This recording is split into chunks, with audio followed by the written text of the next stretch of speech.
him or hate him, regardless, the man has done interview after interview after. I personally went to Mar-a-Lago for the Crypto Bro Summit down there, and for 4 hours with people on their phones recording him, what questions you got? I asked him about CBDCs and shit like that. Like there was no screening of questions. The dude was just talking off the cuff. He did podcast after podcast after podcast. He did so many unscripted conversations with people. You couldn't get one sentence in with Kamala Harris without it being heavily scrutinized beforehand. And that's the problem that I have with it. I think she went 6 weeks before she did her first interview. 6 weeks.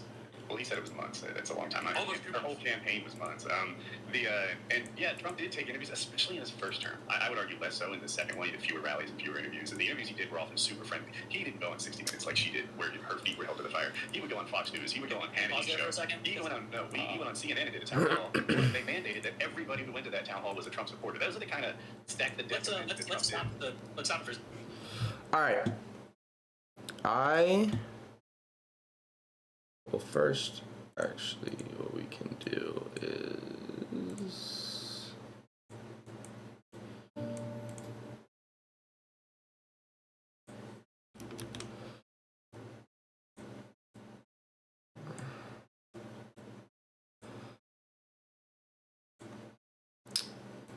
Okay.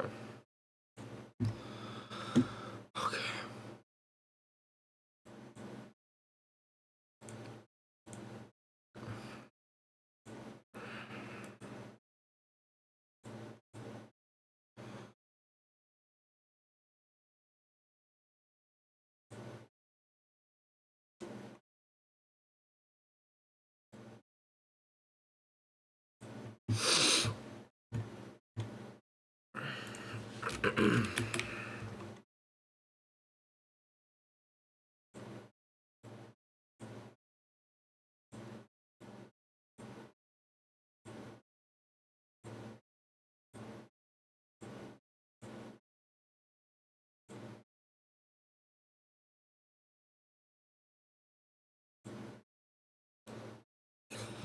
All right. Let us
Everybody, it's Faraday here. Today I'm joined by Michael Alder and Stephen Bonnell, Destiny.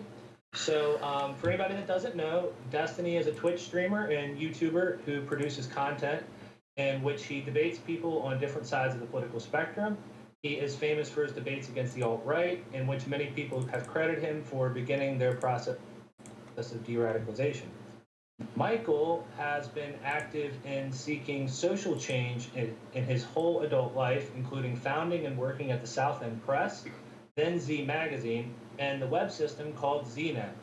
He has also done much writing, including about the economic vision called participatory economics, or PARECON, and sometimes also called participatory socialism, which he co-originated with Robin Hanel, and about the broader social vision, including other aspects of life, which he has also helped develop. Michael is currently hosting a podcast titled Revolution Z, which focuses on issues of vision and strategy, and is also trying to solicit interest in a screenplay he has written titled The Next American Revolution. Is there anything you guys wanted to say about your introductions before I move on to the questions or the topics? Not me. I think we're good. All right. Sounds good. So, okay, chat. So today, a radical reviewer, you guys can thank him for setting this up. He got Michael on here because he wanted to see a conversation between him and Steven. And so I asked Michael to send over some topics for debate. And so here's what we have. One, what constitutes a good economy? Two, does either capitalism or socialism qualify? And if not, three, what would be better? So, Steven, I'll go ahead and let you start with that if you'd like, and then we'll just go from there. Okay, so I would say like a good economy, there's like two parts to it. One is like the actual like allocation of resources, to make sure that resources are being allocated in a relatively efficient manner, meaning there's not a lot of waste. And then another would be that like hopefully some like bare minimum standards are being met that we would decide in a society should be met for citizens. So for instance, that people have healthcare provided to them, have the means to secure some form of housing, can acquire an education, have transport, stuff like that. Like kind of like broadly, roughly, I would say that like those are like the two important parts of like any economic system for me. And then did you want me to answer the capitalism socialism question, or? Well, Why don't we stick with this for a little while? Yeah, Michael can go ahead and reply to that. What do we call it? Given to people? I have a question for you. Uh-huh. Why do you set the bar so low? That is to say, why not demand of an economy, or at least desire an economy and see if you can attain it, more than you say? That it cause people to be solidarious with one another. Revolution Z, which focuses on this to Healthcare provides like two parts to it. One is like the actual like allocation of resources, to make sure that resources are being allocated in a relatively efficient manner, meaning there's not a lot of waste. And then another would be that like hopefully some like bare minimum standards are being met that we would decide in society should be met for citizens. So for instance, that people have healthcare provided to them, have the means to secure some form of housing, can acquire an education, have transport, stuff like that. Like kind of like broadly, roughly, I would say that like those are like the two important parts of like any economic system for me. And then did you want me to answer the capitalism socialism question, or? Well, Why don't we stick with this for a while? Yeah, Michael can go ahead and reply to that. I have a question for you. Huh? Why do you set the bar so low? That is to say, why not demand of an economy, or at least desire of an economy and see if you can attain it, more than you say? That it cause people to be solidarious with one another, to have a sense of empathy, instead of a rat race in which they view each other as means to personal ends, or that it deliver to people an ability to control their own lives, to self-manage. Now, I guess if you think these things are impossible, okay, but if these things are conceivable, wouldn't we want an economy to deliver them, and more besides? So there are two parts to it. So the first one is deliver people a means to control their own lives. That can mean a lot of different things. So Sure. yeah, so like insofar as like just the ability to transport yourself and to like get an education and move, I would hope that like a capitalist system should be able to provide this, or my like ideal economic system should be able to provide this as a baseline. I'm guessing when you say a means to control their lives, you mean probably more robust than that, like the ability. Much more. Yeah, for sure. I mean, these are things. So I draw a distinction between like economic system and policy. So these are things that I hope to achieve with some sort of government policy, because I don't know if there's any economic system that could like just by virtue of setting up or establishing an economic system will deliver on these things, like giving Okay. very high standards and everything. But wouldn't you agree that if an economic system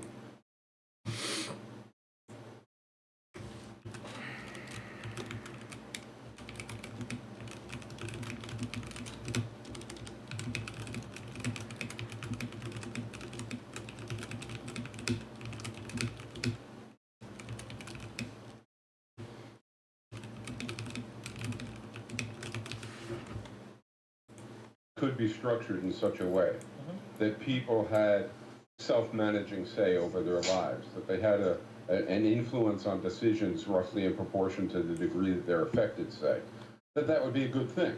the closer you could get to that, the better it would be. The more that the economy instead created a situation in which you had virtually no say over most of the economic choices of society, what's produced, how much is produced, where it goes, that would be a worse thing. And similarly, just to throw in one more thing, this question of what people get. So the economy produces a whole bunch of stuff. Call it a big pie. Well, what share do you get? Do we want a situation in which an economy delivers some kind of equitable share to everybody? Wouldn't it be better to the extent that we had that? So in other words, I'm saying that beyond what you began with, probably you won't stop there, but beyond what you began with, we just shouldn't waste stuff, which I agree with. We should allocate in a sensible and if possible, and it is possible, and an efficient fashion. Beyond that, the economy should also not push us into being our worst selves, but help us be our best selves, where that means solidarity with one another, equitable relations with one another, a fair allocation of resources and outputs, and so on, and control over our lives. If we could do all that, would you agree that that would be desirable? Yeah, so I would say yes with two caveats. The first is that I don't intrinsically care about like democratic choices or democracy. I have a big like consequentialist bend when it comes to societal outcomes. So if we could demonstrate some system that would produce all of these like positive effects on people's lives that was very undemocratic, I'd be okay with that. If you could achieve through democratic means, which I'm generally in favor of, then I'd be in favor of that as well. But assuming that everything you said is true, if there was an economic system that could like remedy all these problems without even needing complicated government policy, then yeah, of course I would have to be in favor of that. I'm saying some marriage to like capitalist ideology or something. Okay, and we probably would agree also, I think. We might feel it's the best you could do, but we will probably agree that capitalism doesn't deliver to people control over their lives. It doesn't deliver to people working in a workplace, in a corporation, control over their work lives, for example. And it doesn't deliver to consumers, people living in neighborhoods, control over the allocation of resources to public goods. It doesn't even deliver the stuff that you talked about at the beginning, but I don't want to spend a lot of time on the extremes. In other words, it doesn't deliver housing for everybody, it doesn't deliver health care, it doesn't deliver, but it could. Let's say it could. I want to go well beyond that. Sure. If So it doesn't grant control in workspace, allocation of goods, housing, medicine, or healthcare. possible. Yeah. But I don't want to spend a lot of time on the extremes. In other words, it doesn't deliver housing for everybody, it doesn't deliver health care, it doesn't deliver, but it could. Let's say it could. I want to go well beyond that. Sure. If possible. Yeah. I kind of hesitantly agree, but I have to be careful because the way that you use some of these words, if I agree too much, then I've already agreed with everything you said. So I guess like to, or I'm going to agree with your final conclusions if I grant too much here. So when you talk about like does capitalism yield like some level of control? I mean it does. For instance, we can make choices about which consumer goods we want to buy, to some extent where we want to live, to some extent that that we exercise some control with our wallets, right? Now, the type of control that we exert is probably not as great a degree as what you would like. I'm guessing you're going to say that. But I would be careful. Like, I wouldn't agree that capitalism gives us no control. I think by definition... I didn't say it. Yeah. I didn't say it gives us no... Sure. Call it influence. It certainly gives us some influence. It gives some people a whole lot of influence. Sure. Right? It gives the people who own workplaces and who have fortunes on the consumer side and who own workplaces on the producer side, it gives them a whole lot of control, a whole lot of influence. Yeah. It gives doctors, lawyers, engineers,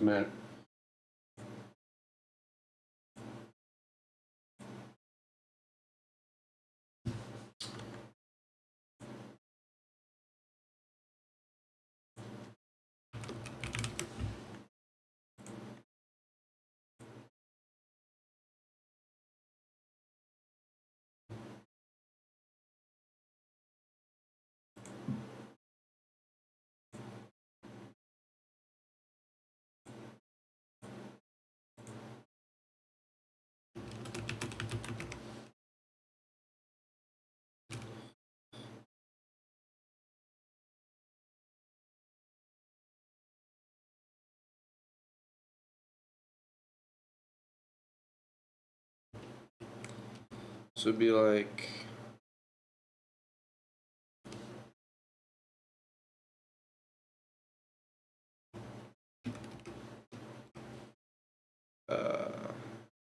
capitalism, socialism,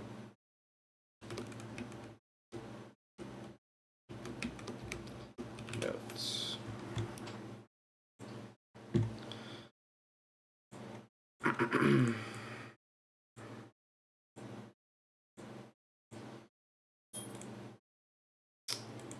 And then we can do like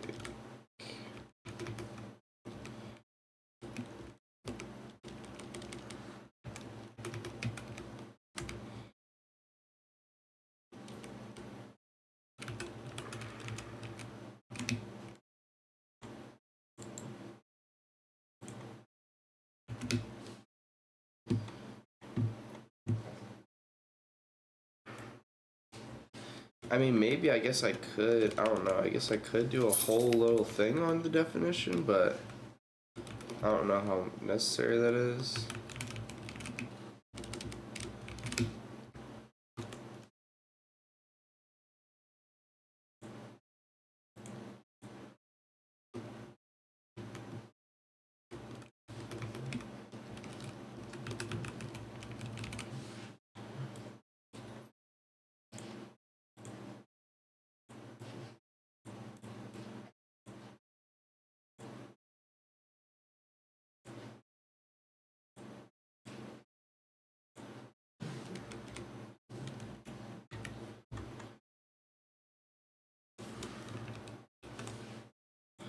All right.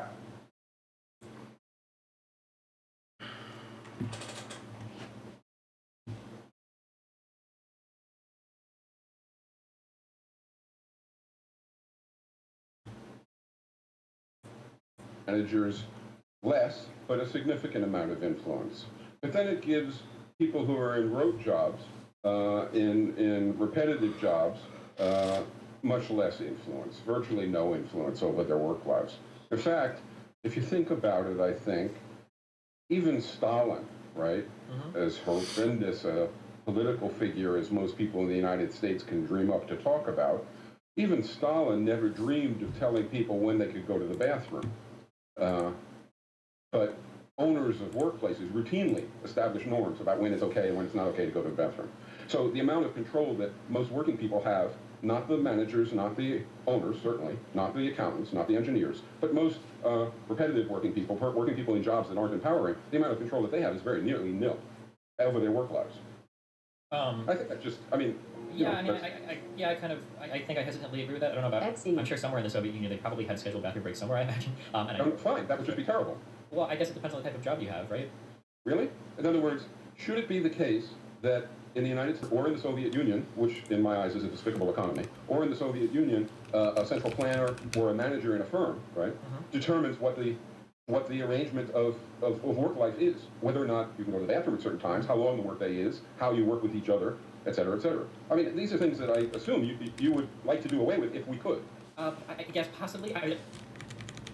In a firm, right, determines what union, a central planner or a manager in a firm, right, determines what the arrangement of work life is, whether or not you can go to the bathroom at certain times, how long the workday is, how you work with each other, et cetera, et cetera. I mean, these are things that I assume you would like to do away with if we could. I guess possibly. I don't think there's a disagreement here, but I mean, like, I think we could agree that, like, let's say, for instance, we both agree that the TSA is necessary. You probably don't everybody. You don't want everybody. I'm sorry, the Transport Security Administration in the United States, the people who do like security at airports. You probably don't want like all of them going on a bathroom break at the same time and letting anybody walk through. Okay, sure. But yeah, so I mean, so I mean, insofar as like necessary stuff like that is what I mean by dictating bathroom breaks. I mean, in terms of like managers just being cruel or something is kind of silly. I wouldn't want that to happen, of course. But yeah, we probably don't have a major disagreement here, I think. Okay. Okay.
And now what about equitable outcomes? In other words, the workforce produces a whole lot of stuff. The stuff gets distributed. It gets distributed because you get an income, and that gives you a share of the total product, right? So we get a share of the total product. What kind of share do you think? Forget about whether we can accomplish it for a moment. What kind of share do you think is really equitable? Is really fair? So this is where we're going to probably diverge pretty hard. So I don't believe like in concepts of like fair when it comes to like an analysis of economic systems. This is usually what I would use like government policy shore up. Like I can tell you what fair means like in a capitalist sense, right? That you're the labor that you provide to somebody gets paid when market's willing to pay for it, which is kind of like circular. But like that's how I would like see like well something fair or not fair. And then you would try to find like maybe market failures that inhibit like one side from the end to negotiate with everything. But you're assuming your goal. I mean, you're assuming the end. You're assuming that these institutions are the way things are. And if I thought these institutions were the way things are, I might say something very similar. Right? But I'm suggesting, can we at least entertain the possibility that maybe we could have a different set of institutions that have different outcomes? And if we could do that, right? What kind of outcomes would we want? Yeah, we entertain ideas all later. Yeah. Okay. So what kind of all right? Let me suggest something. Sure. I don't think income should be a function of power. I don't think you should be able to have what you can take. Okay. Would you agree with that? Well, it depends on what your alternative is going to be. Okay, I don't want worse, obviously, than anything that I'm going to say. Well, of course, anything you say you're going to feel is better, right? It's very cautious. Yeah, I mean, like we both, for instance, agree that central planning in the Soviet Union did not turn out well, right? But they thought that was better than a market forces or whatever determining things. So. Well, we should be a little careful. I hated the Soviet system, okay? But actually not because central planning didn't work, although I think it didn't work. But I think it didn't work for different reasons, probably, than you think it didn't work. I think it didn't work because it was authoritarian. You think it didn't work because it didn't get the economic job done. Am I right about that? Yeah, the population problem, basically. Yeah. Okay, Well, the authoritarianism probably played into a little bit. Okay, but neither one are real. But I don't want to debate that because I don't want to defend that system. But I would ask you to think about just this. When people think that the central planning in the Soviet Union didn't work, they compare the Soviet Union to the United States. But if you compare the Soviet Union to, say, I don't know, Brazil, which at the time of the Soviet Revolution was in comparable condition to the Soviet Union at that time, and then you look 50, 59 years later, or 60 years later, or 70 years later, and you compare the two countries, Soviet Union is doing vastly better by the standards that you would describe. Worse than the U.S., but better than countries that were comparable at the time of the revolution. Now, it was more authoritarian, well, that might and be I was rejected on those grounds. Well, that might be possible. I don't know if I would credit that to central planning, right? It's possible that the industrialization of a country with a very large population that had natural resources to grow would have gone under almost any economic system. That's why I compared it to Brazil.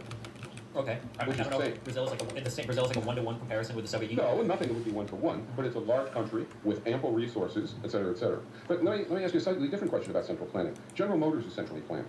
Okay. That is to say, most of the decisions inside General Motors, or Boeing, or any of these other huge corporations, they don't have internal markets, right? The divisions of General Motors don't distribute things among themselves via market system. They do it via central planning. Now, I don't like that. Well, I don't want to get into defending it. Yeah, for a no, long time. when you say they do but it works. When you say they do it via central planning, central planning in response to what? I'm not sure what you mean by How do responsible. they determine how to centrally plan the system? Yeah, well, By market forces, right?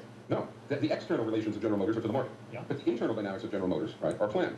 And so, for instance, the production of various components, right, and the distribution of those components, and the timing and everything else, internally, is basically planned. There are no markets inside General Motors. You don't think there's an accounting department that doesn't keep track of like the cost of Yeah, there is an accounting department. That's called planning. Yeah, but at the end of the day, these inputs and outputs are all going to ultimately be influenced by like the external markets that are driving these things. Like there might be some, like I wouldn't agree with calling this central planning. Like central planning, the idea is that like your whole mode of production, like the inputs and outputs, are like based on market forces. I don't Could you know have central planning in Brazil? Could you? You could, right? Okay. You could have it in Belgium too, right? Sure. Okay, so Belgium is a much smaller country than Brazil. Can you have it in a corporation that has a net input and output of stuff, right, that's bigger than Belgium's? I guess you I'll could. guess it here, but I think that General Motors and Boeing have economies. They are economies that are larger than Belgium. Sure, and I guess like because these are like Belgium could be like its own internal like centrally planned thing, but corporations can't really be their own internal centrally planned thing. Like they're funded by money, they need revenue, they need capital. Like they can't just So be. does Belgium. That's That's not. Yeah, sure, Let's okay. not go off on this. Okay. Because we can talk about it for a long time. It'd be interesting, Sure. right? But all I'm doing here when we have this discussion is I'm saying I don't want to agree with you that the problem with central planning was that it couldn't do any of its rather mundane economic functions. It could. The problem with it is that it was atrocious, that it was an ugly system, that it imposed authoritarian relations in the economy, that it meant that the workplace in the Soviet Union was very little different than the workplace in the United States. It had the same corporate division of labor, right? In other words, about 20% of the workforce had all the empowering work, and 80% just basically obeyed. And that was the way the workplace in the Soviet Union was organized. It's also the way workplaces in the United States are organized. So that much is very similar about the two systems, and that's what I don't like. I don't like the division of society so that some people have tremendous power and other people basically follow out what those former folks decree will happen. I don't like that in the economy.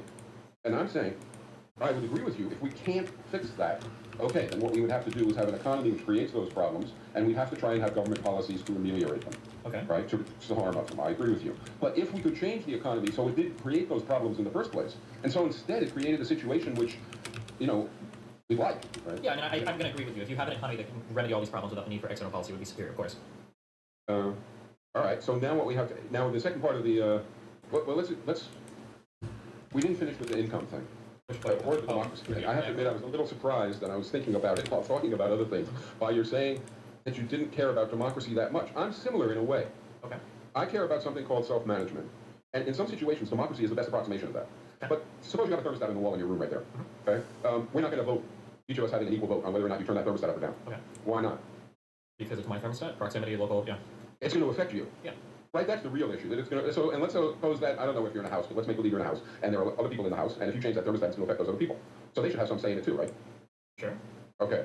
That's what I care about. I care about having an arrangement of institutions, whether we're talking about the political institutions or economic, in which people who are affected by decisions have a say in them. And indeed, to the extent possible, you can't do it perfectly, but to the extent possible, they should sort of have a proportionate say. That's why you get complete say over that thermostat in your room compared to me, and a lot of say compared to other people in the house. Okay. So I think we all agree with that. It's so simple-minded, and it's so, but what we don't do is think about whether or not an institution can deliver it. Okay. If it could, that would be good, right? Theoretically, yeah. Yeah, okay. All right, so back to distribution of stuff. All right, let me propose something for you, and you tell me what you don't like about it, if there is something you don't like about it. Okay. I don't think people should get stuff because they can take, because they have bargaining power, because they have more power than others, and they can sort of take more. I don't like, some people do like that. Al Capone, the famous crook, you know, the famous... Yeah, I've heard of him. Okay. Al Capone was asked whether or not he liked the United States once in an interview. Okay. And he said, yes, I love the United States. It's fantastic. The interviewer said, why? And he said, well, you get to keep what you can take. It's basically a thug's formulation of what distribution should be. If you have more power, you take more. I don't believe that. I also don't believe that...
people should get for property.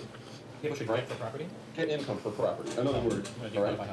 Yeah. So in other words, if you own Microsoft, you have a figure in your pocket which says that you own Microsoft, then you get more income than the entire population of Guatemala, say. Or 4 or 5 of those people get more income than 50% of the population of the United States. And why? Because they have a piece of paper in their pocket. That's literally the reason. That's the only thing that's required, that deed to property. So maybe it's necessary, right? We're not talking about that. Maybe there's no way around it. But if there is a way around that, I'd rather not have people who own property and then get income based upon what that property generates in the economy and therefore own fortunes. All right, so the last one, this is the controversial one perhaps. I don't believe that people should get income by virtue of having been born with certain talents or skills or capacities. So I don't think that because you're born with very fast, very strong, very quick, very musical, whatever it might be, whatever that talent might be, because you're born blessed with that talent, we should pile on top of that money. We should pile on top of that income, right? You didn't do anything to, just like you didn't do anything to be born.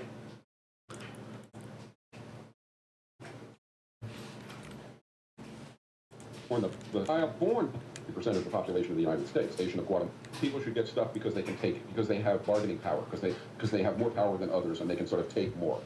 Some people do like that. Al Capone, the famous crook, the famous... Yeah, I've heard of him. Okay. Al Capone was asked whether or not he liked the United States once in an interview. Okay. And he said, yes, I love the United States. It's fantastic. The interviewer said, why? And he said, well, you get to keep what you can take. It's basically a thug's formulation of what distribution should be. You have more power, you take more. I don't believe that. I also don't believe that people should get for property. People should get for property? Get income for property. In other words, all right?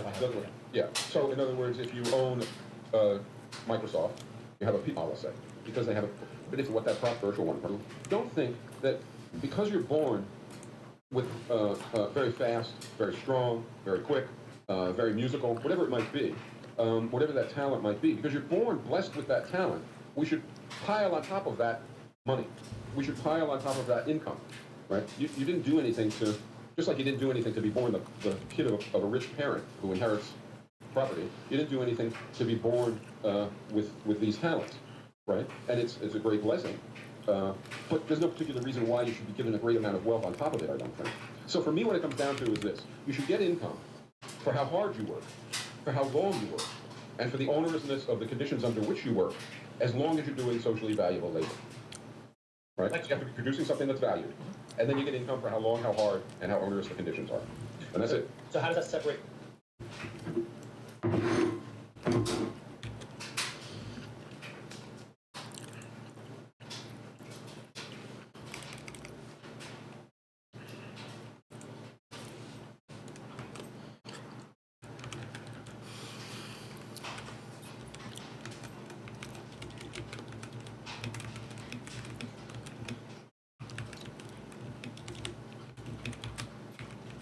How hard, long, and From the talent. As long as you're doing socially valuable labor. Right? You have to be producing something that's valued. And then you get income for how long, how hard, and how onerous the conditions are. And that's it. So how does that separate from the talent? Like if someone's Like for how long, how hard, and how onerous the conditions are.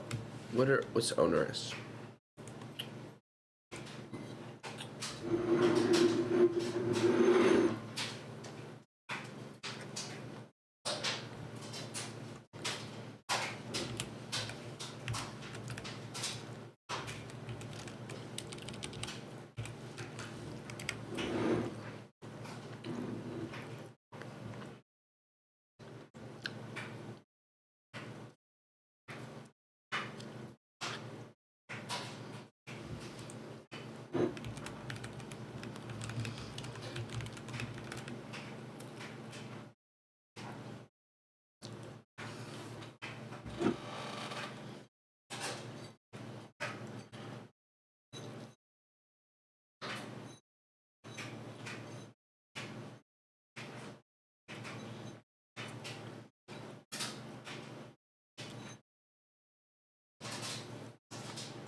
Okay. How onerous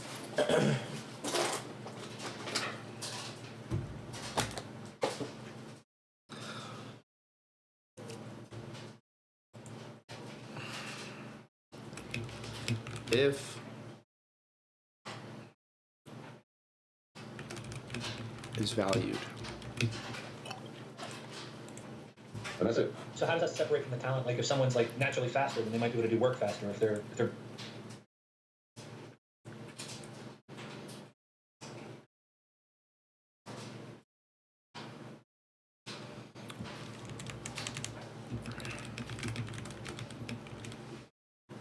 born smarter, they'll be able to get more work done. So But I didn't did you say. suss that out? Yep.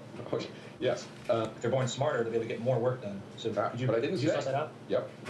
Yes. I didn't say that it was the amount of work that they do, right, or the amount of product. So you're right. If we say that we're going to see So like if someone's like how natural. long, how hard, and how onerous the conditions are, and that's it. So how does that separate from the talent? Like if someone's like naturally faster, then they might be able to do work faster. If they're born smarter, they'll be able to get more work done. So But I didn't did you say. suss that out? Yep. Yes. I didn't say that it was the amount of work that they do, right, or the amount of product. So you're right. If we say that we're going to give you two guys go out in the agricultural field, one is much bigger and stronger, and one is smaller, and they do whatever it is that they do for 8 hours, and the big strong person has a huge pile of stuff, and the other person has a little, a fourth as big. Okay, so you're right. So that intrinsic, inherited, genetic.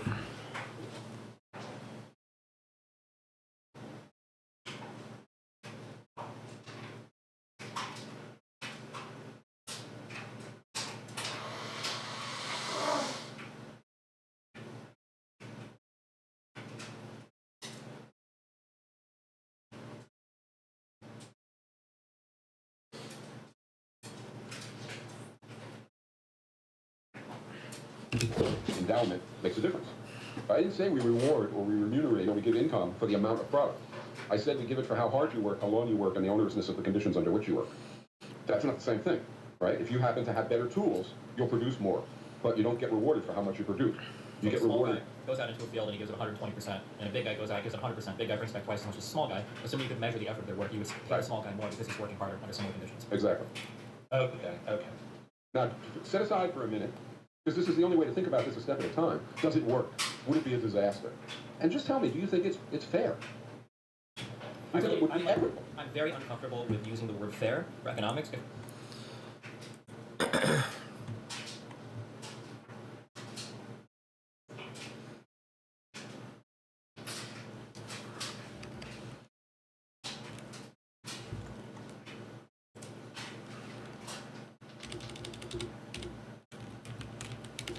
Output.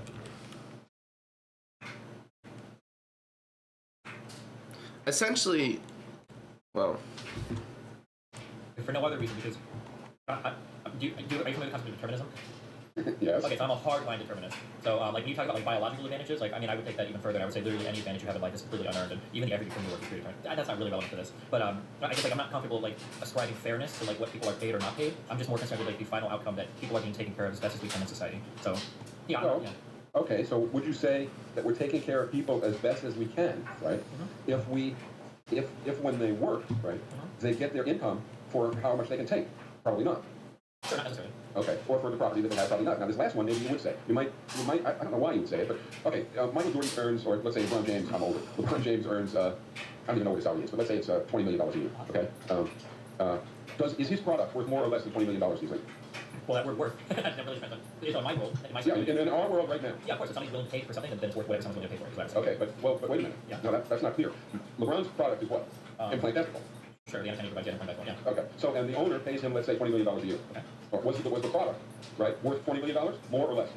I mean, I think I see where you're leading me if we're going to exploitation of labor, because obviously his labor is worth more. I don't believe in most of those terms. Okay, well, in that case, yeah, I mean, I'd say that literally, by definition, if you have the beautifulest, bestest house made of pure gold, blah, blah, blah, blah, if people are only willing to pay you $1 for it, it's worth $1. And in a capitalist, in a market economy, things are worth. How much were people willing to pay for to see LeBron's play?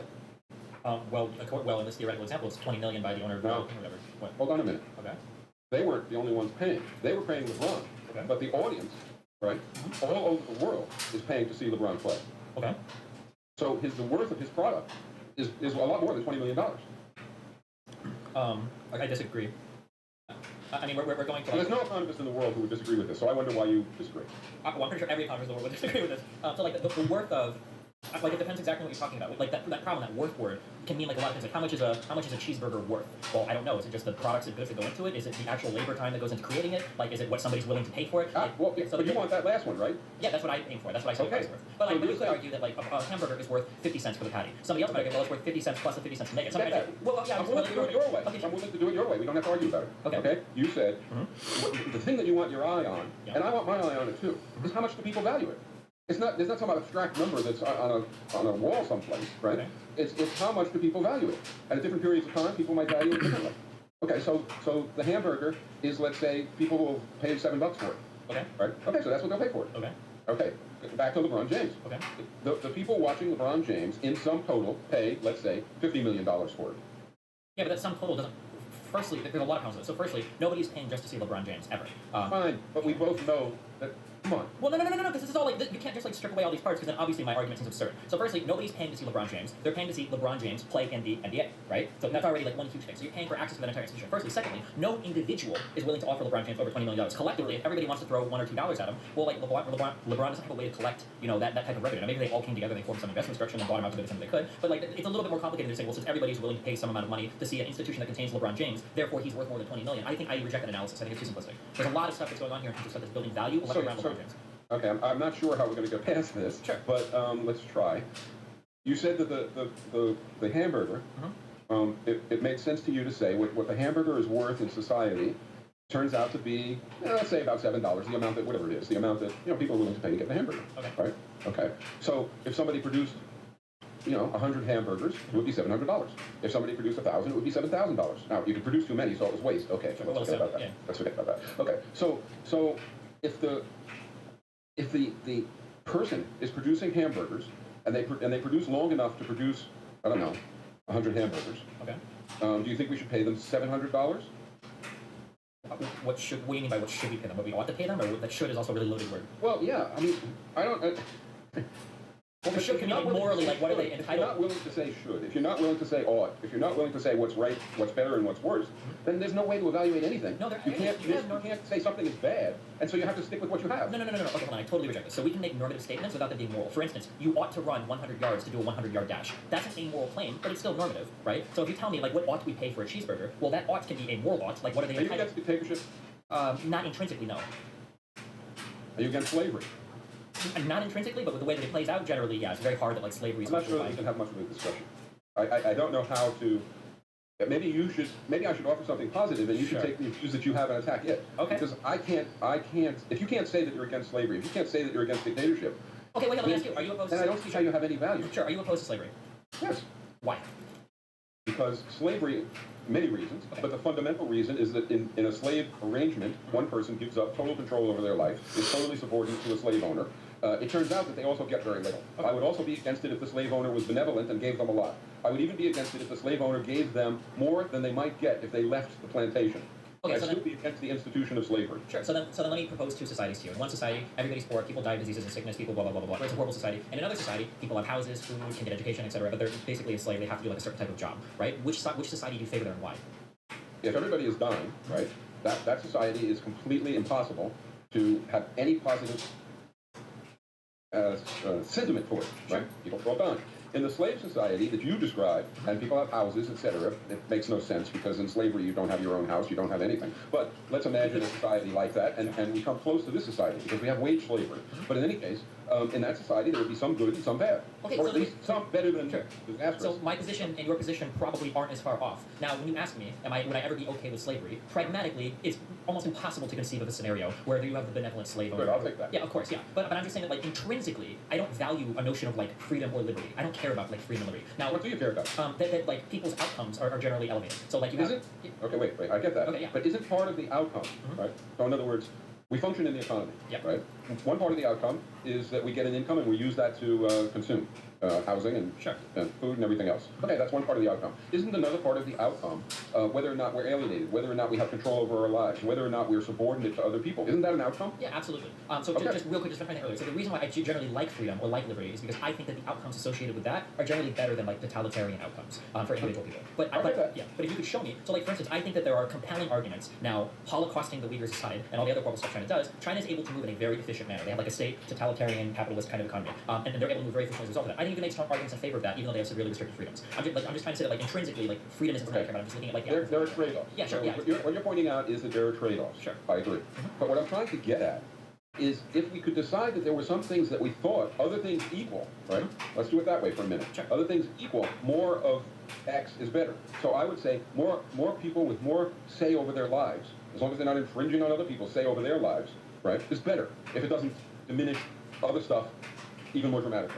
Yeah, all else equal, then yeah, more freedom is probably better. Humans seem to enjoy being able to make choices between things sometimes. Yeah, that's generally Better. Okay. How Well, about I say more probably because there is a paradox of choice, and you present people more choices. Oftentimes, they're less happy with what they choose than if they would. But like in general, I agree with you. I'm being a little Okay. I just want to How be about very more clear. diversity? Would people prefer more or less diversity? Like, in No. terms Is more diversity, other things equal, right, better than more homogeneity? I think that gets more fundamental than economics. I would say yes, but like a white nationalist would probably say no, or some other type of like ethnic Okay, nationalism. but you would say yes. And I don't mean just diversity in that sense, but all senses. Diverse products, diverse cultural options, diverse living situations, diverse, etc. I mean, yeah, me personally, I like that. I like the diversity of these types of things. Because you can enjoy various options yourself. Exactly, yeah. And because even more, additionally, even you can't do everything.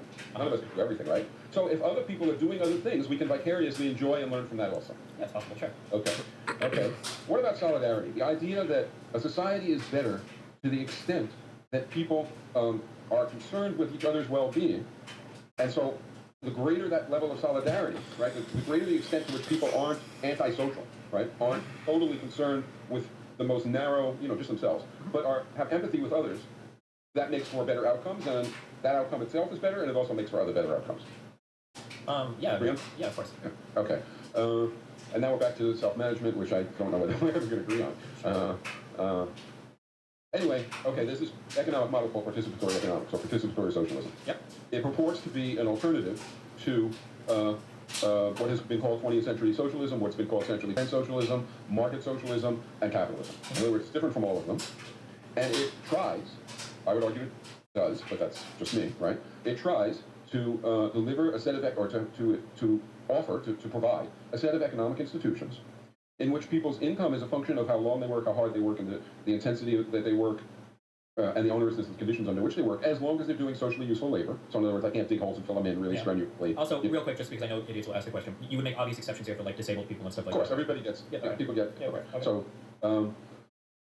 it would also deliver, to the extent possible, in all circumstances, self-management, meaning people would have a say in the decisions that affect them, proportionate to the degree that they're affected.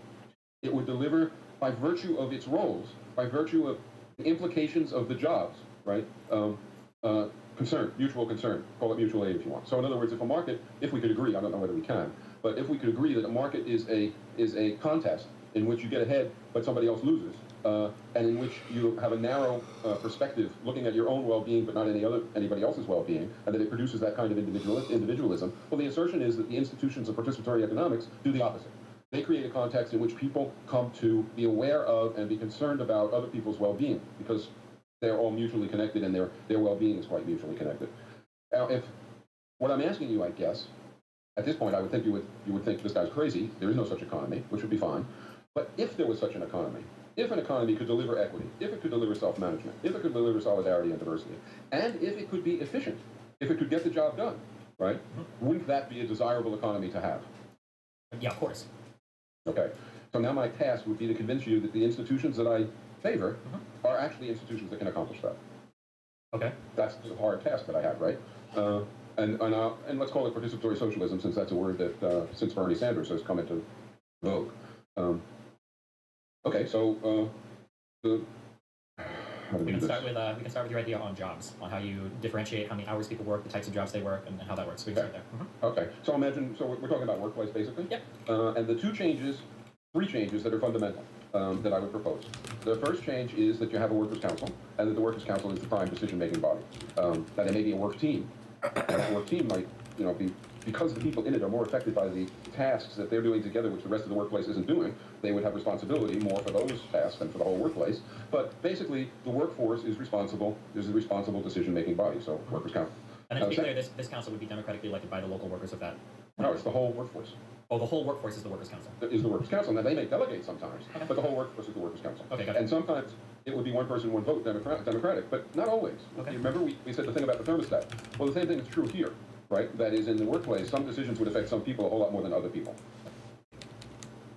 Workforce is the workers. Clear, this council would be democratically elected by the local workers of that.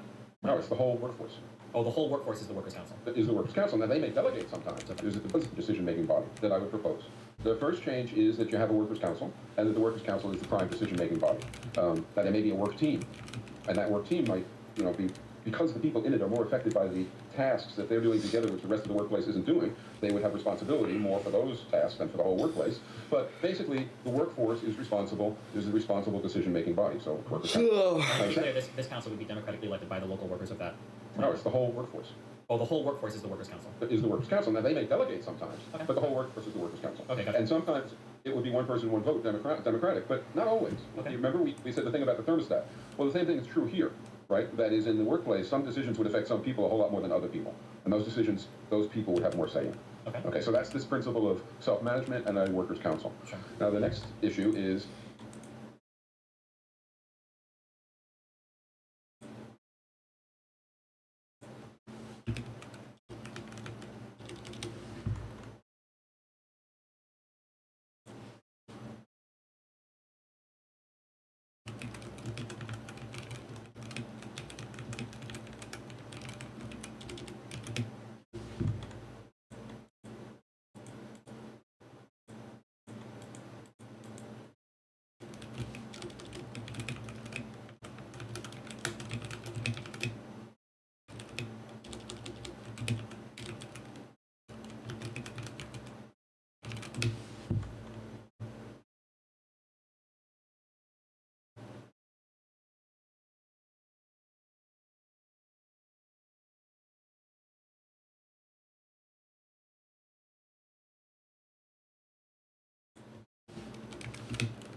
well, let me give you a practical example. In Argentina, not that long ago, there was an economic crisis, and many firms got into huge trouble. And the owners of the firms decided to bail out. And when the owners bailed out, in almost all cases, the next tier of empowered workers also bailed out, engineers, managers, accountants, and so on. Okay. But the workforces decided, because they had nothing except this job, right? They decided to take over the plants. And this happened to hundreds of plants. So the workforces took over, and they in fact did create workers' councils. Okay. And they did institute democratic decision-making, and to a degree, even self-managed decision-making. They also equalized wages. Now, I wouldn't exactly do that. I would say that workers should get an average wage if they work an average amount of time at average intensity and have average onerous conditions. And then they would all get the same. But if some were working under worse circumstances or some were working longer hours, they would get proportionally more. Of course, there would be no wide divergence, right? You can't work 100 times as long as anybody else. So that was the second thing they did. And Just curious, these companies, how do they function without like some type of white collar work? It's like Yeah. accountants, like ordering engineers for the complex. Exactly. Let's get to that in a second. I'm continuing on with that. Gotcha. These firms were failing. It's important to remember that, right? So it's not just how do they function without. They were already failing, right? So they have to turn things around and proceed. Okay. They did that. How did they do that? Well, some people filled those roles, is the way they did it, right? And I was at a meeting of about 50 representatives from 50 of these factories in Argentina. Okay. And at the beginning of the meeting, and I was there to give a talk, and at the beginning of the meeting, I said, let's go around the room a little bit and hear about some of your circumstances. And we started to do that. And at the beginning, people were quite lively. You know, here they were meeting people from other parts of the country who were doing what they were doing, and everybody was upbeat and, was happy. But after 2 or 3 people spoke, it started to get not so happy. Okay. And after 5 or 7 people spoke, it was maudlin in the room. I'm not exaggerating, okay? And then one person said, I never thought I would say anything like this, but maybe Margaret Thatcher was right. Maybe there is no alternative, right? The British Prime Minister, who made famous that slogan, there is no alternative. All the old crap is coming back. We took over the factory. We established workers' councils. We instituted democracy. We equalized wages. We got the job done. But it it's begun to feel in just 6 months the same way it felt before. And some of them were crying. And so then I said, why? And they said human nature. They said, it's just the way it is. It's just the way it is. Like, you shouldn't blow into the wind. And I said, well, what if it's not just the way it is? How did you deal with the problem that you needed some people to do various jobs of the people who left? How did you deal with the problem that you needed somebody to do accounting, like what you raised? How did you deal with the problem that you needed somebody to do other administrative, previously managerial tasks? And they said, well, we went around and we asked who would be willing to do it, and various people volunteered. And we proceeded from there. And I said, so before very long, your workplace had the same division of labor that it had had before the owners left, right? You were back to having a division of labor in which about a fifth of the workforce was doing empowering tasks, and 4/5 were simply following instructions, doing disempowered tasks, rote tasks, repetitive tasks, etc. And they agreed. And after a while, it became clear that all the old stuff coming back meant that 1/5 of the workforce was doing all the decision making, even though everybody could decide, right? They created a situation in which people had the right to decide, but only 1/5 had the wherewithal and the information and the workplace in established skills to participate in that decision making. So the third thing, and I mean, I'm sure you're thinking, well, come on, Michael, these people who were workers were doing the accounting, and the factory turned around. The answer is yes, and I was a little surprised by some of this stuff too, especially the scale of it. So in one of the glass factories that I visited, I was talking to this woman who was doing accounting, and I said, well, what was your job before? She said, I worked at the open furnace over there. And I wouldn't have lasted out of 10 minutes. I mean, literally. I mean, you know, the temperature was ludicrous. The motions were rote motions over and over again all day long. That was her job. And I said, and you took over the job of handling the books? She said, yes. And I said, well, what was the hardest thing that you had to do to learn in order to do that? And she was sort of bashful and didn't want to answer. And so I said, well, was it learning accounting concepts? No. Was it learning how to use the spreadsheet? No. Was it learning how to do the calculation? No. I said, well, come on, tell me, what was it? And she said, first I had to learn to read. And she wasn't kidding. And so the point is, 80% of the population is made ignorant to fit slots in the economy that require passivity. And so, just so I can be clear here, do you think that 95% of people are capable of stepping into like 95% of society's jobs? Like, I'm not going to ask each person into every job? No. No. I It's think like- the doctor. Yeah, well, I'm not gonna be that uncharitable, but like, because obviously we would agree that doctors probably shouldn't shuffle around like this. But even insofar as something like Oh, no, I would. Let's wait. Oh. There's no shuffling involved in this. Okay. All right, so now the question is, what's the solution then? All right? Or, well, if, I mean, if it's I have true, so many questions Go about ahead. even accounting. Like accounting insofar as like accounting can be really hard, or accounting can Yeah. just be like, oh, like I'm just making sure the Yeah. deposits line up every day. yeah. Yeah. It's, All right, let's, okay, keep going. if it's true that a corporate division of labor, 20% of the workforce doing all the empowering tasks and 80% doing disempowering tasks, that's what we have in the United States, that's what they had in the Soviet Union. It's basically the same. Call it a corporate division of labor. If it's true that creates a context, creates outcomes, is your way of thinking about it, creates outcomes that limit the life possibilities of 80% of the population, that cause friction between the 20% and the 80%, which it certainly does, that don't utilize the capacities of the 80%, then it's a bad thing. It's a negative thing. So what's the solution? So we said what equity was and what the equitable distribution of income would be and the self-management for decision-making. And this is the third key feature. It's balanced job complexes. And what it means is, or what it constitutes is, that each person does an array of tasks as in a job. That's true in every society that ever exists in every economy. That's by definition. But we choose those tasks in a job in such a way that each person is doing a fair amount of empowering and disempowering work. And yes, that means that current doctors, so let's say there's doctors under the current regime, and let's say it wasn't the case that they spent most of their time playing golf, and that they really do work 40, 50, 60 hours a week doing surgery. Well, in this new kind of economy, they would not do that, right? They might do 20 hours of surgery a week, and they might clean bedpans, and they might do something else. But they wouldn't do only surgery. They wouldn't do only accounting. They wouldn't do only jobs which convey information and knowledge and skills, while other people are doing jobs which are debilitating. That's the change to balanced job complexes. Okay, can I? My What's the bad outcome that you think might come from that? I mean, there are several questions that I have about this. Right. Okay, I'll just throw these out here. Mike,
My first one would be obviously would be incredibly difficult, I think, to determine what is empowering.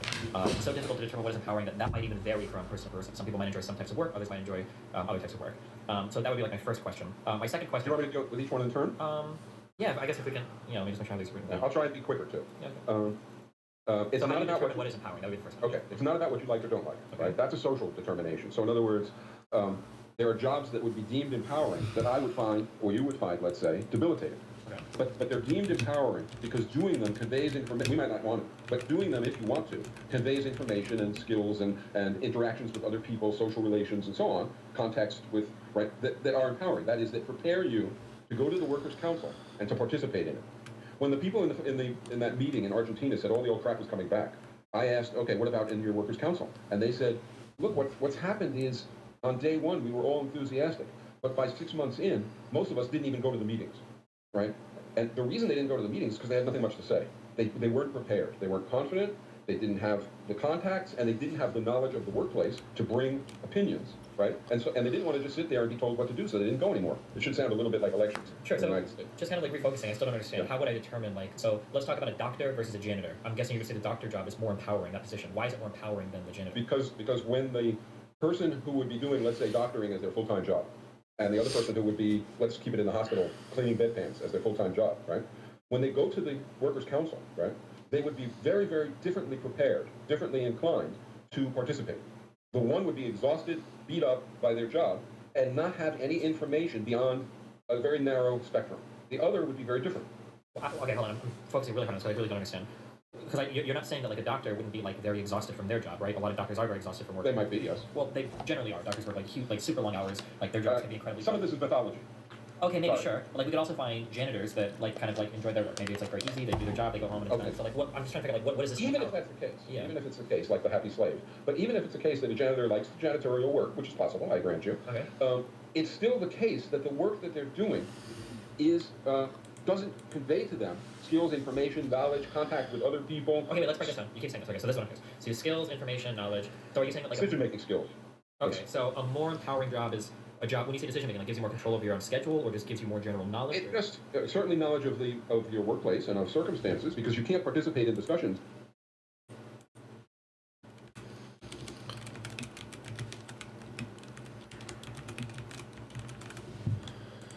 And in decision making in an informed way if you don't have information and knowledge.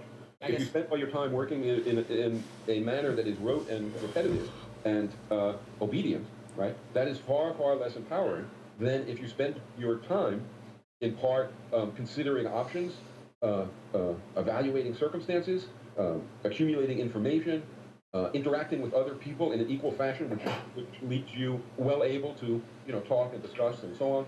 I mean, I don't know how much experience you have in workplaces. An okay amount, but So Albert, like an example would be like when I work in a warehouse, I work in a factory of box furniture. We Like got basically, coming from nowhere. this is Caleb talking. Oh, hi. Sorry, I try to remain quiet for these things. Okay. When I worked in a warehouse, I basically just put things in boxes all day, and if we tried to get any more involved in that, we were basically like shut down from that, told not to do that. So we made no decisions. We were not empowered in the process. That's what you would describe someone who's not empowered. So to empower us in that situation, we would maybe they'd bring us in like once a week and ask us what we No. thought about the process, or No. The first reaction to this is maybe we should shift jobs, right? In other words, rotate jobs. But that's incredibly inefficient. So that's not a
Well, we made it back.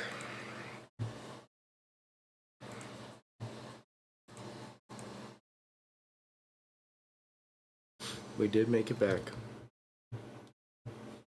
We did and we did. And let's go again. A good solution, right? You can't rotate. You have to, right? I hope that's evident. The next solution is you sort of reduce the alienation and have some interaction. That's what you just proposed, right? It's a little like you live in a ghetto and it's horrible conditions, and every other week on Saturday you get to go into suburbia and be in a house for a day. That doesn't solve the problem. You still live in the ghetto. If the totality of what you're doing is debilitating and is deadening and is not conveying to you these capacities to participate, is in fact sort of reducing them, as school does by and large for most people, then that kind of addendum, right, while better than nothing, is not what I'm talking about. What I'm talking about is we create balanced jobs.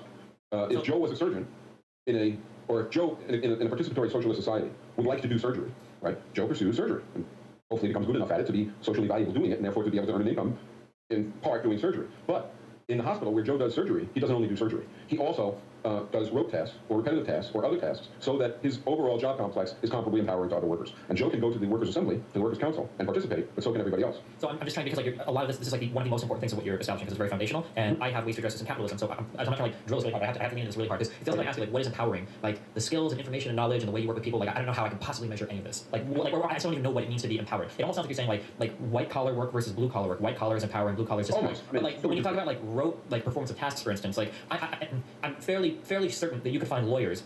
Like I've got a friend that works in corporate law whose job is probably more rote and miserable than like an electrician or a plumber that works in the building. That those people probably get to exercise more creativity in terms of focus on it. Yeah, but like would we really say that like that work, like the electrician or the plumber, is more empowered than like the lawyer? Or maybe. I mean, you're saying he is, and therefore we would say he is. What does it mean? You're asking for some way to get a grip on how you assess. Yeah, how can I like say like this is empowered? This is more empowered than this because of why? And what I'm saying is, it's because when you go to the workers' council, right? Okay. The issue is when you go to the workers' council, are you prepared to, inclined to, right, in possession of information enabling you to participate as in a full way, or are you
you alienated and feeling while you're there like you don't really have any information, you don't know other people, you don't have practice at thinking about these things, and so you're bored and you want to get out of there. So when you say participate in a full way, like all the other stuff you just said about bored and everything, I don't think that definition works because earlier you said that like this doesn't vary from person to person. Like there should be. I was talking about bored at that meeting, not bored on the job. In other words, you get bored at that meeting because you can't participate, because you feel no sense of you're not prepared. So is an empowered job one that gives you more like a more comprehensive view of the workplace? Is that what we say? That's like, part of it.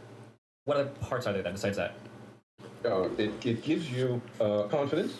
It gives you a sense of self that enables you to speak up. It gives you information relevant to decisions that are going to be made. Okay, so it gives you, etc. So it's empowering. Okay. When you're given that knowledge over how the workplace is run, are you also given the ability to change that, or are you just given the knowledge itself? In what? In the situation I'm describing? Well, what you just said. You said that they would. Yeah, sure. Yeah. Well, you're getting some knowledge, right? And in the workers' council, you can, with the other workers, change things. Yes. That's who has the power. I guess we can move on from this if you want, but like this sounds like incredibly ethereal. I have no idea how we even. All right, let me make it really concrete. Okay, yes. I worked at a publishing house called South End Press. Okay. All right. Now it was a political publishing house, so we did things that were anti-racist and anti-sexist and anti-capitalist and so on. But that's irrelevant to the fact that what we really it did books, right? Okay. This was actually before participatory economics was fully fleshed out, or at least fleshed out as much as it is now. But we all had inclinations like this, and so we sat together at the beginning, and we realized that if some people were editors and other people cleaned the bathrooms, the editors would dominate every meeting, right? And accountants. In other words, if some people did the bookkeeping and went to the meeting with the knowledge of what was going on in the financial dynamics of the publishing house, and other people did the editing and also had sort of relationships with the authors, right? They would come to the meeting and dominate. And so we talked about that because what we wanted was a situation where everybody participated equally and where we had a fully democratic, now I would use the term self-managing, workplace. And so what we did is this: we said, let's divide up the work differently. Let's have editing and accounting and fulfillment. That's not personal fulfillment, that's fulfillment of orders, right? And work on the books, that is typesetting. In those days it was incredibly tedious. And cleaning up the place and so on. So we have all those kinds of tasks. And then we said, let's apportion them out so that everybody has a mix. Not the same mix, but a mix, such that everybody will come to the meetings feeling that they can participate and not feeling inferior to somebody else at the meeting who was coming with all the information and all the knowledge and all the contacts and so on. And we did that. It was incredibly efficient because instead of 80% of the population being dumbed down in order to fill slots that are rote and repetitive and disempowered, everybody was, to use the Army phrase, the idea was to be the best you could be. It was in everybody's interest that everybody would be the best they could be. In current society, that's not true. In current society, the reason why the voice from beyond said that when he was working in the workplace, packing the boxes, if they ever wanted to do anything more, it was stifled. It was stifled to protect the class relations in the workplace. It wasn't stifled because it would be inefficient or unproductive. It defended a hierarchy that existed. Okay, so real quick, wait, Faraday, are you here? I'm here. Okay, I'm just making sure that, because I'm making my best faith effort to understand, obviously, so I can engage with this. Do you feel like you have a good grasp of what he means when he says that was like a concrete answer for? I'm still. Okay, that's fine. Okay, I'm just making sure that I'm understanding this. Okay, so a couple problems I have is that one, we keep using some words that I don't think you mean. So for instance, if a job is rote or repetitive, that doesn't have anything to do, I think, even in your definition, with the level of empowerment, right? So like maybe like the manager of a company might have a lot of rote or repetitive tasks, but you would say that his job is more empowered than, say, like groundskeeper that might change like the arrangement of some flowers or something, right? If by rote and repetitive you mean that every week I evaluate the inputs and outputs of the plant and make a proposal about it or something like that, and I do it over and over, then yes, you're right. By repetitive, what I mean is on an assembly line, you repeat the same manual motion over and over, right? And it's repetitive, and it's rote, and it's mindless. If the thing that you're doing over and over involves conceptualizing the workplace, involves confidently making choices, involves evaluation, etc., then it's empowering. Okay, so I just want to give a quick example. I want to talk through this because I'm super confused. Okay, so I'm trying to evaluate who's more empowered, meaning who has more freedom with the job, feels comfortable proposing things in meetings, feels like they're making a meaningful difference, or they can exercise some degree of freedom over choice what they do. And I've got three different groups of people. Okay, I have doctors, I have maintenance men, and I have accountants. So doctors are proficient in the surgeries that are performed. They understand how to operate the high-tech machinery. The janitors understand like where waste is supposed to be disposed of, how to maintain equipment in a basic sense, where stuff is stored stored at on the premises, and the accountants maybe are familiar with the income and outcome of like how much money do they make, what products do we need to order, how much do things cost, how much money should be allocated to people, how much do we pay people for payroll, right? How could I possibly begin to sort in this triangle of people? Every triangle knows nothing about the other two. Like a doctor probably doesn't know anything about how to maintain like or clean like a bathroom in terms of like maintaining like a broken toilet or something. A janitor knows nothing about like how to order products or what goes on there. An accountant knows nothing about surgery. How do you possibly measure like who's empowered, who's disempowered in all three of these jobs compared to one another? In that South End Press case, and I would imagine in every workplace, what would happen is workers, and in those Argentine factories, if they had done it this way instead of the way they did it. The way they did it is they kept the job, accountant, manager, et cetera, and somebody just volunteered to put the job, right? Or 2 or 3 people work together, whatever it was, right? Okay. But they kept the old job definitions. If we were going to do it the way that I'm describing, that's not what would happen. What would happen is the Workers' Council would meet, and they would talk about all the various tasks and the jobs. And the people who were talking about it would, of course, have experience then, right? And they would talk about what combinations were made for a sensible package, a sensible job that would be empowering for the person doing it, comparably to other people, and would not be all disempowering. Now, again, I don't know how we're going to get any place if you don't see that in a factory where you have, let's say, 800 people working on an assembly line, trying to keep up with the assembly line, and you have 200 people, that's 20%, doing the accounting and the product planning and the engineering and so on. If you don't see that when those 1,000 people went into the room of the Workers' Council, over time, the 200 would dominate the discussion, would set the agendas, would be the moving force, and the 800 would basically be watching and choosing who to align with at the very most, and then eventually not coming. That's what happens in practice. Yeah, but I'm not sure if that is happening because like the 200 people are like.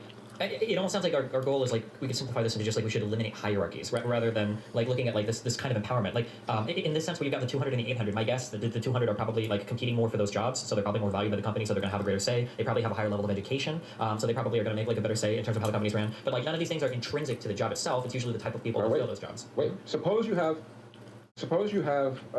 one fact. I mean, look, if you have a society and it has 80% of the jobs are disempowered, right? They don't require much education. Right? They don't require much confidence in conceptualizing, et cetera, right? And then 20% do.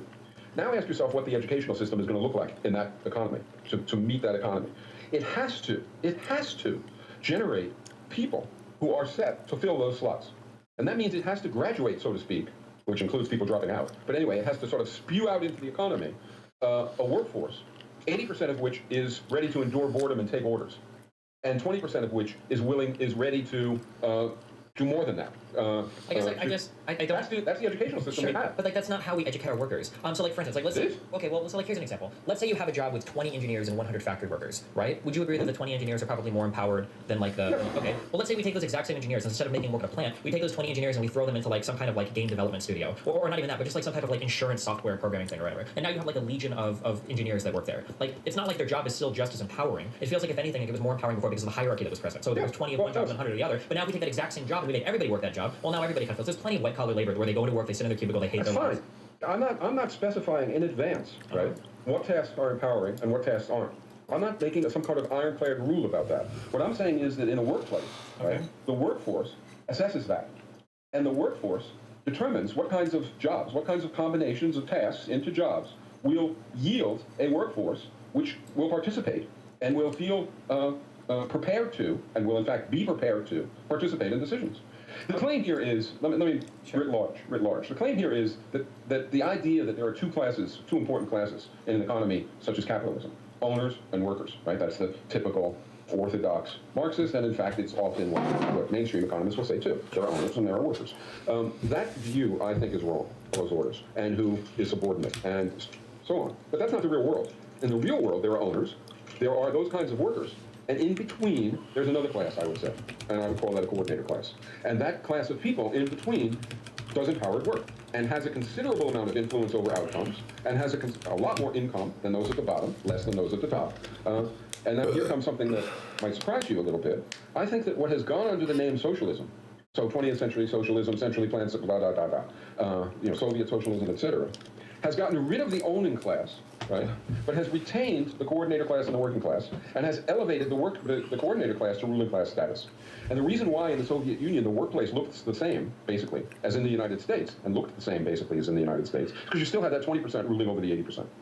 So all of this discussion, what it's about, and is eliminating that class division, because that class division basically robs society of the productive capacities of 80% of the workplace of the population. Okay, sure. Okay, so for the purposes of this conversation, we'll just grant that there is empowering work, that workers can measure that empowering work. Those two things, okay? We'll grant that, okay? Okay. So moving on, when it comes time to decide to like package these I guess like these hours of empowering and unempowering work together, do you think that any efficiency might be lost in an economic system where we no longer specialize our labor at all? So for instance, having doctors work in bathrooms or trying to train janitors to be doctors, like right off, yes. I mean, something might be lost, and then we have to ask if something is gained. So let's take doctors. That's the obvious example that everybody always takes. It makes good sense. Okay. So let's say we take surgeons, and let's make believe, for the sake of discussion in our economy, that a surgeon works a 40-hour week and does 40 hours of surgery. Okay, just for the sake of discussion. So in the change that I'm talking about, that would no longer be the case. So let's say the surgeon now works, I don't know, 20 hours of surgery, and or even 15 hours of surgery, and various other tasks to create a balanced job complex. Okay. So have we lost anything? Of course we have. In that particular case, we lost 25 hours of surgery, more than half, right? And if we write it large to the whole economy, Margaret Thatcher is saying to me, "You're an idiot. You just consigned us to hell. You just consigned us to miserable." Disaster of the loss of all this health care. And the trouble is that we're not looking at the other part. What about the 80% of people who now, by virtue of a change, right, contribute to doctoring, right? So I'm saying that 80% can more than make up for the time of prior doctors or people who specialize as doctors that's lost. Okay, so I'm a capitalist. Do you buy that or not? I do, but I think there's a third party then that we need to analyze. If you do, you're different than most folks. Well, no, I mean, like, I would acknowledge that the 80% that maybe gets to take part in more, I don't like your term empowering, but in labor that lets you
flex creativity or do more varied work is probably going to feel better about their lives than But will they do a good job? Well, that's not as good a job as the original. So the third class, I would what makes you say that? Because generally a lot of the higher education jobs require a degree of specialization, a type of training or education in order to be proficient. Why can't the 80? I'm not saying that the 80% can do it in 20 minutes. Okay. But over time, the question is, why can't 100% of the workforce be contributing in a balanced way, so that, you know, the fact that no one is contributing 40 hours of surgery a week is made up for the fact by lots of people, instead of just those people, lots of people are doing 25 hours of surgery a week at just as high a quality. Well, I don't know if it's realistic or even desirable for all parts for every single person to learn every single job at some company they work at. It's insane. It's impossible and insane, but I didn't suggest that. I just said that out of the 80%, you have to make up that, right? Out of the 80%, you have to make up that what? The work that isn't being done by the person who would have been specializing before. Okay. All right? So that's interesting.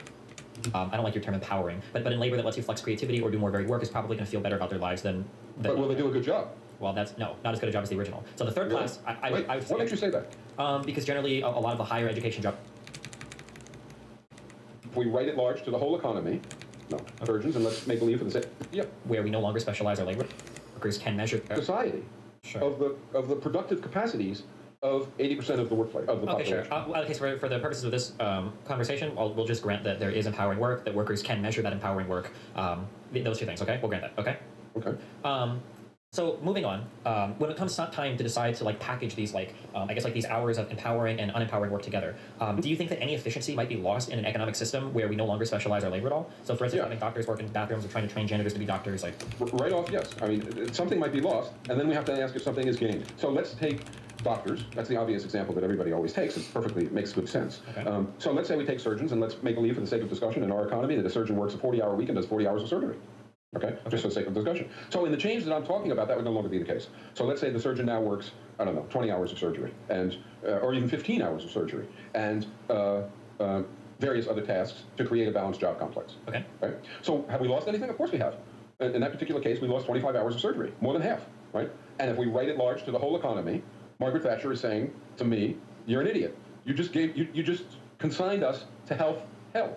You just consigned us to miserable disaster of the loss of all this health care. And the trouble is that we're not looking at the other part. What about the 80% of people who now, by virtue of a change, right, contribute to doctoring, right? So I'm saying that 80% can more than make up for the time of prior doctors or a people.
People who specialize as doctors, that's lost. Okay, so I'm a Do you capitalist. buy that or not? I do, but I think there's a third party then that we need to If you analyze. do, you're different than most folks. Well, no, I mean, like, I would acknowledge that the 80% that maybe gets to take part in more, I don't like your term empowering, but in labor that lets you flex creativity or do more varied work is probably going to feel better about their lives than But will they do a good job? well, that's, no, not as good a job as the original. So the third Really? class, I Wait, would what makes you say that? because generally a lot of the higher education jobs require a degree of specialization, a type of training or education in order to be proficient at. Why can't the 80%? I'm not saying that the 80% can do it in 20 minutes. Okay. But over time, the question is, why can't 100% of the workforce be contributing in a balanced way so that, you know, the fact that no one is contributing 40 hours of surgery a week is made up for the fact by lots of people, instead of just those people, lots of people are doing 25 hours of surgery a week at just as high a quality. Well, I don't know That's if what it's I'm saying. realistic or even desirable for all parts for every single person to learn every single job at some company they work at. It's insane. It's impossible and insane, but I didn't suggest that. I just said that out of the 80%, you have to make up that, right? Out of the 80%, you have to make up that what? The work that isn't being done Yeah. by the person who would have been specializing before. Okay. All right. So if you're in a hospital, say, and again, the surgeons are working 40-hour weeks, and we've flashed 10 years into the future, or 50 years, whatever it is, right? And we look at the same hospital, it has the same number of people, and now the surgeons are working 20 hours a week, 25 hours a week. Well, did we lose half the surgery? And I'm saying no, because the other employees in the hospital are now doing that surgery, and the doctors are doing stuff that they were doing. Sure, but what I'm looking at is, so from a quantitative approach in terms of hours worked, you're correct. The third group that I wanted to look at were consumers, though. So like, let's look at the consumers of healthcare. Because, Wait, you looked at this already? Aren't you going to say? All right, here's what Margaret Thatcher would say. Margaret Thatcher would say, you're out of your mind, Michael. You're a fucking idiot. The 80% cannot do surgery. well, that's what I'm getting to. So I would say from a quantitative approach, you can make the 80% fill the 20% hours. But from a qualitative approach, I don't think that those people would be able to perform. I'm sure there's some percentage of like hidden doctors that either didn't have access to education or the opportunities in life to become surgeons. I'm sure there's some percentage of that did something to do that. But for the most part, I don't think the 80% you draw from to do the surgery is going to have the same qualitative output as the Okay, 20%. for me to be right, Okay. it has to be the case that the 80%, right, are capable of doing, with a few exceptions, right, it's irrelevant, Some are capable of doing empowered tasks. Right? Some of those empowered tasks, some of them will be doing surgery, say, some of them will be doing something else. Okay, flashback 50 years. Okay. It's 50 years ago, right? We have a gigantic stadium. It's really big. And we put all the surgeons in the United States in that stadium. Okay? Okay. It's actually made it 60 years ago. So 60 years ago, all the surgeons in the United States were in that stadium. Is there anything striking about that population of surgeons? 50 years ago?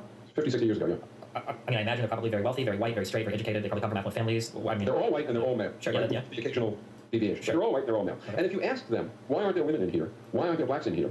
they would say, well, because they can't do it. Right? I assure you, I was around then. That's what people said. In fact, if you asked women and blacks, many of them would say, what are you talking about? We're not in there because that's not what we do. Yeah, you can internalize racism, you can internalize misogyny, of course. Okay. Now let's take the present.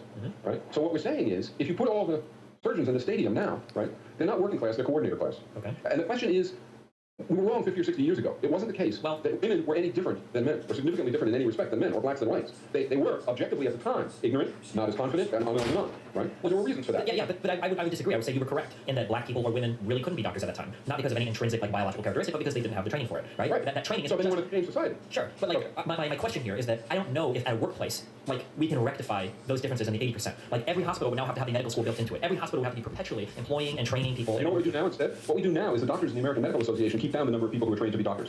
Why do they do that? In what ways? What do you mean by that? In the admissions policies of the medical school. So they should let me relax, or? They want to keep the number of doctors down. Why is that?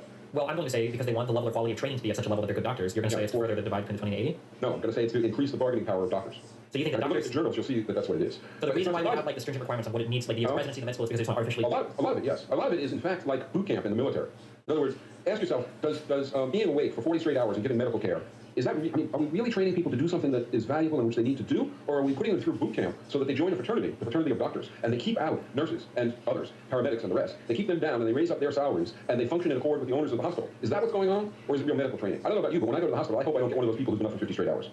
Yeah, I think he's right about this, Dustin. I've heard like people in the medical profession, they call it like hazing or whatever, and they're trying to like phase it out, but there's like a lot of resistance. Hazing is a lot different. So like for instance, I've been able to say like we could shorten medical training, sure. But like even if we agree that we could shorten medical training, there's still going to be like a high level. Like if our current level of training is 100 and 0 is no medical training, then maybe we agree that it could be shortened to like 70 or 80. But there's still like a huge bar that like I'm not going to be a surgeon in a year's worth of training, right? Fine, of course. And nobody said you could do this in a year, right? No, that's not the issue. And 50 years ago, the same thing that you just said was true for a black becoming a surgeon or a woman becoming a surgeon. Sure, but the difference is that those differences weren't rectified in workplaces. Those were addressed outside of the workplace. Like, and this would have to be addressed outside of the workplace too. In other words, changing the whole economy in a fundamental way would involve changing the educational system. That's certainly true. Okay, so just to understand this, so you would pair this, like if you went and worked at a certain company and there were these different tranched stacks of like hours and different jobs at the company that you had to work. Once you figured out what you were going to work at that company, then you would go to the educational system that would train. No. Just like, look, now it's the case that if you're in school, right, you want to get trained in certain things, okay, right? Maybe in physics, right, and maybe in medicine, and maybe in something else, writing or whatever the hell it is, right? Okay. So you do that because that's one of the key pursuits that you want to do during your life, right? You would also get a broad education, a decision-making, various things that you would learn in context of a good education, I assume. And once you got into a workplace, there would be some on-the-job training, I'm sure, just as there is now. Right? So if I were to go to school, most lawyers learn a lot of what they do in law after they get a job. Sure, but that's true of doctors too. Sure, because you can't learn every single thing at school. But if anything, that makes this even more difficult for you. Like it sounds like you're saying, like if I go to school to become a computer programmer, I would also need to take like classes away from my major to learn electrical work, janitor work, accounting work. No, because everybody doesn't do everything. I agree with you. The notion that everybody's going to do everything is insane. But if you go to school, nothing to do with reality. Well, but if you go to school as a computer programmer, how would you possibly know what you're going to be doing until you showed up at any particular job? So you show up at a workplace that's creating computer programs, okay? Because that's what you want to do. So I don't know, Apple or Microsoft, a workplace like that. Of course, it wouldn't look like Apple or Microsoft, of course. But nonetheless, buildings where people do programming. Okay, so in those buildings where people do programming, the programming work requires certain kinds of background and knowledge and experience, and and the cleaning work requires much less. That's true. You pointed that out. And so does various other tasks require much less. And so inside that workplace, you would be doing programming, and you would also be helping to clean up, and you would be also doing certain other things that would make for a balanced job complex. I guess it's but like different programming like environments could be totally different jobs. So like I could get a programming job working or maybe like an information tech job at like a hospital or something, right? Now the types of jobs that I would need to be able to work is going to be way different than if I got like a programming job working for like a lawyer firm. Like maybe I do like firewalls or something for them. Versus the time like I just don't know how you can even account for like the plethora of work that you might be thrown in. Because most of the work or a lot of the work that you'd be getting in addition to the work that you trained for, right, is not hard to learn. Doesn't take particularly long to learn. You don't think it would be? Let me give you that example of South End Press again for a minute, right? So we were a bunch of people who actually had been in graduate school together in economics, right? Okay. And we got together and we decided we were going to make a political press because we thought there was need for one, so we were going to do that. So we had to learn how to typeset. We had to learn how to work with the authors. We had to learn how to edit. We had to learn how to clean the place. We had to learn, and so on. There's various tasks that we had to learn, some harder, some less hard. Okay, so we did all that. That's not beyond the human capacity. Remember that woman who learned how to do the accounting books? Yeah, I mean, it's not beyond it. It's just like insanely inefficient. But I guess you're saying if the trade-off is everybody is happier, then well, yeah, of course. Like as a business owner, like the first thing you learn is that like doing every job is literally the worst approach to owning a business, right? You have to doing every job is insane. Okay, or even doing most jobs. Don't keep doing that. doing a few jobs in a balanced mix, where what you've done is you've taken 80% of the population, right? And they are also doing empowered work. So they're doing conceptual work. So taking the women in 50 years ago, right? They're all of a sudden, their capacity to be doctors has been contributed to society. That's half the population. Their capacity to be lawyers or engineers has been contributed to the population. So you're unleashing all of that capacity, which previously had been essentially stamped out, right? By an education. And so in this society, would literally every single worker be required at least like a 4-year education at like at a college or university or whatever? Well, certainly educate in a good society, in a good economy, such education would be free. Even when you make it free, though, not necessarily everybody wants to pursue those Right, sorts of not education. necessarily everybody does want to do it. But you would have to if you go to a job and you're given one of these like slices of work that includes jobs that you need to be educated Well, presumably, what you can say, I think, is this. You would want the educational system to prepare people to be full participants, creative, capable participants, not everybody the same, right, in a workplace council, some workplace. Now, the person is obviously going to gravitate toward one thing or another. Let's say the person is a musician, or for that matter, a ball player, or whatever it is, right?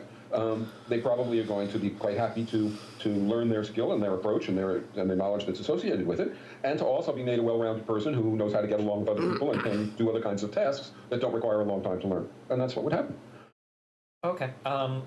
I mean, I think we disagree on the feasibility of this, but maybe we could move on from here. I don't think we're going to come to an agreement. But why is it infeasible? I don't think it's. One reason people would say it is infeasible. Sure. Well, I'll give you my reason why I think it's infeasible. I just don't think that we can organize an education system and all of these I don't want to say job markets, but these corporations where every single person can feasibly learn a lot of these like high-level jobs, and then people that can. Nobody suggested that. Okay, then even us. Okay, I don't think it's possible that the 20% could cut their labor in half, and that the shortfalls created by that could be picked up by the 80% in a way that consumers would be happy with. So, for instance, if I went to a hospital and my child was sick, I don't want somebody that normally cleans the floors who is now doing and 60 surgery. years ago, you would have said, "I don't want a woman" or "I don't want a black." And what I'm saying, but 60 years ago, that would have been true too, because blacks and women didn't have doctor training. Yeah, but you didn't. Well, look, nobody is saying you want somebody who is not yet a doctor, Sure, right? But you would have said, "I can't conceive of a woman getting training and becoming a doctor, of a black getting training and becoming right now, a I doctor." can't conceive of that whole 80% of people somehow accessing and completing enough education to pick up the shortfalls from the 20%. Right? Really? Maybe it's possible, but and if I wanted to do that, my goal would be to change the education system. I wouldn't change the economic organization like you were, but I'm not sure 100% that even would be Suppose you possible. did try and change the education system and you didn't change the economy. What would happen? Well, that's a really broad question. What would happen? Well, in 1969, the government, after the turmoil of the 60s, the government set up something called the Carnegie Commission to investigate. And what they wanted to determine was what the fuck happened. Why did this gigantic turmoil happen so that we can prevent it from ever happening again? This is the government and elites, right? And Carnegie Commission, corporate elites setting up this commission to investigate it. And it was quite interesting because they actually came up with what they thought was an answer, which I think it wasn't the only answer, but they were right. And what they said was, we were over-educating the population. Because of Sputnik, I don't know how much, but there was a big turmoil at the time around education. And all of a sudden there was an enlargement of public education and of the quality of education and breadth of education and so on. And what they said was, the problem was that people were getting out of high school and they expected to have a life. They expected to have some say in their circumstances. And they encountered a world in which they realized they weren't going to have that. And so they went ballistic. And there was a lot of truth to that. Okay, Their lesson from that, just let me just for a second. Their lesson from that was, we have to stop what we were doing. We have to cut back. Wow, he's speaking so fucking slow. Holy shit. Education. We have to create more vocational schools, which are loud and noisy and huge rooms full of people to prepare people for work in a corporation. We have to, low-level work in a corporation. We have to cut funds to high schools. We have to segment people in high schools so we can be sure that a lot of people are coming out prepared to be, essentially wage slaves, prepared to be filling working-class jobs. Now, what you're pointing out to me is, Michael, you have the opposite problem. You have to get a mesh between education and the economy. They wanted the mesh to be that the educational system produced people ready to obey orders and endure boredom. You have to educate people who are ready to participate and to make decisions and to take responsibility.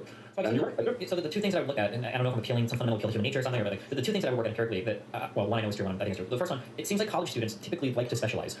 This is very anecdotal from my personal experience. People that are, for instance, science, technology, engineering, math majors. These are people that enjoy specializing in their major classes. They hate electives. They hate that they have to take some class or journal stuff, right? So already at an education level, people don't even want to diversify there. And talking to other educated people, I have friends that are systems engineers, friends that are project leads, people that work at their particular job. So for instance, if you ask any engineer, any computer programmer, if you say, listen, I've got a really exciting thing for you, I'm going to promote you tomorrow to be like a manager, all of them would hate it. They don't want to do that. They don't want to be more empowered as a manager of whatever. They just want to work on like their computer programming. That's what their desire is. They don't want to be more diversified in terms of what they do. They have everything they like, and that's it. Like I know that these two things, I'm confident in saying that these are generally true. Another thing that I know that makes me wonder on an empirical level for this, because obviously if I grant you that all this is achievable and we don't lose any like efficiency gains, or if we don't lose much efficiency, whatever, in your world it sounds pretty good. But I know, for instance, after NAFTA occurred, I believe the Clinton administration set up like a commission to kind of analyze like what happens when we try to retrain people for jobs. It's a big question that a lot of globalists have no good answers for, which is when people lose jobs in your country because you send work overseas or to other countries, what do you do with those people? Sure, your consumers get cheaper prices, but a lot of people lose work. Well, if we spend money to retrain them, what does that look like? Now, as far as I'm aware, at this level, the empirical data shows that retraining people is a huge waste of money. You're better off just giving them the money verbatim. Once you reach like 40, 50 years old, you're not going to retrain to be an engineer or computer programmer. Like people like to specialize in their labor. Now, that's just a general takeaway that I seem to have from those two little bits of information. I'm trying to think more, but it seems like when people do like types of work, they like to specialize, they like to have their thing, and they do it, and that's it. And they're trying to diversify the whole workforce. It seems like a fantastical idea. But you keep having in your mind, I think, this image of employees being, very broad, doing these huge array of things. I'm not suggesting anything like that. I'm suggesting that they're doing a mix, but that doesn't mean it's a mix of 100 different things. It means there's one thing that they maybe specialize in. Not everybody does, but I agree with you. Lots of people would. Okay. They might specialize in writing songs. They might specialize in science. They might specialize whatever it is. I agree with you. So that's the thing that they get their dignity and fulfillment from in the empowered sense. And then the rest. Why do they do the rest? Well, they do the rest because it generates a society which is equitable. It generates a society in which you don't have these class struggle and class hierarchy. It generates a society in which you don't have, like in the United States right now, working class communities that are devastated and which, they're just devastated. Most people don't realize how bad this situation is. That's part of what's created the Trump phenomenon. So you opt for. I mean, why do people opt to change society so there's less and hopefully no racism, or less and hopefully no sexism?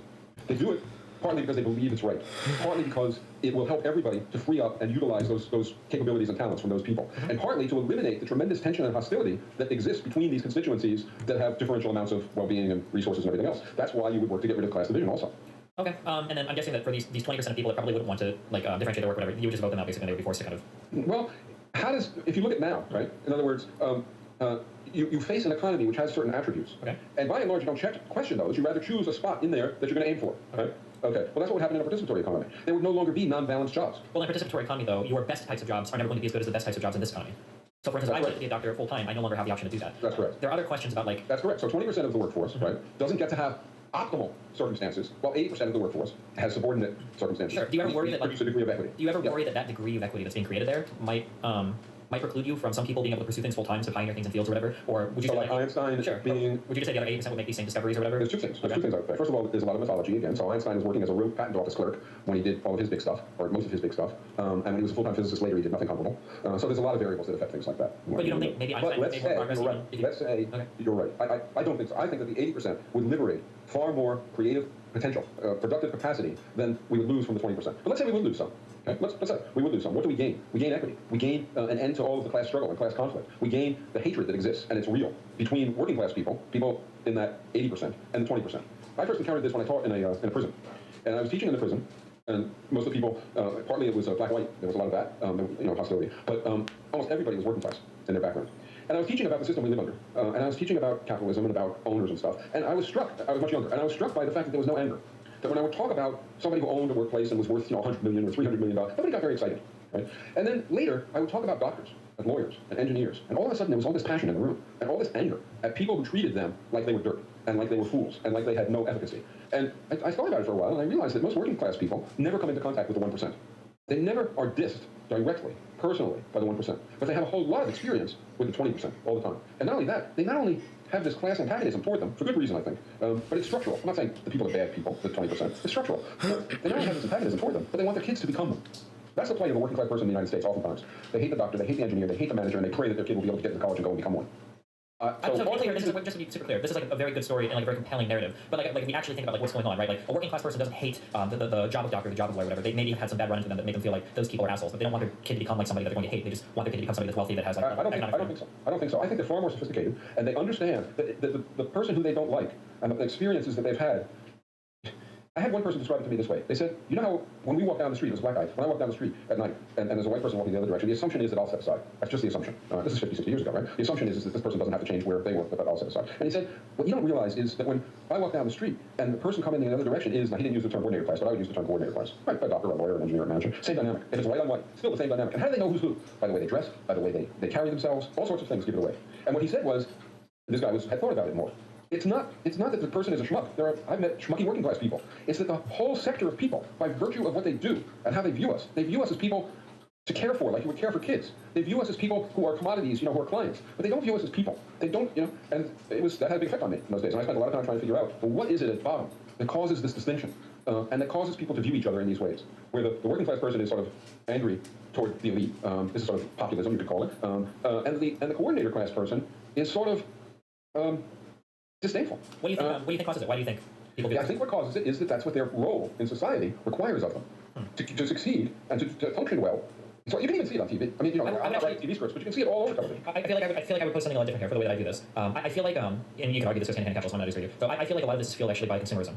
The way that we identify people, the way that we assign worth to not only to other people but even to ourselves, is if we've acquired the possessions that make us stand out in the way that society tells us it should. So for instance, we buy a certain pair of shoes, a certain type of clothing, not because we like it, but because society tells us that if we have that, we're worth more. So when you talk about like identifying people on the street, insofar as I move aside for you move aside for me, you're better than me, I'm better than you, I don't think it necessarily has anything to do with jobs or division of coordinators. Except what lets people buy that stuff? Income. And the income that people have is a function of their position. Sure, I think that the analysis of a person on the street is far less sophisticated than any sort of understanding of like class thing. It's more like a product or consumerist thing. It's kind of tied into jobs, but not really kind of. No, it's very tied into jobs because the coordinator class makes way more than the working class. And so the coordinator class owns those things. I mean, what you're describing is true. I'm not going to disagree with you about that. And in fact, everybody knows it, especially the advertisers. So when you want to sell a product, it's rare. It's not unknown, right? But most of the time, what you're saying is this product will deliver status. This product will deliver freedom. This product will deliver sex. This product will get you a girlfriend or a boyfriend. This product will deliver what's missing in your life, right? Which tells us something about our lives. I mean, just watch 100 ads in a row, and you'll discover something about life in America. What it is that people crave and don't have, and then they try and get it by buying this crap that doesn't, and never intended to, fill those needs. Because you don't want to fill those needs. You want people to keep buying.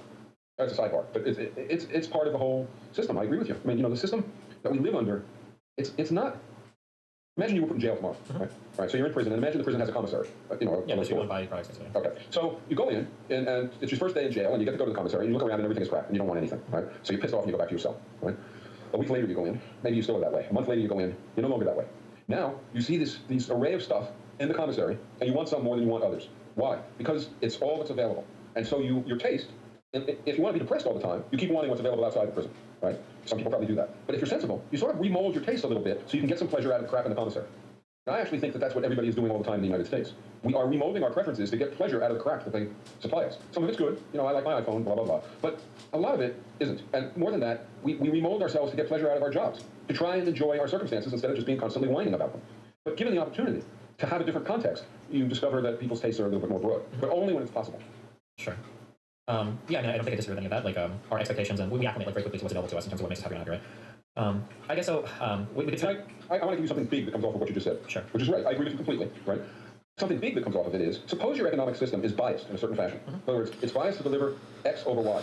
Right. Then what you're describing is that rational consumers start to want X more than Y, especially if it delivers X sort of cheaper than its real cost and Y more expensive than its real cost. So we change. Well, a market system is biased against dealing with the ecology. It is biased against providing collective goods. It is biased toward individual production and individual consumption. And we change our taste to fit that bias. Otherwise, we're miserable. So we make ourselves, over time, want stuff that's available. Balanced jobs aren't available. None of us want them. None of us think about them. It's nowhere near our consciousness. Right? As you described. So real quick, because I understand the road we're down. And like, I must agree to some level that whatever society you're born into is going to program you to some extent to prefer that society. That black people are less than white people, women are less than men, depending on what time period you're from, of course. And it's impossible to break free from that system if you're born into it, even though now we have some historical perspective and we can see, well, those people were foolish, right? You're just saying that you were maybe 50, 200 years ahead, looking back saying, well, we're going to say that like a market economy right now is also a foolish idea that we're constrained to. And that's possible. It could entirely be possible. But the caution that I would say here is just because things have been bad in the past and were replaced by something else doesn't mean, one, that what we have right now is necessarily bad for any given reason, and that two, that your replacement is either possible or remedies the problems given, right? I do agree that it's entirely possible that even like my brain is so poisoned with neoclassical assumptions or our current like modes of production that I can't see a way out of it. It is possible, right? I can see that. But even if it is, like, the replacement needs to be something that's possible, that I can suggest. Yeah, of course. It's incumbent on me to make that case. Of course, which is what you're trying to do, or what you are doing. Briefly. Sure. Yeah, briefly, of course. To not get, so I think I understand how you build out jobs. I think we kind of understand this. Do you want to, just so that we're not doing this for hours and hours tonight, do you want to talk a little bit about how goods are doled out in households? I know that like part of this is where you want to that. Do you want to there's another part you want to you can do that. No, that's fine. That's the hardest part. It's hard to think about. When we were thinking about this, balanced job complexes, they're different, right? And so in that sense, maybe it's hard, sort of outside the box. But it's not that complicated. The same thing with equitable remuneration. But allocation is more difficult, I agree. I'm against central planning because it's authoritarian. I'm against central, not because it doesn't work. It can work. And in fact, and most people don't realize this, but the economic literature in the United States totally acknowledges that central planning can work. It's for the population that it said that it can't. But I don't like it anyway. Sure. Right? To be clear, because it gives you authoritarianism and it robs self-management and so on and so forth. Sure. So and the coordinated class rules the working class. I don't like markets for a host of reasons. Sure. Just to be clear, when economists say that central planning can't work, it's not that central planning. Yeah. Or if they say it can. But the problem isn't generally with central planning. It's the idea that we try to centrally plan for too many variables, it becomes impossible to do so. So centrally planning like the population. That's exactly what actually economists in the United States have seriously investigated in a way that I wouldn't, because I don't want to make it work. Because I don't like it at its best. Because it's authoritarian and it's got class division and so on. But they investigated all sorts of mechanisms to build into the central planning to deal with these so-called information problems. And they feel that they have done a whole lot of that and succeeded in providing incentives to generate information, et cetera, et cetera. But I don't want to spend a lot of time on that because I don't care, right? The best conceivable central planning, which you may feel is impossible, but even if we say it is possible, I don't want it, right? It's not ideologically. I'm opposed to it because it produces a coordinated class, working class division. a hierarchy of wealth, income, power, influence, authoritarianism, which spreads throughout society, et cetera, et cetera. And I don't want any of that. I consider all of that. I mean, if you have to have it, if the alternative is starvation, okay. Yeah, I'm sorry. I didn't mean ideologically like in a partisan hacker. I just meant like ideologically opposed to what follows from authoritarianism. Yeah, sorry. Okay, so how would we? Let me give you the extreme. Here's where I'm considered an extremist. I mean, so far people might consider me crazy about some of these things. Yeah, right? I mean, But I think markets are the single worst, the single most destructive artifact of human creation in history. So I'm a market abolitionist. I think markets, by their dynamics, are incredibly harmful. More and more people are beginning to see this as the world faces the possibility of extinction. But I've felt it for a long time. In any case, the real question is, what's the alternative? So the alternative is what's called participatory planning. I should say markets are market planning, right? Every economy winds up with something that's done, and the thing that's done is, in fact, the plan.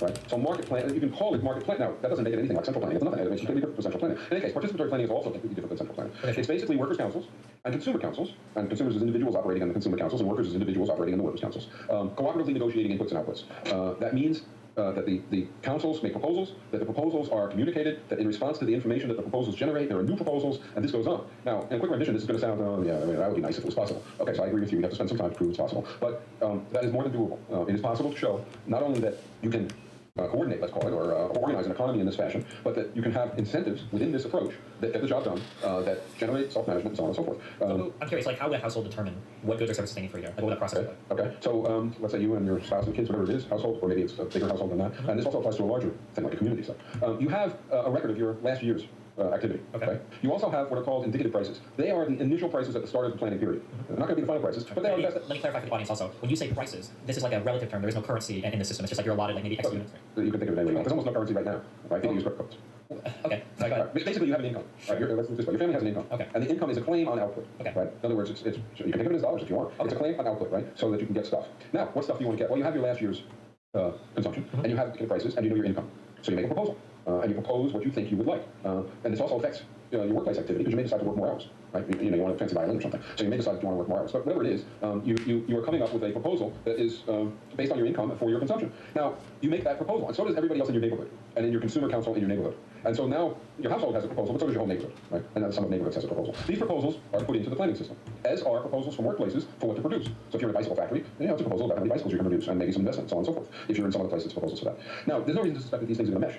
Right? There's no reason to suspect that you, expressing your desires to consume, are going to want, in sum total for the whole society, the amount that you, as a producer, in sum total for the whole society, want to produce. In fact, it's far more likely that what is proposed for production will be less than what is proposed for consumption. Right? Just a quick question. Now there's just an iteration mechanism. Yeah, there's a back and forth, and you arrive at a plan. Can I ask just a quick question? In all of society, assuming people are doing an average amount of work, everybody makes the same amount of money. Everybody has the same. If you're working in the same formation, the same intensity, and the same onerousness, you all get the same income. Gotcha. Okay, so every household is working theoretically the same amount, with harder working people putting more effort, getting more. Yeah, not working harder jobs necessarily. The economy, what would happen? Well, that's a really broad question. What would happen? Like, well, in that. That's just a general takeaway that I seem to have from those two little bits of information. I'm trying to think of more. But it seems like when people do like types of work, they like to specialize, they like to have their thing, and then they do it, and then that's it. And they're trying to diversify the whole workforce. When he did all of his big stuff, or most of his big stuff, I'm actually like TV scripts, but you can see it all over television. I feel like I would. Over time, want stuff that's available. Balance is also completely different than central planning. Okay. It's basically workers' councils and consumer, and this also affects your workplace activity, because you may decide to work more hours. Right? You want a fancy violin or something, so you may decide that you want to work more hours. But whatever it is, you are coming up with a proposal that is based on your income for your consumption. Now, you make that proposal, and so does everybody else in your neighborhood, and in your consumer council in your neighborhood. And so now your household has a proposal, but so does your whole neighborhood, right? And now some of the neighborhoods has a proposal. These proposals are put into the planning system, as are proposals from workplaces for what to produce. So if you're in a bicycle factory, it's a proposal about how many bicycles you're going to produce, and maybe some investment, so on and so forth. If you're in some other place, it's proposals for that. Now, there's no reason to suspect that these things are going to mesh, right? There's no reason to suspect that you, expressing your desires to consume, are going to want, in sum total for the whole society, the amount that you, as a producer, in sum total for the whole society, want to produce. In fact, it's far more likely that what is proposed for production will be less. So that we're not doing this for hours and hours tonight. Do you want to talk a little bit about how goods are doled out to households? I know that like part of this work says that. There's another part you want to do. You can do that. No, that's fine. That's the hardest part. It's hard to think about. When we were thinking about this, balanced job complexes, they're different, right? But and so in that sense, maybe it's hard, sort of outside the box. But it's not that complicated. And the same thing with equitable remuneration. But allocation is more difficult. I agree. I'm against central planning because it's authoritarian. The United States have seriously investigated, but they and succeeded, which would make it less impossible. This is a coordinated society. I didn't mean ideologically like in a partisan hacker. I just meant like ideologically opposed to what follows from authoritarianism. Yeah, sorry. Okay, so how would we? Let me give you the extreme. Here's where I'm considered an extremist. I mean, so far people might consider me crazy about some of these things. Yeah, right? I mean, but I think markets are the single worst, the single most destructive artifact of human creation in history. So I'm a market abolitionist. I think markets, by their dynamics, are incredibly harmful. More and more people are beginning to see this as the world faces the possibility of extinction. But I've felt it for a long time. In any case, the real question is, what's the alternative? So the alternative is what's called participatory planning. I should say markets are market planning, right? Every economy winds up with something that's done, and the thing that's done is, in fact, the planning. Right? So market plan, you can call it market plan. Now, that doesn't make it anything like central planning. It's nothing. It's completely different from central planning. In any case, participatory planning is also completely different than central planning. Okay. It's basically workers' councils and consumer councils, and consumers as individuals operating in the consumer councils, and workers as individuals operating in the workers' councils, cooperatively negotiating inputs and outputs. That means that the councils make proposals, that the proposals are communicated, that in response to the information that the proposals generate, there are new proposals, and this goes on. Now, in a quick rendition, this is going to sound, oh yeah, I mean, that would be nice if it was possible. Okay, so I agree with you. We have to spend some time to prove it's possible. But that is more than doable. It is possible to show not only that you can coordinate, let's call it, or organize an economy in this fashion. So I'm curious, like, how would a household determine what goods or services they need for a year? Like, what would that process look like? Like a community, say. You have a record of your last year's activity. Okay. You also have what are called indicative prices. They are the initial prices at the start of the planning period. They're not going to be the final prices, but they are best. Let me clarify for the audience also. When you say prices, this is like a relative term. There is no currency in the system. It's just like you're allotted like maybe X units. You can think of it anyway. There's almost no currency right now, right? People use crypto. Okay. Sorry, go ahead. Right. Basically, you have an income. Sure. Right? Let's do it this way. Your family has an income. Okay. And the income is a claim on output. Okay. Right? In other words, you can think of it as dollars if you want. Okay. It's a claim on output, right? So that you can get stuff. Now, what stuff do you want to get? Well, you have your last year's consumption, and you have your prices, and you know your income. So you make a proposal, and you propose what you think you would like. And this also affects your workplace activity, because you may decide to work more hours. Right? You want a fancy violin or something. So you may decide that you want to work more hours. But whatever it is, you are coming up with a proposal that is based on your income for your consumption. Now, you make that proposal, and so does everybody else in your neighborhood, and in your consumer council in your neighborhood. And so now your household has a proposal, but so does your whole neighborhood, right? And now some of the neighborhoods has a proposal. These proposals are put into the planning system, as are proposals from workplaces for what to produce. So if you're in a bicycle factory, it's a proposal about how many bicycles you can produce, and maybe some investment, so on and so forth. If you're in some other places, proposals for that. Now, there's no reason to suspect that these things are going to mesh. Right? There's no reason to suspect that you, expressing your desires to consume, are going to want, in sum total for the whole society, the amount that you, as a producer, in some total for the whole society, want to produce. In fact, it's far more likely that what is proposed for production will be less than what is proposed for consumption. Sure. Right? Just a quick question. Now there's just an iteration mechanism. Yeah, There's a back and forth, and you arrive at a plan. Can I ask just a quick question? In all of society, assuming people are doing an average amount of work, everybody makes the same amount of money. Everybody has the same. If you're working in the same duration, the same intensity, and the same owners, you all get the same income. Gotcha. Okay, so every household is working theoretically the same amount, with harder working people putting more effort, Getting more. Yeah, not working harder jobs necessarily, but putting more effort. Right? Okay, all right. So these two, the consumers and the workers, would go back and forth. What would these negotiations look like? Let's say the consumers all wanted like a certain thing, and the producers, the laborers, didn't want to create that thing. How do the consumers bargain for those things? They don't really. You don't have to verbally bargain for it. But let's take an example. This year is going to be hotter than last year. Okay. We know how many air conditioners were proposed for last year. Okay. So the workplaces are proposing to produce. They have to produce socially valued stuff. What's this so they're actually question? proposing more. Can I ask just a quick question? In all of society, assuming people are doing an average amount of work, everybody makes the same amount of money. Everybody has the same. If you're working in the same duration, the same intensity, and the same owners, you all get the same income. Gotcha. Okay, so every household is working theoretically the same amount, with harder working people putting more effort, Getting more. Yeah, not working harder jobs necessarily, but putting more effort. Right? Okay, all right. So these two, the consumers and workers, would go back and forth. What would these negotiations look like? Let's say the consumers all wanted like a certain thing, and the producers, the laborers, didn't want to create that thing. How do the consumers bargain for those things? They don't really. You don't have to verbally bargain for it. But let's take an example. This year is going to be hotter than last year. Okay. We know how many air conditioners were proposed for last year. Okay. So the workplaces are proposing to produce. They have to produce socially valued stuff. So they're actually proposing more air conditioners. When you say, wait, real quick, that's important. You say they have to produce socially valued stuff, therefore they have to They don't produce. get income if they don't. Who determines what is socially valuable? Where's that determination? The consumers. And as part of the bargaining process? Well, it has to be consumed. In other words, if I suppose I want to be a shortstop for the New York Yankees, I can't. At least I can't earn an income doing that, and they also won't hire me. But I also can't go into my backyard, dig holes and fill them in, working long hours, incredibly hard, and with my kids shooting arrows at me, so it's onerous. Yeah, I guess and I I was want gonna high income. I can't do that. I have to be producing something of use. Yeah, my of question value. is, what if consumers are demanding some good that laborers just don't want to produce? Or how would you, like some crazy example, like sex waste. Let's say somebody wants to have like a dildo factory, right? Like a consumer wants to produce something like that. But laborers are like, well, this is ridiculous, we don't want to make this. Who determines like that that's like a social good? I don't think that's the good example. I think the good example is consumers want X, right? And it turns out, and they don't have a good idea of what X entails, they just want X, they like X, right? But it turns out over here, X entails very hard work. Okay. Or it entails very onerous work. And the amount of X that consumers want is just more than workers are willing to provide. So when the consumer request comes in and the worker request comes in, and this could certainly happen, right? And will happen often. Okay. Then the consumption demand is higher than the worker supply. Yeah. Right. So the workers see that, and the consumers see it, and the workers might go up a little bit, and the consumers might go down a little bit. Why and do the workers go up? Why do the because workers- price changes. So And because they have to do socially valued labor. And Wait, they have I understand. When you say price changes, are you saying that like those laborers? Because I guess I'm confused when you say price changes because laborers are all paid the same, and you're not paid based on your output ever. You're paid based on the effort of your work. So what Except for price one thing. change- Except for one thing. You have. Suppose we're in a workplace, Okay. right? We have a certain amount of equipment, a certain amount of inputs, and a certain amount of laborers. Okay. Doing socially valued labor, and this is what you were pointing to all the way back at the beginning of the discussion. Doing socially valued labor means that those assets, right, have to be used sensibly. We don't want to waste them. So in other words, we don't want to produce stuff that isn't wanted that goes into the ocean. That would be wasting the assets. But it would also be wasting the assets if we produced stuff that was less desired than we were able to produce, right?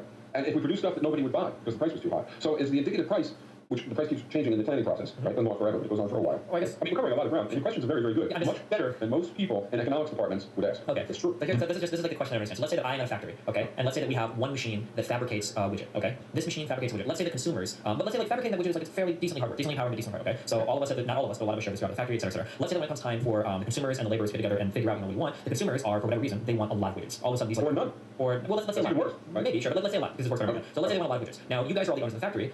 Now you're not really incentivized to do more of this hard work because why would you? Now you're saying, well, the price would increase, but if I get paid the same regardless of my output, why would I increase my output? You get paid the same. You get paid the same per hour, right? Of average intensity and average onerousness, as long as what you're doing is socially valuable. As the price changes, right, you may no longer be doing socially valuable work with all those hours that you're putting in. So that's one phenomenon. The phenomenon that you're talking about, though, is basically just you need more workers. Right? In other words, if last year we produced 1 million widgets, and for some weird reason, this is what I was going to get at with the air conditioners, with some weird but justifiable reason that the consumers will stick to, right? They want 2 million widgets. You can't deliver unless you have more workers.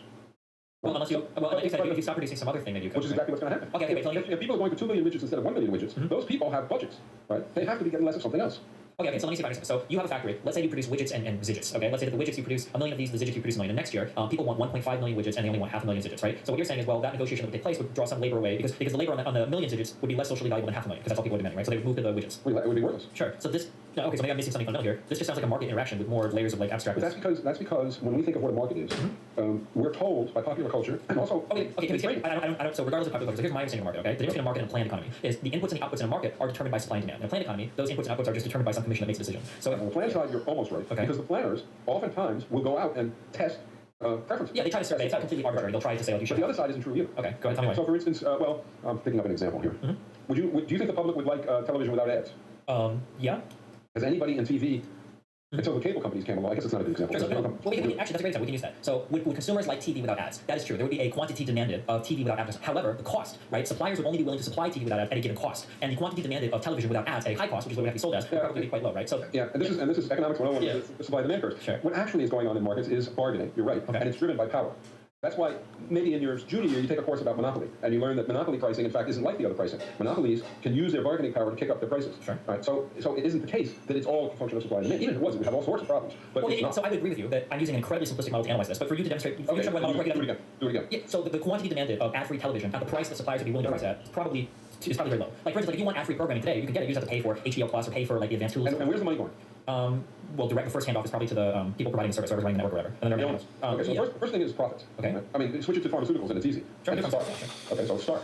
In the case of pharmaceuticals, the cost of production is nearly zero, and the relatively speaking, and the gigantic cost of sales is because they have bargaining power and they can jack up the prices. And then the income goes to profits. I disagree with that. The cost of production is illusory in pharmaceuticals because the production has to take into account the high cost of research and development, right? That's what, like the marginal cost. Which is paid for outside the pharmaceutical industry. Oh no, that's not true. Look, here we're just going to disagree. Yeah, the bottom line is, do the pharmaceutical companies put away make huge profits? No. They don't. The rate of profit in a pharmaceutical company is going to be probably about the rate of profit in any industry. If there was rate of profits to be had there, then more people would go out into the real world.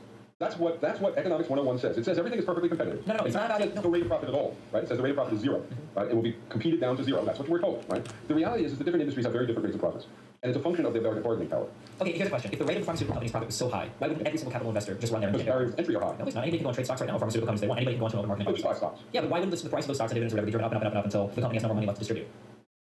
Like at some point, like you can't have these companies. I have to admit, I don't know. I have never understood and I don't understand the stock market, so I'm very hesitant. Well, capital markets are a pretty important part of the profitability of like major publicly traded companies. A lot of what I focus on isn't existing companies and existing relations, right? I think those are so horrendous that putting my time into proving that they're horrendous isn't worth much because it's totally obvious. The income distribution in the United States is so incredibly skewed, so incredibly distorted that 4 or 5 people own as much as half the population. It doesn't matter how we tweak it; it's disgusting.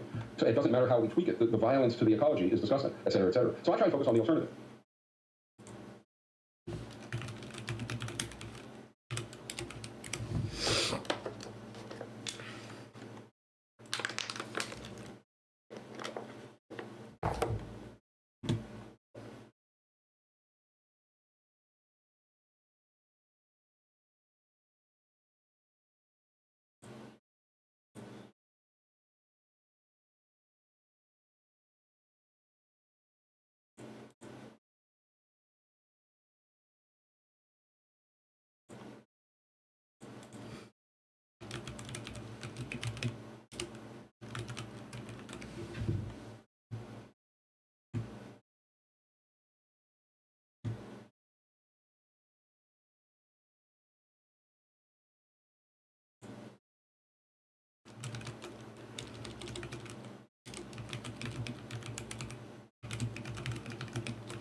Come on.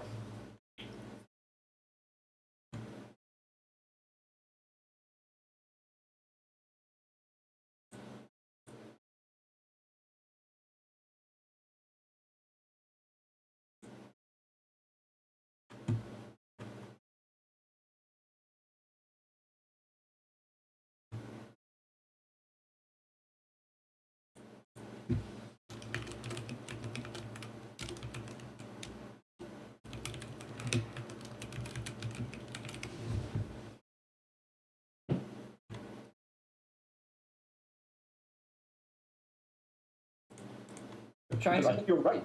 You're right that we will never get anything else if we can't make a case that an alternative which looks better is also possible. Sure, I understand. Okay, just for the record, I feel like I'm being like pretty fair in this conversation. I'm trying to. You told me in one hand, you told me to go out into the real world and analyze things, and on the other hand, we're talking about rate profits, and you don't care at all about capital markets. Like these two things are. I do. If you look that an alternative which looks better is also possible. Sure, I understand. Okay, just for the record, I feel like I'm being like pretty fair in this conversation. I'm trying to. You told me in one hand, you told me to go out into the real world and analyze things, and on the other hand, we're talking about rate profits, and you don't care at all about capital markets. Like these two things are. I do. If you look at the income of the owners of pharmaceutical companies and out in the world, I will predict that they are hugely wealthy. Of course. Okay? And that they're but hugely wealthy, not like gigantic wealth, because their bargaining power allows them to jack up the prices of medicines to people who have no choice but to try and get them. Okay, all right, well, let's move back to the how households figure out like yeah. So the problem I had was it sounded like we were getting a description of a sort of market economy with more layers of bureaucracy kind of in between. That if consumers are demanding more of a product and less of another, that producers will produce more of a product and less of another. That almost looks like a market signal, but we're communicating these things not via currency directly, but between like councils that we've placed in between these institutions. Why is that superior? It's superior. Some of a part of what you just said I think is true. Okay. That is to say, markets are communicating and participatory planning is communicating. True. And markets are facilitating decisions and participatory planning is facilitating decisions. True. And they're doing it in light of some kind of an estimate of costs and benefits. True. Markets don't measure costs and benefits properly. Well, so we have to ask what you mean by cost and benefit now. What do you mean? Well, let's take the cost of production of a cigarette. Okay. Production and consumption also. Okay. So markets don't take into account what are called externalities. Every economist accepts this, agrees with it. They're the ones who came up with it. Of course. So what that means is that in the exchange, in a market system, the buyer and the seller interact. And they arrive at a price and they make a transaction. Mm-hmm. And the buyer is aware of the impact on the buyer, and the seller is aware of the impact on the seller. Neither one gives a shit about the impact in the broader society of the production or the consumption. Mm-hmm. So the consumer doesn't know about, gets no information about, and doesn't care about, because there's no way to care about, the implications of the production of the good for, say, the ecology, or for, say, the health of the workforce, or whatever you want. Hey, what you on, bud? Why are you wearing that type of shirt, bro? I don't think that's very, very modest of you, man. That's a very immodest shirt you're wearing there. Hey. That's an immodest shirt, bro. You're showing a little too much skin, bro. Bro, what? What you mean? Yeah, dude, I can see your cleavage, bro. I can see your side boob, dude. Like, you're not wearing modest clothing, dude.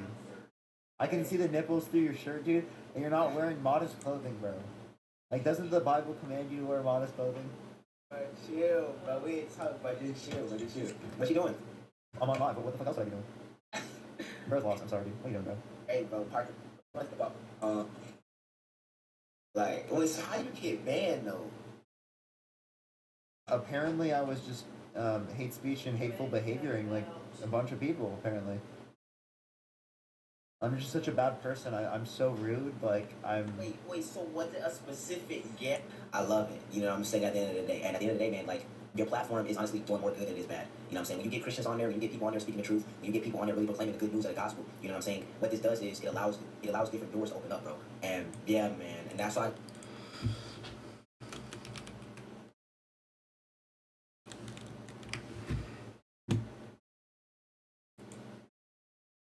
In 1972, researchers at MIT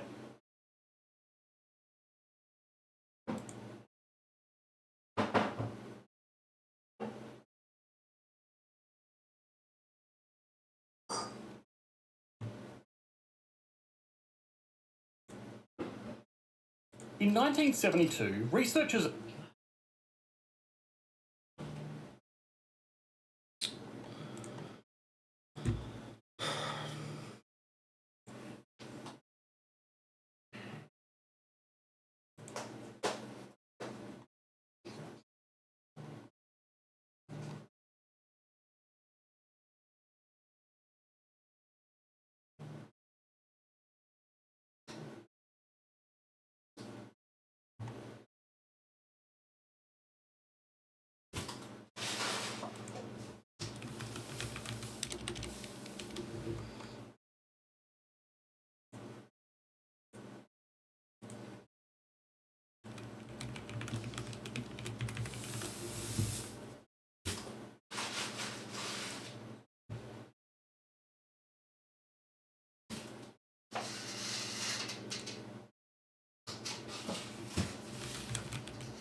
This is Audible. Gildan Media, a division of Recorded Books, presents Economics for Dummies, 3rd edition, by Sean Masaki Flynn, Ph.D. Narrated by Christopher Grove. Publisher's note: this audiobook has bonus material, which is available at dummies.com/go/get access. You will see a drop-down menu and an option for the audiobook edition of this book, Economics for Dummies, 3rd edition. The code phrase for accessing this bonus material is Adam Smith, with A in Adam and S in Smith capitalized. Additionally, you will hear references to figures and tables in this audiobook, which are present in the print and ebook version of this book. Introduction. Economics is all about humanity's struggle to achieve happiness in a world full of constraints. There is never enough time or money to do everything people want, and things like curing cancer are still impossible because the necessary technologies haven't been developed yet. But people are clever. They tinker and invent, ponder and innovate. They look at what they have and what they can do with it and take steps to make sure that if they can't have everything, they'll at least have as much as possible. Having to choose is a fundamental part of everyday life. The science that studies how people choose, economics, is indispensable if you really want to understand human beings, both as individuals and as members of larger organizations. Sadly, though, economics has typically been explained so badly that people either dismiss it as impenetrable gobbledygook or stand falsely in awe of it. After all, if it's hard to understand, it must be important, right?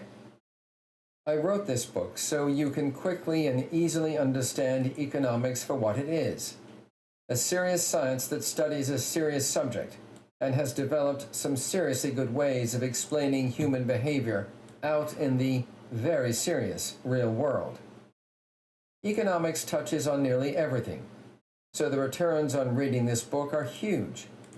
You'll understand much more about people, the government, international relations, business, and even environmental issues.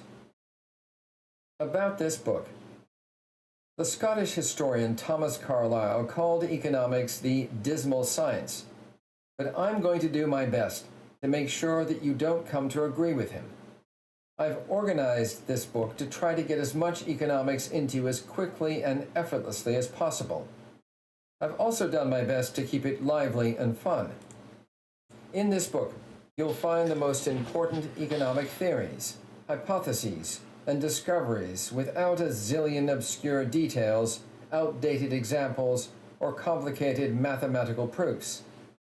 Among the topics covered are how the government fights recessions and unemployment, how and why international trade is good for both individuals and nations, why poorly designed property rights are responsible for environmental problems such as global warming, pollution, and species extinctions, how profits guide businesses to produce the goods and services you take for granted, how economic incentives affect healthcare costs, prices, and efficiency, why competitive firms are almost always better for society than monopolies, how the Federal Reserve controls the money supply, interest rates, and inflation all at the same time, why government policies such as price controls and subsidies often cause much more harm than good, how the simple supply and demand model can explain the prices of everything from comic books to open heart surgeries. You can read the chapters in any order, and you can immediately jump to what you need to know without having to read a bunch of stuff that you couldn't care less about. Economists like competition, so you shouldn't be surprised that there are a lot of competing views. Indeed, it's only through vigorous debate and careful review of the evidence that the profession improves its understanding of how the world works. This book contains core ideas and concepts that economists agree are true and important. I try to steer clear of fads or ideas that foster a lot of disagreement. If you want to be subjected to my opinions and pet theories, you'll have to buy me a drink. Note, economics is full of two things you may not find very appealing: jargon and algebra. To minimize confusion, whenever I introduce a new term, I put it in italics and follow it closely with an easy-to-understand definition. Also, whenever I bring algebra into the discussion, I use those handy italics again to let you know that I'm referring to a mathematical variable. For instance, I is the abbreviation for investment. So you may see a sentence like this one. I think that I is too big. I try to keep equations to a minimum, but sometimes they help make things clearer. In such instances, I sometimes have to use several equations, one after another. For avoid confusion about which equation I'm referring to at any given time, I give each equation a number, which you will hear. For example, equation 1, E equals MC squared. Equation 2, MTV equals ESPN plus CNN squared. Foolish assumptions. I wrote this book assuming some things about you. You're sharp, thoughtful, and interested in how the world works.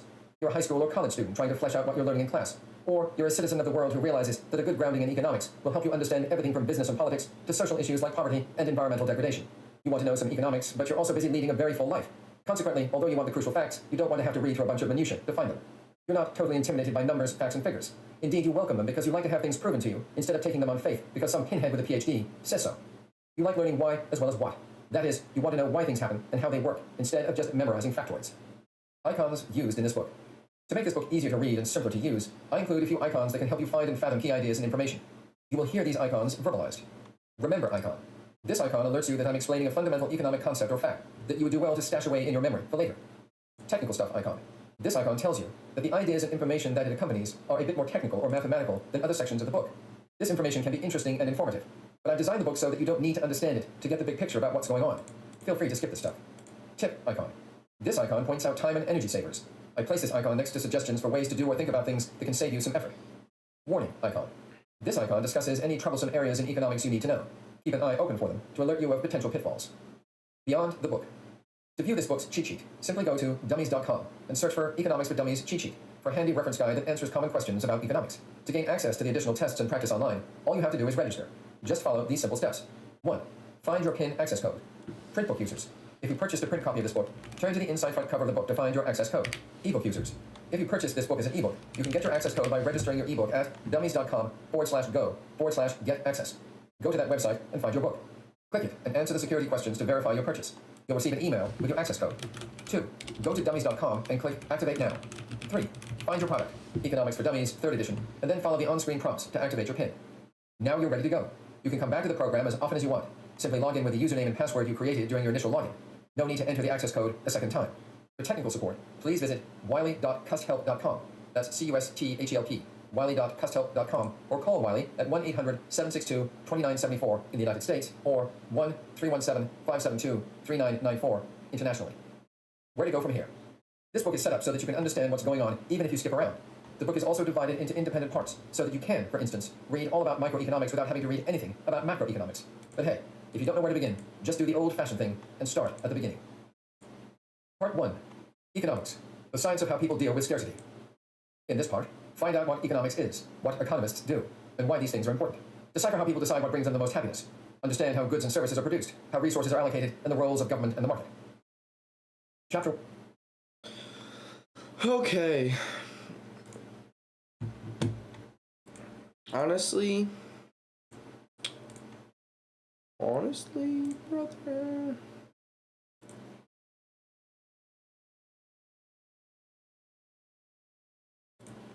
I think what I'd rather do right now is read about January 6th.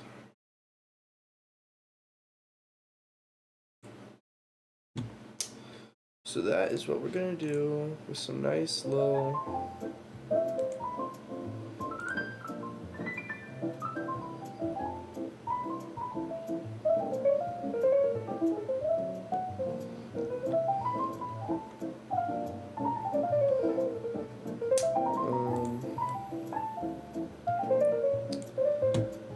Okay. Page 456. 501.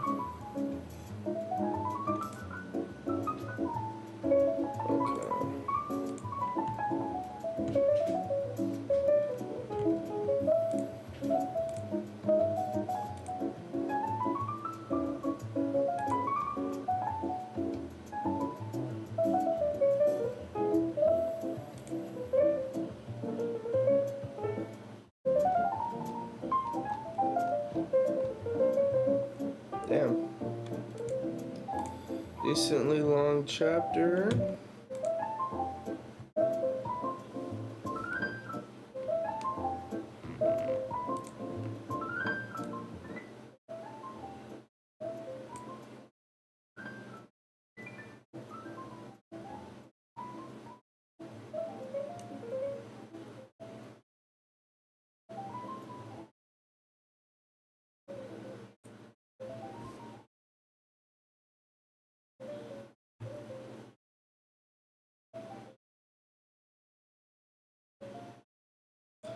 Let's just read. President Trump and his allies embark on a desperate gambit to block certification of the 2020 presidential election. The intellectual framework theory that the vice president could change the outcome of the election at the joint session emerged from discussions among the lawyers working with the Trump campaign after the 2020 election. When the Electoral College met to cast votes for the certified winner in each state on December 14, 2020, any possibility of President Trump reversing his defeat came to an end.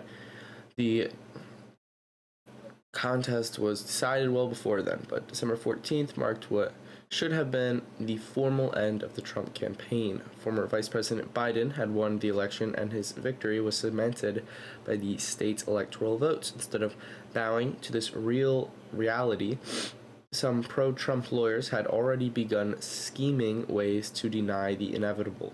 Over the course of the post-election period, as their other plans each failed, the importance of January 6th and the need to pressure Vice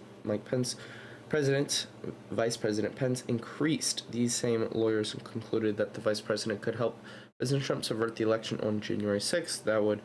But they would need Vice President Pence to set aside history and the law. To do so, they need him to violate the Electoral Act of 1887. The ECA had governed the joint session for 130 years, but it was an inconvenience barrier for the President Trump to play and chose by the state.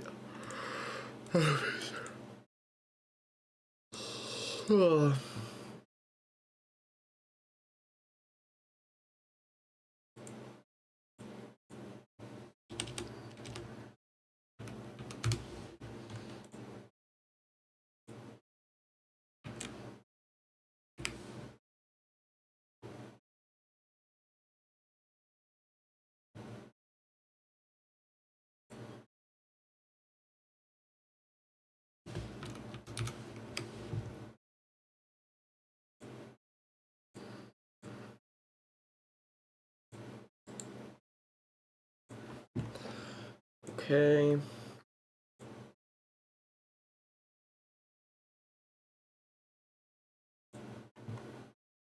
$457.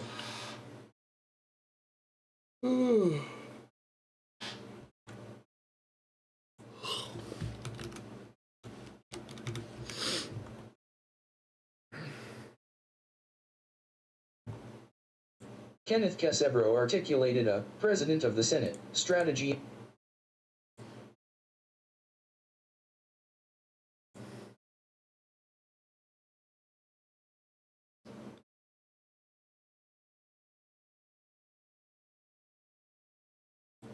Hi, my name is Microsoft. Hi, my name is Microsoft Zira, English, United States.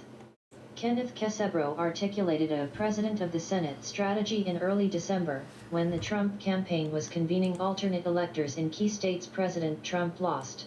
On December 13, 2020, Kenneth Casebro, a pro-Trump lawyer, sent a memo to Rudolph Giuliani, the president's lead outside counsel, upon request from Trump campaign official Boris Epstein. 21. Casebro laid out a President of the Senate strategy, arguing that the President of the Senate, he, and he alone, is charged with making judgment. Yeah, it's just not faster.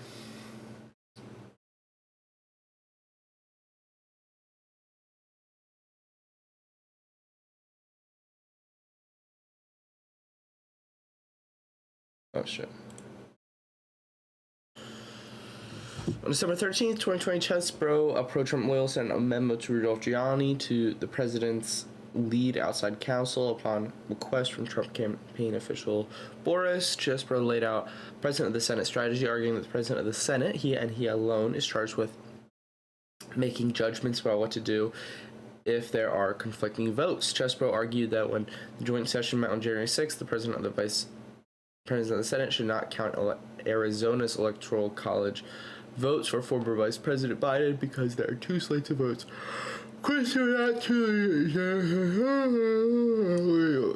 Official electors certified by the state and a group of fake electors convened by the Trump campaign. Casebro's members set President Trump's pressure campaign on a course to target the Vice President on January 6th. Judge Carter found that the draft memo pushed a strategy that knowingly violated the Electoral Count Act and is both intimately related to and clearly advanced the plan to obstruct the joint session of Congress on January 6, 2021.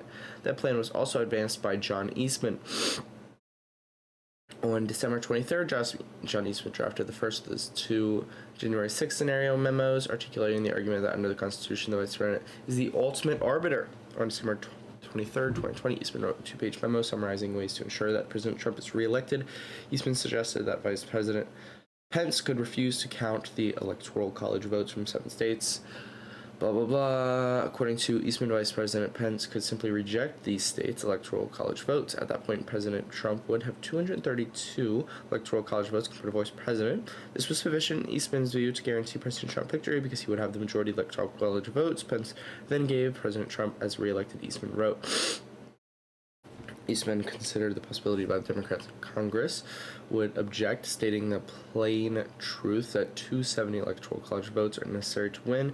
In that event, according to Eastman, the election could be sent to the House of Representatives. The Republican majority of delegations in the House would then re-elect Trump as president. Eastman concluded the main thing here is that Pence should do this without asking for permission, either from the vote of the joint session or from the court. The fact is that the Constitution assigns this power to the president as the ultimate arbiter. We should take all of our actions with that in mind.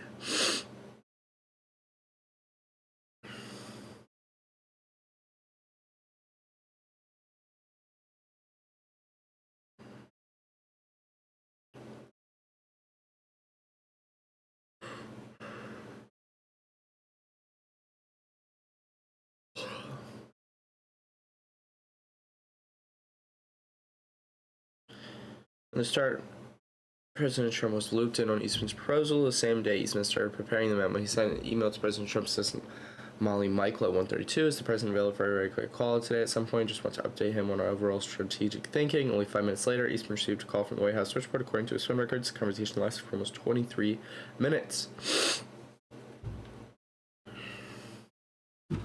Eastman changed his evaluation of the 12th Amendment and the role of the Vice President after President Trump lost the election. Eastman's theory, which was the foundation of President Trump's January 6th plot, the Vice President of the United States is the ultimate arbiter and could unilaterally decide the victor of the 2020 presidential election. However, just before the 2020 presidential election, Eastman had acknowledged in writing that the Vice President had no such expansive power. In the course of a lengthy exchange of ideas and emails through the pre- and post-election period with an individual named Bruce Colbert, Eastman provided President Friday comments on a letter Colbert was drafting to President Trump. The draft letter purported to provide recommendations of crucial legal actions for the Trump campaign to take to help secure election victory as President of the United States. Where the draft letter's recommendation was that the President of the Senate decides authoritatively what certificates from the President from the states to open. In response, Eastman wrote on October 17th, 2020, "I don't agree with this," and continued, The 12th Amendment only says that the President of the Senate opens the ballots in the joint session and then, in the passive voice, that the vote shall then be counted. It is merely that he is the presiding officer and then spells out specific procedures, presumptions, and default roles for which slates will be counted. Nowhere does it suggest that the President of the Senate gets to make the determination on his own.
But I don't understand what the fuck that was.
I don't really know if that's very good, but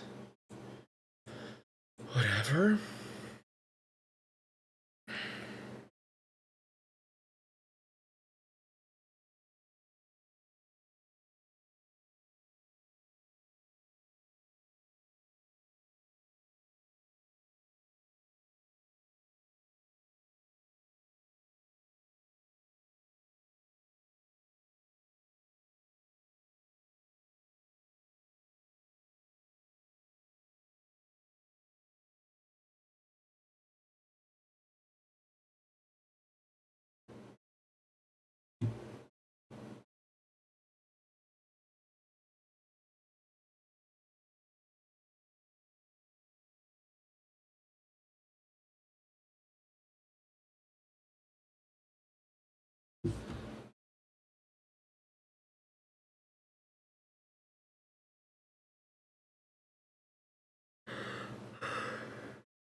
So cold out there.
Putting it in until Thursday morning on the Tuesday.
Oh shit.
the heck? Let's do Molly. Oh my goodness.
I can't be your man.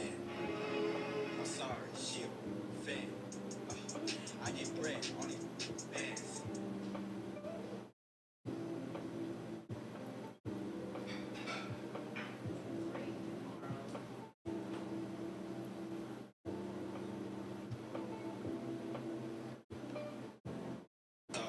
I can't be your man. I'm sorry.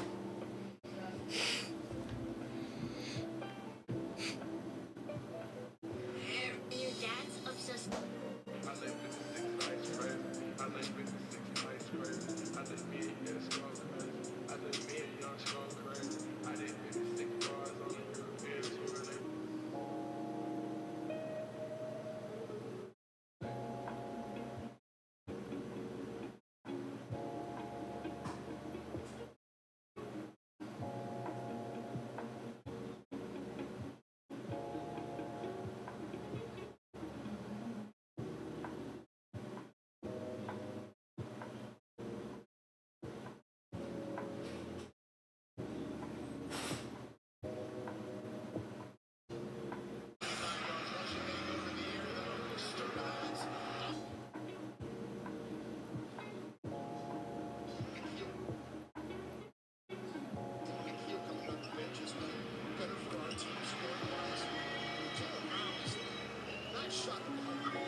How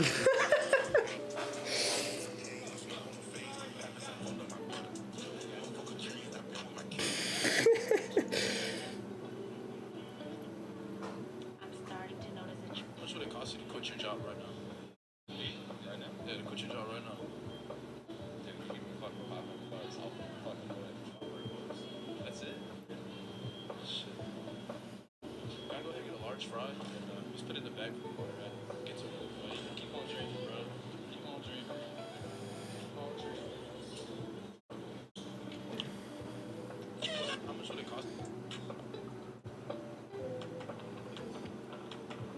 Everyone's running away from me. And now, giant piles of gum. Oh, what next? The monster! Everyone's running. Let's find the acceleration of a Lunchley box on a 30-degree ramp. Ignore it, friction. It's the Lunchley's weight that pulls it down, right? Damn right it does.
I've seen bro cook everyone since I played him in high school. Bro, watch this.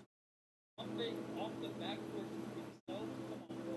Most asked questions of all time. What is it? Why is he going to be in the NBA? And why the fuck did John Collins clean up mile 3 or A Steph Curry? We've seen countless great shooters in the NBA, but we've never seen a point guard that can dribble and shoot like him. For 7, for extensive preseason with OKC, Russell Westbrook. Bro, this clip right here, it doesn't even look real. Look how fast he is. Don't even get me started on Hezzy Cole Russ. Number 6, John Moran. Hits that jab cross, bro. Just get out the way. He knows those straight contact animations in real life. Play package is ridiculous, bro. 360 lay in again. Michael Jordan did this layup right here. You would call it the greatest layup ever. Top 10 players who I only saw their highlight.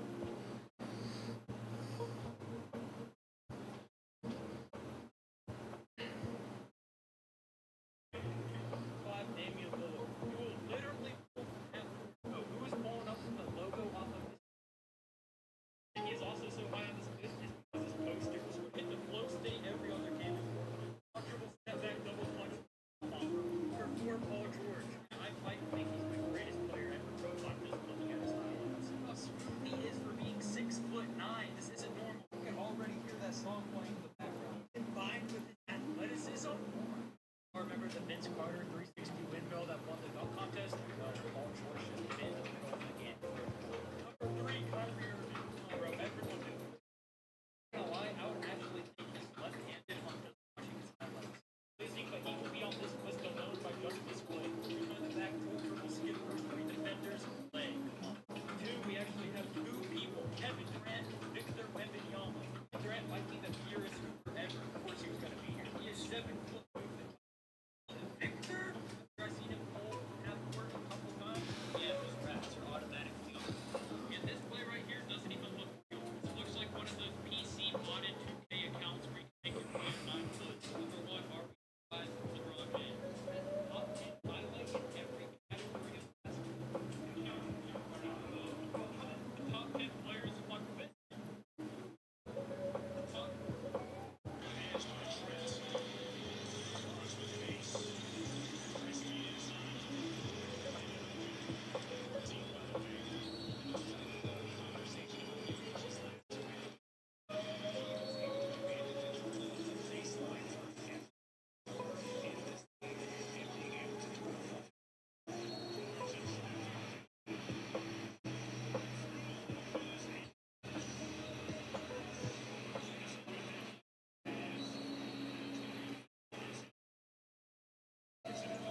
Tuesday, September the 14th, 2024.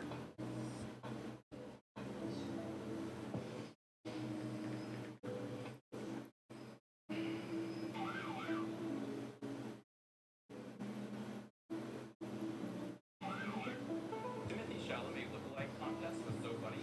Clap your hands if you think that was funny.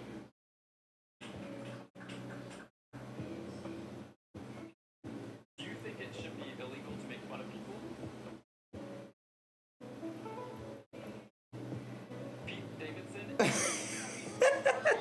other night, kind of gives some advice to a rookie because he knows that the torch is often passed to younger players. That's Stephen Curry. Big trigger, you know that. Here comes LeBron, pounding hard, getting to the rack. Famous foul. One way or the other. How about Curry behind the back? That was sweet. Running left wing. Ellison taking it. Shot Nelson. Chase down number 3 by 23.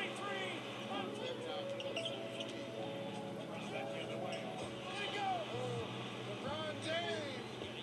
Stay running. That's their forte. And Curry on the finish.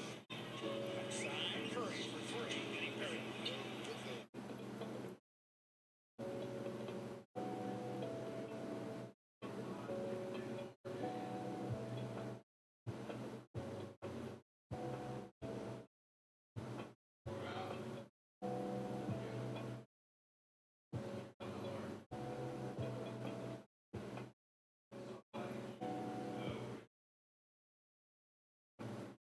This is a week about family. By the way, congrats to the growing family. Very exciting news. And this just happened organically.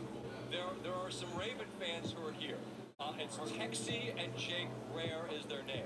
They have given us the reveal. They don't know what they're having. They don't know. I've never been this nervous on television. So it's on me to open this up. I'm not. Pass it down. We're going to announce it. We are going to announce this to them. Are we going to say it's so? It's you. You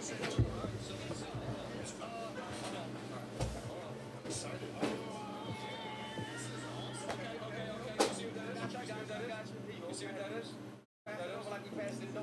We're passing notes. Yeah. 1 second, we're fixing to tell you. Yeah, go slide that over. We're fixing to tell you. I'll be a girl dad just like Kelsey. Oh, you got it? Keep that low. Keep that low. Keep that low. Keep that low. Okay. Give it a week. Maybe it is. Okay, ready? All right. Let's count it down. Marcus. This is a week. Count us down. 1, 2, 3. It's a boy! You're having a son!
other technologies.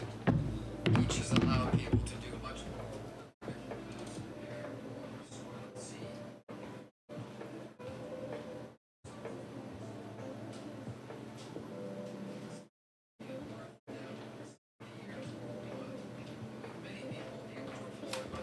Housing, clothing, and food than was imaginable a few hundred years ago. Of course, not everything is perfect. Grinding poverty is still a fact in a large fraction of the world, and even the richest nations have to cope with pressing economic problems like unemployment and how to transition workers from dying industries to growing industries. But the fact remains that overall, the modern world is a much richer place than its predecessor, and most nations now have sustained economic growth, which means that living standards rise year after year.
obesity.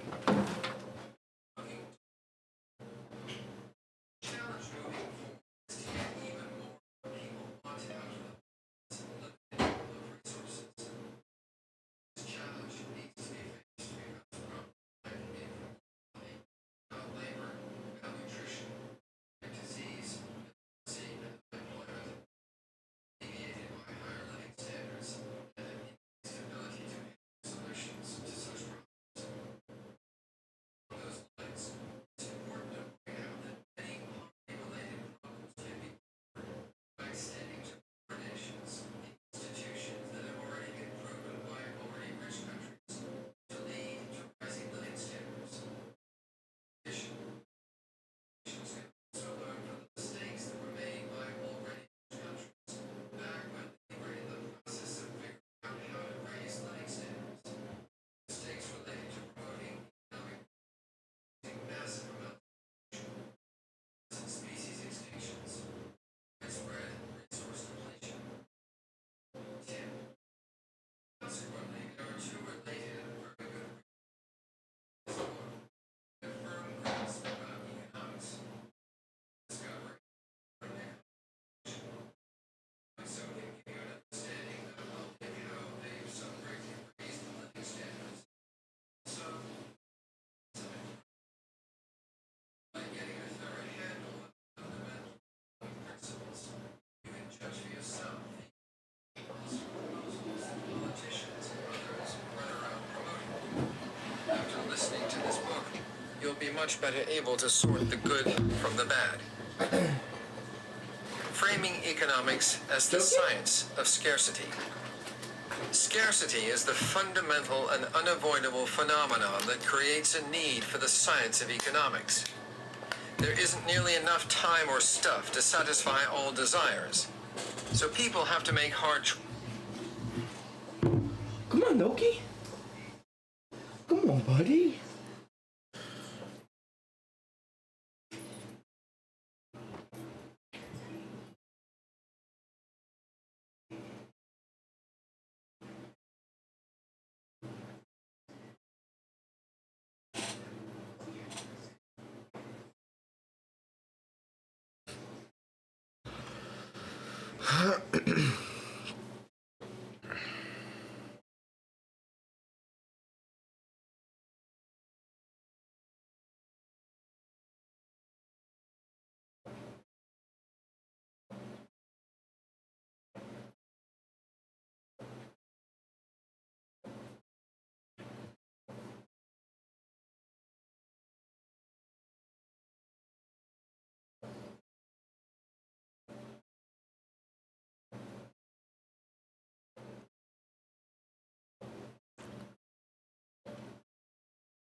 Yeah, this part's just boring. I'm not gonna lie, it's just boring. So I'm gonna skip to something more entertaining, like abortion.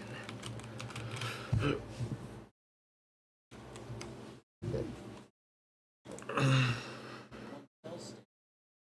just couldn't see you yet because you had yet to develop. Science, though, cannot tell us how to treat the unborn. Here we need to do philosophy. I'd like you to just stare around the room at a few people. Go ahead. Just stare at a few people. Guys, if there's a cute girl here tonight, you've been dying to make eye contact, now is your God-ordained chance to do it. Don't laugh. I met my wife that way. Go ahead. Stare around the room. What makes us equal? It can't be physical ability because we don't share that equally. It can't be self-awareness because we don't share that equally. It can't be IQ. We don't share that equally. There's only one thing we share equally in this room. We all have the same human nature. And you got that human nature the moment you began to exist. Human parents produce human offspring. Now, some people might say, but okay, that embryo is different than us. You're right, he is. But is he different from us in ways that justify killing him? There are 4 essential differences between you, the embryo, and you, the adult, and not one of them is a good reason for saying you could be killed then, but not now. As Stephen Schwartz says, there's a difference of size, a difference of level of development, a difference of environment, meaning where we're located, and a difference of degree of dependency. Think of the acronym SLED. Those 4 differences are not good reasons for saying you could be killed then, but not now. Size, you were smaller as an embryo, but since when does body size determine value? We don't think Shaquille O'Neal is more human and valuable than us because he's 7 foot tall and a foot taller than most people in this auditorium. Level of development is not a good reason for saying you can be killed. Sure, 2-year-old girls are small. In fact, they don't even have a developed reproductive system. But no one here thinks they're less human and valuable than the 21-year-old young woman who does. In fact, this is precisely what Abraham Lincoln argued with slavery. His opponents would say that black man differs from us. He doesn't look like us. He's not as intelligent. Here was Lincoln's response, and I'll quote him almost word for word. Lincoln would say, you say man A is white, man B is dark. It is skin color then, the fair-skinned man having the right to enslave the dark-skinned man? Take care. By that rule, you're a slave to the first person you meet with skin fairer than your own. You say it isn't intellect? Or it isn't skin color, it's intellect. The white man you allege having superior intellect to the dark man, take care again. By that rule, you're a slave to the first person you meet with an intellect superior to yours. I think you see what Lincoln was doing here. By the force of principled reasoning, the same arguments used to discredit the black man discredited the white man. By the same token, the arguments used to disqualify the unborn disqualify a whole lot of people outside the room. Size, level of development. What about environment where you're located? You were in the room, now you're out. But where you are does not determine what you are. If you journeyed an hour to get here, maybe you drove 70 miles. You didn't stop being you. If that's true, how does a journey of 7 inches down the birth canal suddenly transform you to non-human, non-valuable thing we can kill to valuable human being that we can? Finally, degree of dependency. Sure, you depended on your mother for survival. But since when, as a matter of principle, does dependency on another human being mean that we can kill you? There are people in comas who depend exclusively on a physician and will die if they are not in his care. Does it follow the physician can kill them because that person depends totally on them for survival? Size, level of development, environment, degree of dependency. Think SLED. Those are the only 4 differences between you, the embryo, and you, the adult. And none of them are good reasons for saying you could be killed then but not now. Tonight's debate, men and women, is really not about a surgical procedure. It's about a far grander, deeper question. Who counts as one of us? In the past, we used to discriminate on the basis of skin color and gender. Now, with abortion, we discriminate on the basis of size, level of development, environment, and degree of dependency. We've simply swapped one form of discrimination for another. If you look around this room as you did a moment ago, there's only one solid basis for claiming human equality, and that is that each of us in this room are equally human. This is precisely what our founders wrote in the Declaration of Independence when they said all men are created equal, endowed by their Creator with certain inalienable rights, among which are life, liberty, and pursuit of happiness. Our right to life is not based on performance. It's not based on being viable. It's not based on having an independent existence. It's based on one thing. We are all human beings. You can dispute this, but you will cut the ground out for human equality. I think the pro-life view offers the best option for human equality. You aren't valuable because of your functions. You aren't valuable because of your athletic ability. You're not valuable because of your intellect.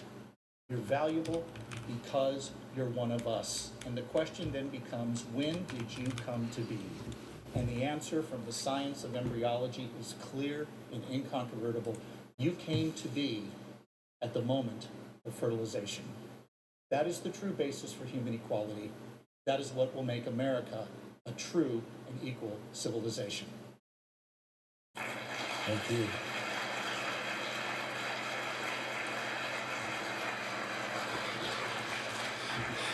Now that both of our debaters have given their open remarks, we'll have 10 minutes each for rebuttal. We'll start first with Professor Strawson. Well, I would agree with everything Scott said following his opening line. If I agreed with him that a fertilized egg is equivalent in science, morality, or law to a full-fledged human being, or, as the Constitution uses the term, a person. And quite frankly, I think it is rather insulting to the racial minorities and other full-fledged human beings, persons, to compare them not only to a fetus, but indeed even just to a fertilized egg. Now, I don't mean to be at all dismissive of the potential of life.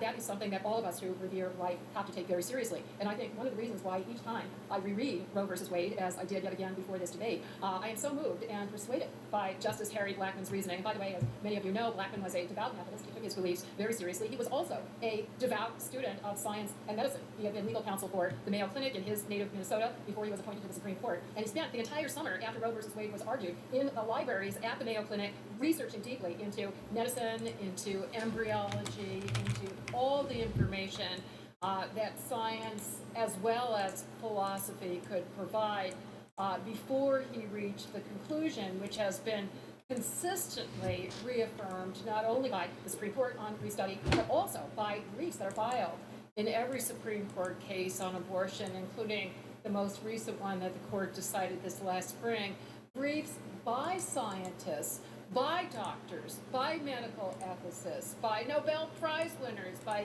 embryologists, all saying the disciplines of medicine, philosophy, and theology are unable to arrive at any consensus as to when life begins. But what Blackmun said is clearly there is potential life from the beginning, and that is something to which he and the other justices gave respect. I think that is exactly right, that they give some weight in the analysis to the fact that we are talking about a potential life, but they also give weight to the fact that we are dealing with an actual, indisputable, full-fledged human being, legal person, namely a woman. I did not hear much reference to her in Scott's otherwise eloquent presentation. There was no depiction of the woman in the images that Scott showed, and I think that is a crucial missing piece here, that we are talking about a full-fledged human being and something that is only a potential human being. In terms of legal rights, the term in the Constitution is person, and the Supreme Court, as I said, with never a single dissent, including from the most ardent Catholic justices such as Scalia and Thomas, not a single one of them has ever argued that a fetus at any stage of development, much less at the early stage that Scott talks about, the new fertilized egg, not a single one of them has ever argued that that should be recognized as a person with full-fledged legal rights. And I think for good reason, given the science here. I'll cite one bioethics in the new embryology book by 3 authors who conclude science does not offer a hard and fast answer to the question of when human life begins, and there is no consensus among scientists' opinions. Indeed, I thought I heard in part of Scott's remarks that he agreed with this when he said science can't tell us how to treat the unborn. Yes, science can tell us that if time goes by, it will develop and it can ultimately become a full-fledged human being, a person. But the question of how to weigh the interests and rights of that potential person at various stages of development against the urgent needs of the pregnant woman and her family, and her moral beliefs, and her health, and her life, and her religious beliefs. That is a question for philosophy and for law, and as we've seen, different people answer that question differently. Scott also talked about the question of whether you can kill something depends on what kind of thing it is. I personally have a different answer to that. I happen to have a great reverence for all living creatures, and it's true, I happen to not even kill a fly or a bee or something that's trying to sting me. So for me, the question is not privileging humanity over other living species, but the question again is it only potential or is it an actual living being? Here, let me read to you something from another, I believe, embryologist, David Rhymes, a physicist and cancer researcher at Oxford University, to talk about how big is the actual scientific difference between the potential for life that exists at the beginning stages that Scott wants to treat as a full-fledged human being all the way through. And it's addressing the question, are eggs and embryos stable individuals, a point that Scott was defending. He says embryonic existence is very precarious. Zygotes, blastocysts, and embryos have a high failure rate, which throws cold water on the claim that every fertilized egg is sacred. Scientists estimate that 55 to 65% of all conceptions are spontaneously aborted in the first few days or weeks of a pregnancy, usually without the woman ever knowing that she was pregnant. It's called fetal wastage. Another 10 to 15% of pregnancies are miscarried in the months to come. Fetal wastage occurs because early embryonic forms have a high defect rate. Most early miscarriages are caused by genetic defects in the fertilized egg. This shows that eggs and embryos do not yet qualify as human beings according to nature herself. At best, they represent tryouts for the human race and personhood. And many of the religious writings and ethical and moral writings that I read in preparing for tonight's program talk about how both water on the claim that every fertilized egg is sacred. Scientists estimate that 55 to 65% of all conceptions are spontaneously aborted in the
The first few days and embryos, stable individuals, have a high failure rate, which throws cold water on the claim that very Christian are to talk about how God wants to treat as a full-fledged human being all the way through. And it's addressing the question, are eggs and embryos stable individuals, a point that Scott was defending. He says embryonic existence is very precarious. Zygotes, blastocysts, and embryos have a high failure rate, which throws cold water on the claim that every fertilized egg is sacred. Scientists estimate that 55 to 65% of all conceptions are spontaneously aborted in the first few days or weeks of a pregnancy.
usually without the woman ever knowing that she was pregnant. It's called fetal wastage. Another 10 to 15% of pregnancies are miscarried in the months to come. Fetal wastage occurs.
Every single time we meet.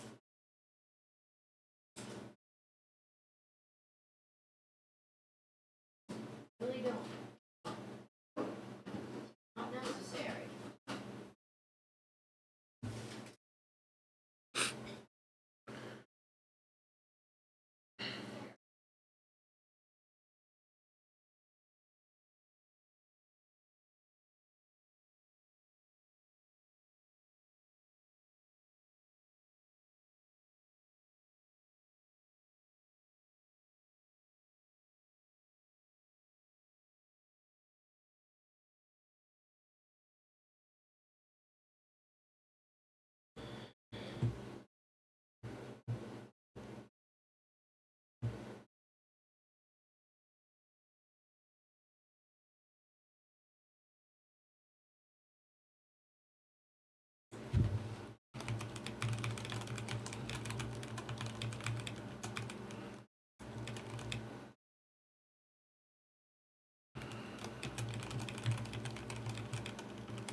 What?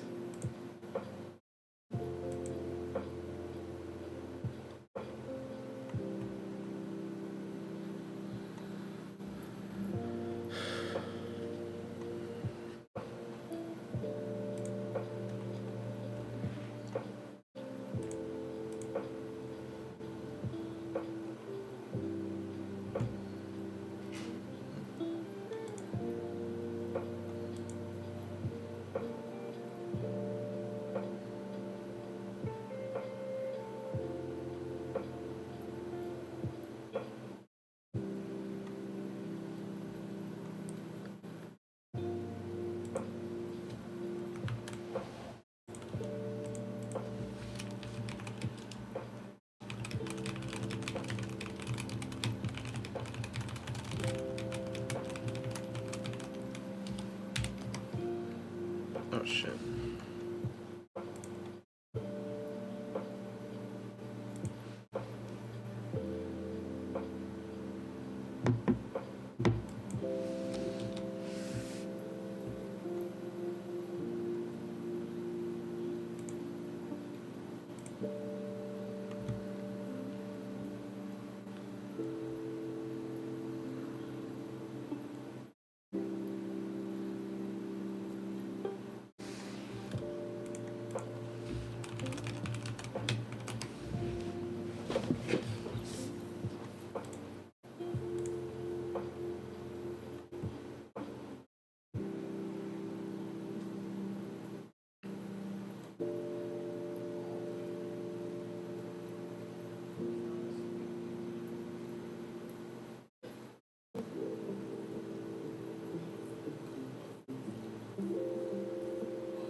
Why are you pink?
Occurs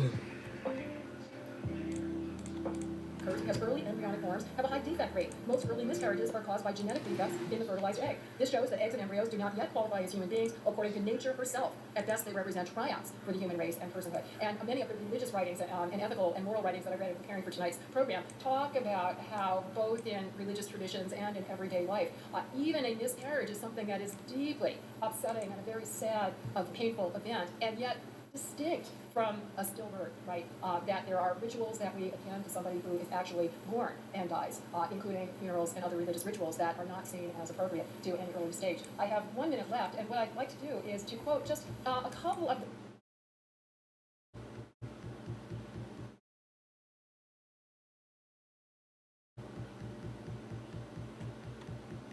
That's interesting.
doctors. These are people of science and people of great dedication to humanity. Why would they perform abortion if they consider to be indistinguishable?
From a murder of a small human being or and perform abortion. These are people of science and people of great dedication to humanity. Why would they perform abortion if they consider to be indistinguishable from a murder of a small human being or a dependent human being or the other examples that Scott gave? So let me just read, I think I have time for, I guess I probably do have time for two.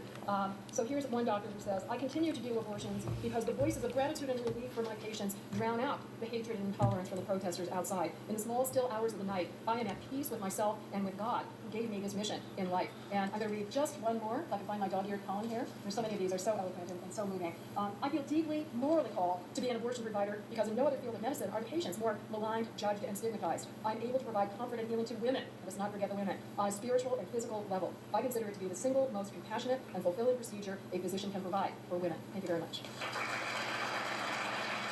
At this time, Scott will have 10 minutes to give his rebuttal. Let me encourage you to begin to jot down your questions if you have not already done so. We'll have Q&A shortly. Let's review the syllogism. The syllogism I put forward tonight was that it's wrong to intentionally kill an innocent human being, that abortion does that, therefore it's wrong. I defended that with the science of embryology, arguing that the unborn are distinct, living, and whole human beings, and I cited embryology textbooks to make that claim, and I argued philosophically there was no essential difference between you, the embryo, and you, the adult, that would justify killing you back then. Nadine responded primarily with agnosticism, but this fails, and let me explain why. She begins her remarks with an appeal to the majority. No justice recognizes the unborn as human beings with rights. Well, justices once didn't recognize slaves with rights either. In fact, in the Supreme Court case Plessy versus Ferguson, the Supreme Court appealed to the status of where the legal law was. It said, look, we have precedent, we don't want to change it. This is settled law, and yet it was deeply immoral law. An appeal to the majority will not make her case. Now, here's the biggest problem, though. If we don't know if the unborn are human, should we be killing them? If you're driving home from tonight's debate, and you see what looks like an old coat in the road, that could be an old man who had a little bit too much to drink, are you going to run the coat over? No, you're going to err on the side of caution. Or to borrow an example from former President Ronald Wilson Reagan, if you're out hunting, and you see bushes rustling in front of you, you don't know if it's that deer you've been after or your best buddy, are you going to open fire? Not unless you're Dick Cheney, right? You're going to err on the side of caution. There's no way you're going to open fire. If we don't know if the unborn are human, we shouldn't be killing them. Nadine also argued there's no consensus on when life begins. Men and women, this is utterly fallacious. How does it follow that because people disagree, there's no right answer? By the way, disagreement means no truth. Nadine's position is falsified because I disagree with it, and so do a whole lot of other people. The reality is people once disagreed on whether slaves ought to have rights. It didn't mean there wasn't a right answer. They once disagreed on whether women should have the right to vote. It didn't mean there wasn't a right answer. Hadley Arcus puts it well. The absence of consensus does not mean an absence of truth. Nadine also cited a Webster brief from 1989 from the Webster Supreme Court case of 167 experts who were allegedly testifying that we don't know when life begins. Now, what's interesting, what she didn't tell you, I've actually researched this brief. There wasn't a single embryologist in that brief. There were 11 Nobel laureates, but none of them are embryologists. In fact, I'd like to quote for you the rest of that statement from the brief. I think you'll find it shocking. Listen to what they say. There is no scientific consensus that human life begins at conception, at a given stage of fetal development, or at birth. These so-called experts say we can't even know if a born child is a human being. So that argument she cited not only disqualifies the unborn if it were valid, it would disqualify the newborn. She also cited Scott Gilbert's book, Bioethics and a New Embryology. I'm familiar with this book. It's a nice book, but it's not an embryology textbook. In fact, Scott Gilbert wrote it with 2 of his students. It's a layman's book, and it's about bioethics. Bioethics is philosophy, not science of embryology. She cited a source that cannot live up to what she hopes it will. In fact, the book, as you read through it, and it's a nice read, I disagree with it, but it's a nice read, as you begin to read it, he quickly shifts from the question, what is the unborn, to how should we value persons? In other words, he ditches science almost immediately and punts to philosophy. Nadine also cited that, she also said that we can't know if the unborn are human because there's so much disagreement. I've got news for you. There's plenty of people on her side of the issue who will dispute what she just said. Ronald Dworkin.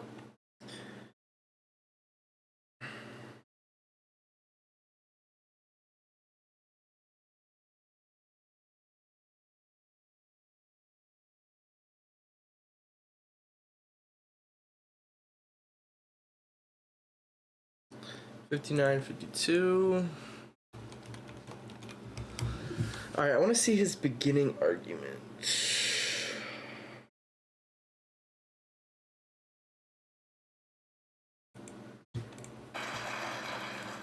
Thank you, Nadine, for your opening remarks, and thank you, Bachelor Christie, for an outstanding event. I'm known as an apologist. I'll define what that is. An apologist is not someone who runs around and says he's sorry all the time.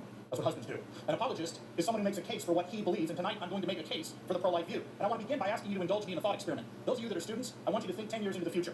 You are married, you've met the man or woman of your dreams, and you have a 5-year-old. And one day you're at the kitchen sink washing dishes after supper, and that 5-year-old comes up behind you with your back turned and says, Daddy or Mommy, can I kill this? Now, some of you ladies look puzzled. You can't imagine a cute little fellow asking such a question. This ring on my finger assures you that they most assuredly can ask that question. I've been married for 30 years to the most glorious woman in all of Christendom. We have a son 26, son 24, son 20, daughter 16. I've personally heard the question, Daddy, can I kill this, more times than I can count, and almost always his hands are on his brother's throat when he's asking the question. What would be the first question out of your mouth? Obviously, it would be, what has he got? You would never in a million years say, sure, son, have at it, till you answered the predicate question, what is it? And now we have arrived at the crux of the abortion debate. I agree with everything Nadine just said. She is absolutely correct that the state should not impose its view on women who want abortions. She is absolutely correct that pro-lifers like me should not seek to impose our moral views on those who disagree. She is absolutely correct there should be no legislation regulating the right to choose. She's absolutely correct that Roe v. Wade is good law. I agree with everything she just said. If what? If the unborn are not human. This is not a debate between those who are pro-choice and those who are anti-choice. Nadine and I are anti-choice on spousal abuse, corporations polluting our rivers, unjust wars, spousal abuse, and a whole host of issues. The question of whether abortion is right or wrong begins with the question, what kind of thing does abortion kill? And to answer that question, we do not go to religion. We do not go to philosophy. We go to a particular place known as the science of embryology. And here, in a nutshell, is the syllogism I'm going to defend this evening. Premise 1, it is wrong to intentionally kill an innocent human being. Premise 2, abortion intentionally kills an innocent human being. Conclusion, therefore, abortion is wrong. The science of embryology backs up the claim that the unborn are distinct, living, and whole human beings. This is not a theological view. This is a scientific view. Nor will it help to say, well, people being. Premise 2, abortion intentionally kills an innocent human being. Conclusion, therefore, abortion is wrong. The science of embryology backs up the claim that the unborn are distinct, living, and whole human beings. This is not a theological view. This is a scientific view. Nor will it help to say, well, people disagree on perspectives. There's a woman's perspective on abortion, there's a man's perspective. Actually, that won't work either. And here's why. It's arguments that must be advanced. It's evidence that must be looked at. There's no more a woman's perspective on abortion than there is a man's perspective on abortion. You've got to look at the evidence. That's what carries the day. And the science of embryology, I'll summarize it for you in a sentence. From the earliest stages of development, you were a distinct, living, and whole human being.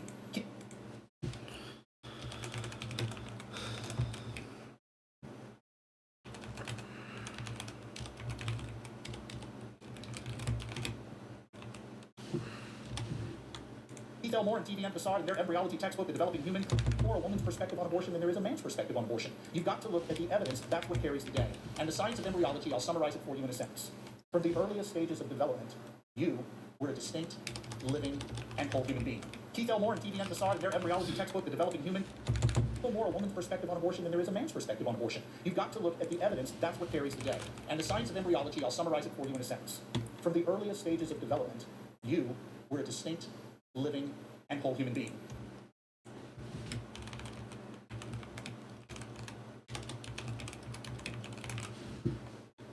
Keith Keith Elmore and T.V.N. Passard in their embryology textbook, The Developing Human, Clinically Oriented Embryology, write, the zygote is the beginning of a new human being. Human development begins at fertilization, the process during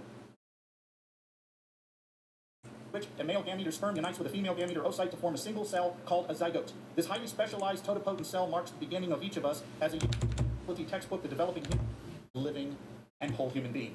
Keith Elmore and T.V.N. Passard in their embryology textbook, The Developing Human, Clinically Oriented Embryology, write, the zygote is the beginning of a new human being. Human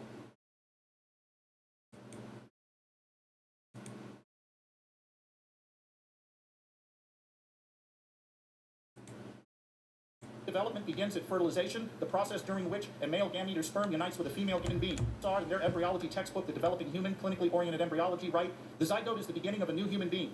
Human development begins at fertilization, the process during which a male gamete or sperm unites with a female gamete or oocyte to form a single cell called a zygote. This highly specialized totipotent cell marks the beginning of each of us as a unique individual. T.W. Sandler's Langman's embryology textbook says, quote, the development of a human being begins with fertilization, a process by which the sperm from the male and the oocyte from the female rise and unite to give rise to a new organism, the zygote. This is not religion. This is science that we are looking at. Now, the question then becomes, does abortion intentionally kill an innocent human being? And I'm not going to ask you to take my word for it. Dr. Warren Hearn, author of the book Abortion Practice, the medical teaching text that teaches doctors how to perform abortions, writes, quote, when it comes to abortion technology, he writes, quote, we have reached a point in this particular technology where there is no possibility of denying an act of destruction. It is before one's eyes. The sensations of dismemberment flow through the forceps like an electric current. Ronald Dworkin, the famous liberal professor, writes in his book Life's Dominion, quote, abortion deliberately kills a developing embryo and is a choice for death. Naomi Wolf, feminist in the New Republic, writes that when we cling to rhetoric about abortion that denies that a real death happens in abortion, we dehumanize ourselves with fibs and things that aren't honest. And finally, feminist Camille Paglia writes, hence I have always frankly admitted that abortion is murder, the extermination of the powerless by the powerful. Liberals, for the most part, have shrunk from facing the ethical consequences of their embrace of abortion, which results in the annihilation of concrete individuals and not clumps of insensate tissue. In just a moment, I'm going to roll for you a very short video clip. It's 55 seconds long. The clip is not designed to beat up on people who may have had abortion. In fact, as a Christian, though I am making a scientific and philosophic case for my view tonight and am not bringing sectarian religion to my case, I will say this. As a Christian, I am committed to the gospel of Jesus Christ that says that all sinners can be forgiven of their sin if their faith is in Jesus' atoning work. And that goes for any who've had abortions, and that's why I don't wish to beat up on anybody. But I do want to get at the truth. And this clip does get to the truth. If you choose to watch, and viewing is optional, you will not see an abortion performed, but you will see the aftermath. And I want to warn you, it's disturbing to look at. You will see first, second, and third trimester post-abortion fetuses. When the clip concludes, and because there's no narration, you can simply look away, you won't hear or see anything you don't want to hear or see. When the clip concludes, I will make a philosophic case for the pro-life view before we get ready for our rebuttal statement. So without further delay, we're going to roll that clip, and again, if you wish to look away, you feel the freedom to go ahead and look away.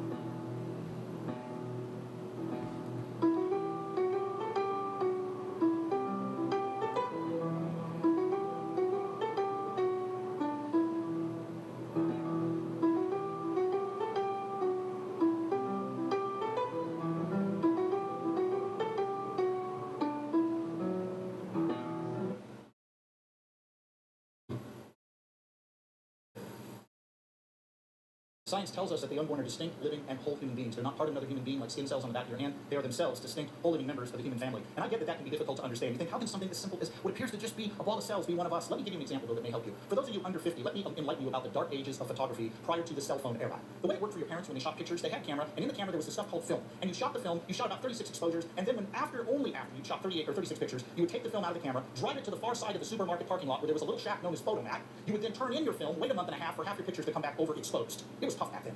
But then in 1970, we had an interesting development. Kodak developed the Polaroid camera. And the Polaroid camera allowed you to shoot a picture and get it immediately. You'd shoot the picture, would spit it out, there it was, you didn't have to wait a month and a half to get your pictures back. Pretend you're on a safari. And you'd shoot a picture of a black jaguar jumping across a Mexican jungle trail. You're almost never photographed, but you got it. And right as you're waiting for that picture to develop, I rip the camera out of your hands, tear up the paper. Are you angry at me? You're furious. What if I said to you, what's the big deal? There's no jaguar in that picture, that's just a white paper with a brown smudge on it. You would be livid at me. And it wouldn't work for me to simply say, no big deal. You'd look at me with your eyes raging and you would say, are you kidding me? The jaguar in the picture was already there. We just couldn't see him yet because he hadn't developed. In the same way, men and women, you were already there from the one cell.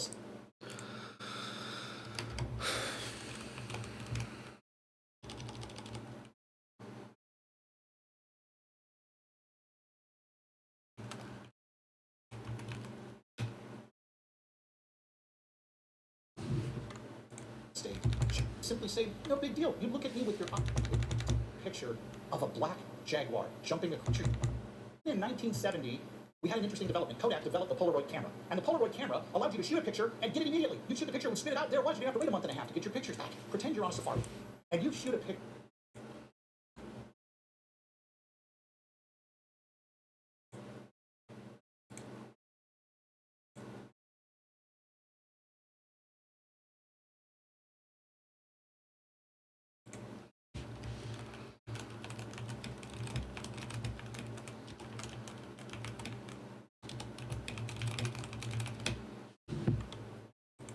Picture of a black Jaguar jumping across a Mexican jungle trail.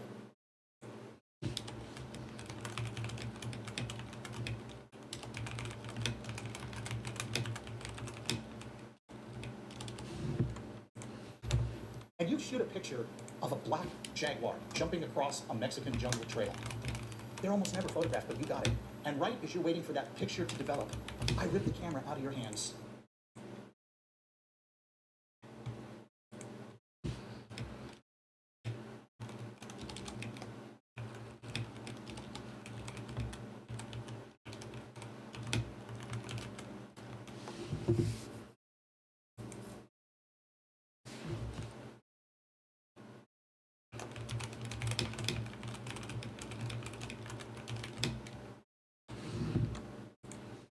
Photograph, but you got it.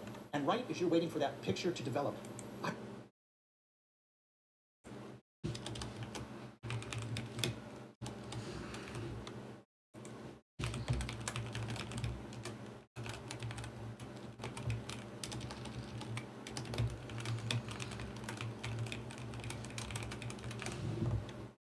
I rip the camera out of your hands, tear up the paper. Are you angry at me?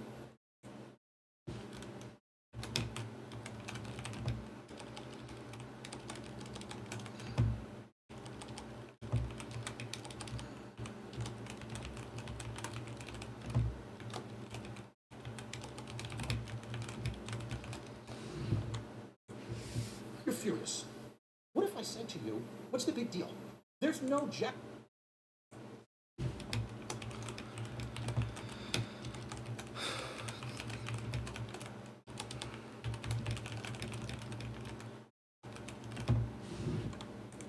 in that picture. That's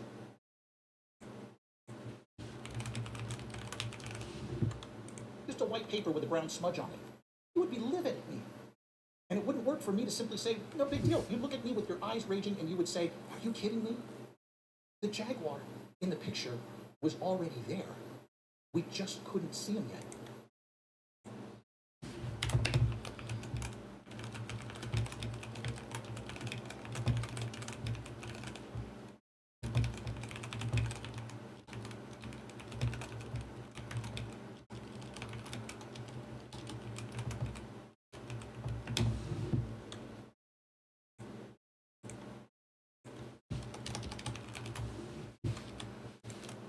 Because he hadn't developed.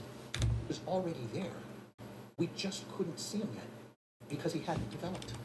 In the same way, men and women, you were already there from the one cell stage. We just couldn't see you yet because you had yet to develop. Science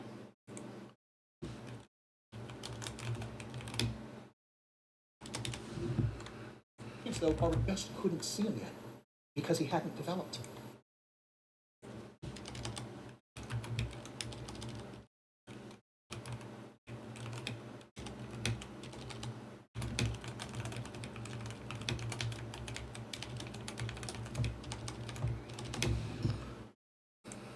In the same way, men and women, you were already there from the one cell stage. We just couldn't see you yet because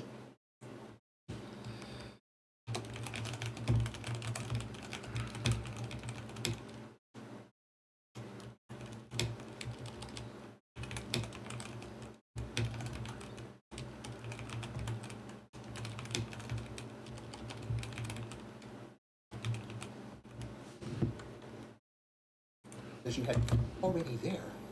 We just couldn't see him yet because he hadn't developed. In the same way, men and women, you were already there from the one cell stage. We just couldn't see you yet because you had yet to develop. Science, though, cannot tell us how to treat the unborn. Here we need to do philosophy. I'd like you to just stare around the room at a few people. Go ahead. Science, though, cannot tell us how to treat the unborn. Here we need to do philosophy.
philosophy. I'd like you to just stare around the room at a few people. Go ahead.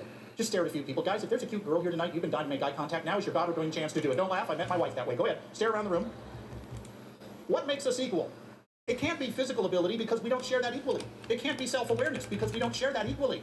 It can't be IQ. We don't share that equally. There's only one thing we share equally in this room. We all have the same human nature.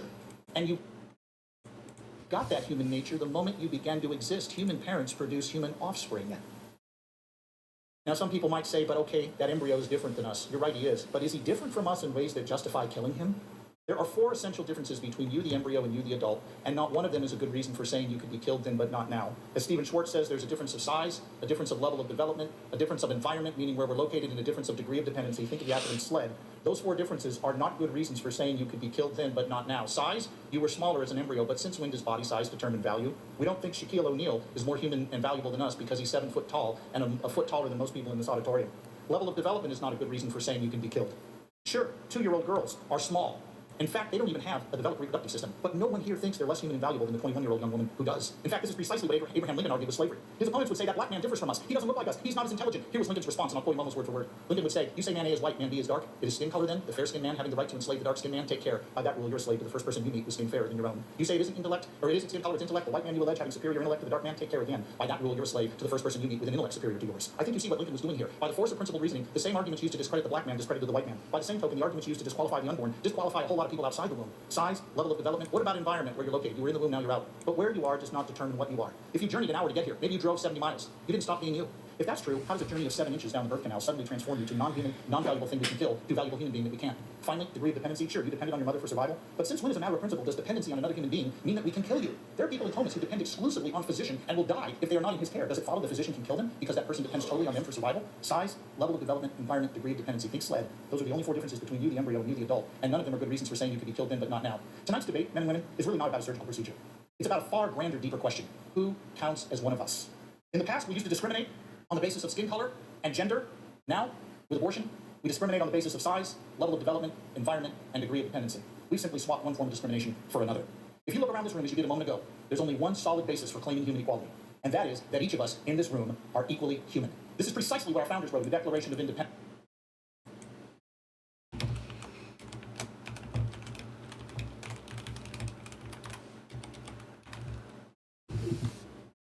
When they said all men are created equal, endowed by their creator with certain inalienable rights, among which are life, liberty, and pursuit of happiness. Our right to life is not based on performance. It's not based on being viable. It's not based on having an independent existence. It's based on one thing. We are all human beings. You can dispute this, but you will cut the ground out for human equality. I think the pro-life view offers the best option for human equality. You aren't valuable because of your functions. You aren't valuable because of your athletic ability. You're not valuable because of your intellect. You're valuable because you're one of us. And the question then becomes, when did you come to be? And the answer from the science of embryology is clear and incontrovertible. You came to be at the moment of fertilization. That is the true basis for human equality. That is what will make America a true and equal civilization. Thank you. Now that both of our debaters have given their open remarks, we'll have 10 minutes each for rebuttal. David Boonin, author of A Defense of Abortion, writes, a human fetus, after all, is simply a human being at a very... Jot down your questions if you have not already done so. We'll have Q&A shortly. Let's review the syllogism. The syllogism I put forward tonight was that it's wrong to intentionally kill an innocent human being, that abortion does that, therefore it's wrong. I defended that with the science of embryology, arguing that the unborn are distinct, living, and whole human beings, and I cited embryology textbooks to make that claim, and I argued philosophically there was no essential difference between you, the embryo, and you, the adult, that would justify killing you back then. Nadine responded primarily with agnosticism, but this fails, and let me explain why. She begins her remarks with an appeal to the majority. No justice recognizes the unborn as human beings with rights. Well, justices once didn't recognize slaves with rights either. In fact, in the Supreme Court case Plessy versus Ferguson, the Supreme Court appealed to the status of where the legal law was. It said, look, we have precedent, we don't want to change it. This is settled law, and yet it was deeply immoral law. An appeal to the majority will not make her case. Now, here's the biggest problem, though. If we don't know if the unborn are human, should we be killing them? If you're driving home from tonight's debate, and you see what looks like an old coat in the road, but it could be an old man with a little bit too much to drink, are you going to run the coat over? No.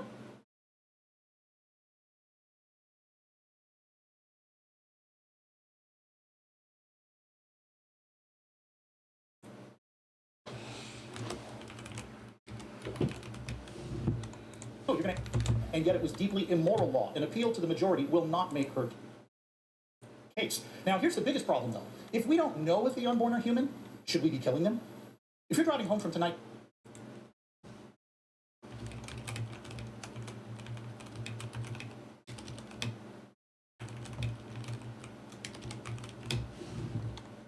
debate, and you see what looks like an old coat in the road, but it could be an old man who had a little bit too much.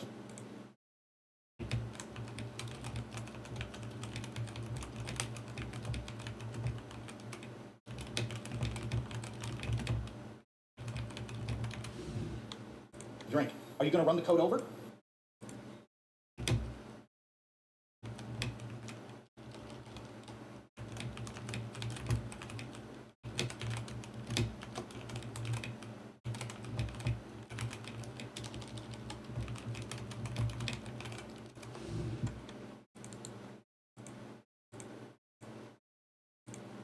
No, you're going to err on the side of caution. Order.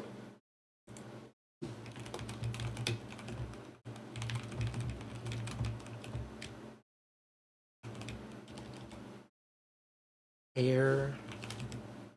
What is air?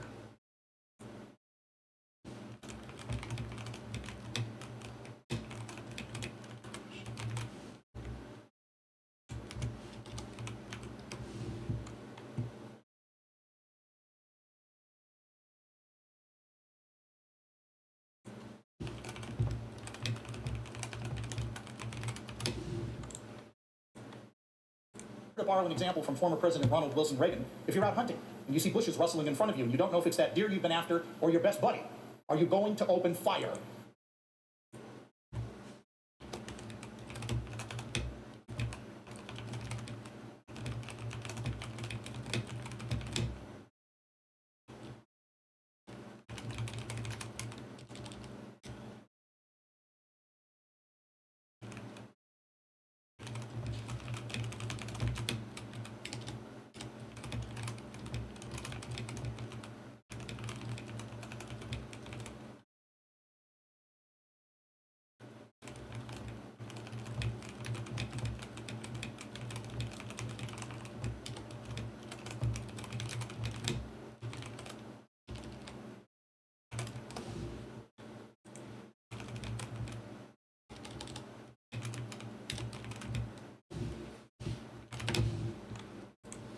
Not unless you're dick in front of you and you don't.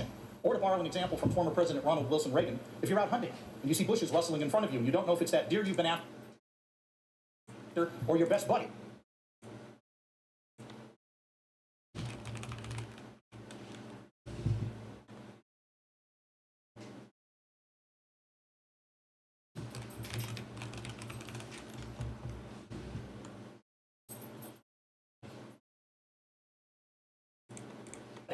Are you going to open fire? Not unless you're Dick Cheney, right? You're going to err on the side of caution. There's no way you're going to open fire. If we don't know if the unborn are human, we shouldn't be killing them. Nadine also argued there's no consensus on when life begins. Men and women, this is utterly fallacious. How does it follow that because people disagree, there's no right answer? By the way, if disagreement means no truth, Nadine's position is falsified because I disagree with it, and so do a whole lot of other people. How does it follow that because people disagree, there's no right answer? By the way, if disagreement means no truth, Nadine's position is falsified because I disagree with it, and so do a whole lot of other people. The reality is people once disagreed on whether slaves ought to have rights. It didn't mean there wasn't a right answer. They once disagreed on whether women should have the right to vote. It didn't mean there wasn't a right answer. Adley Arcus puts it well. The absence of consensus does not mean an absence of truth. Nadine also cited a Webster brief from 1989 from the Webster Supreme Court case of 167 experts who were allegedly testifying that we don't know when life begins. Now, what's interesting, which she didn't tell you, I've actually researched this brief. There wasn't a single embryologist in that brief. There were 11 Nobel laureates, but none of them are embryologists. In fact, I'd like to quote for you the rest of that statement from the brief. I think you'll find it shocking. Listen to what they say. There is no scientific consensus that human life begins at conception, at a given stage of fetal development, or at birth. These so-called experts say you can't even know if a born child is a human being. So that argument she cited not only disqualifies the unborn if it were valid, it would disqualify the newborn. She also cited Scott Gilbert's book, Bioethics and a New Embryology. I'm familiar with this book. It's a nice book, but it's not an embryology textbook. In fact, Scott Gilbert wrote it with 2 of his students. It's a layman's book, and it's about bioethics. Bioethics is philosophy, not science of embryology. She cited a source that cannot live up to what she hopes it will. By the way, if disagreement means no truth, Nadine's position is falsified because I disagree with it, and so do a whole lot of other people. The reality is people once disagreed on whether slaves ought to have rights. It didn't mean there wasn't. From 1989, from the Webster Supreme Court case of 100% of truth. Nadine also cited a Webster brief from 1989 from the Webster Supreme Court case of 167 experts who were allegedly testifying that we don't know when life begins. Now, what's interesting, what she didn't tell you, I've actually researched this brief. There wasn't a single embryologist in that brief. There were 11 Nobel laureates, but none of them are embryologists. In fact, I'd like to quote for you the rest of that statement from the brief. I think you'll find it shocking. Listen to what they say. There is no scientific consensus that human life begins at conception, at a given stage of fetal development, or at birth. These so-called experts say we can't even know if a born child is a human being. So that argument she cited not only disqualifies the unborn if it were valid, it would disqualify the newborn. She also cited Scott Gilbert's book, Bioethics in a New Embryology. I'm familiar with this book. It's a nice book, but it's not an embryology textbook. In fact, Scott Gilbert wrote it with 2 of his students. It's a layman's book, and it's about bioethics. Bioethics is philosophy, not science of embryology. She cited a source that cannot live up to what she hopes it will. In fact, the book, as you read through it, and it's a nice read, I disagree with it, but it's a nice read, as you begin to read it, he quickly shifts from the question, what is the unborn, to how should we value persons? In other words, he ditches science almost immediately and punts to philosophy. Nadine also cited that, she also said that we can't know if the unborn are human because there's so much disagreement. I've got news for you. There's plenty of people on her side of the issue who will dispute what she just said. Ronald Dworkin called abortion the deliberate killing of a human embryo. David Boonin, author of A Defense of Abortion, writes, a human fetus, after all, is simply a human being at a very early stage in his or her development. I mean, these are not people on my side of the issue. These are people on her side. Peter Singer, the Princeton bioethicist, writes, whether a human being is a member of a given species is something that can be determined scientifically. And I appreciate this about him. Singer looks at this and says, look, I'm not a scientist, but I can read the data. I can see the evidence. We can know what the unborn is, says Peter Singer. It's not as crazy and hard to know as you might think. In fact, a journal article that appeared in California Medicine in 1970, as abortion was breaking onto our scene, made a very interesting point. This journal article supports abortion, but listen to what the authors say in California Medicine in September of 1970. Since the old ethic has not yet been fully displaced, it has been necessary to separate the idea of abortion from the idea of killing, which continues to be socially abhorrent. The result has been a curious avoidance of the scientific fact, which everyone really knows, that human life begins at conception and is continuous, whether intrauterine or extrauterine, until death. The very considerable semantic gymnastics which are required to rationalize abortion as anything but the taking of a human life would be ludicrous if they were not often put forth under socially impeccable auspices. It is suggested that the schizophrenic sort of subterfuge is necessary because while the old ethic is being accepted, the old one has not yet gone away and been rejected. Here's the other problem with Nadine's argument. If we don't know if the unborn are human, Roe itself falls apart. Roe v. Wade, according to Justice Blackmun, is predicated on the status of the fetus. Blackmun said the right to an abortion hinges on the status of the fetus, that is, whether or not it's a human being. The court then said it didn't know if the unborn were human, which means it also doesn't know if a right to an abortion exists. In other words, Nadine's agnosticism gets undermined legally, not just morally. And this is deeply problematic to review. She also had some medical inaccuracies. She called the early embryo a fertilized egg. This is name-calling, not medical science. Anybody who studies embryology knows that sperm and egg die in the act of conception. They surrender their constituents into the makeup of a new being. Fertilized egg is a misnomer. You're not going to find it in credible embryology textbooks. Medical science. Anybody who studies embryology knows not just morally. And this is deeply problematic to review. She also had some medical inaccuracies. She called the early embryo a fertilized egg. This is name-calling, not medical science. Anybody who studies embryology knows that sperm and egg die in the act of conception. They surrender their constituents into the makeup of a new being. Fertilized egg is a misnomer. You're not going to find it in credible embryology textbooks.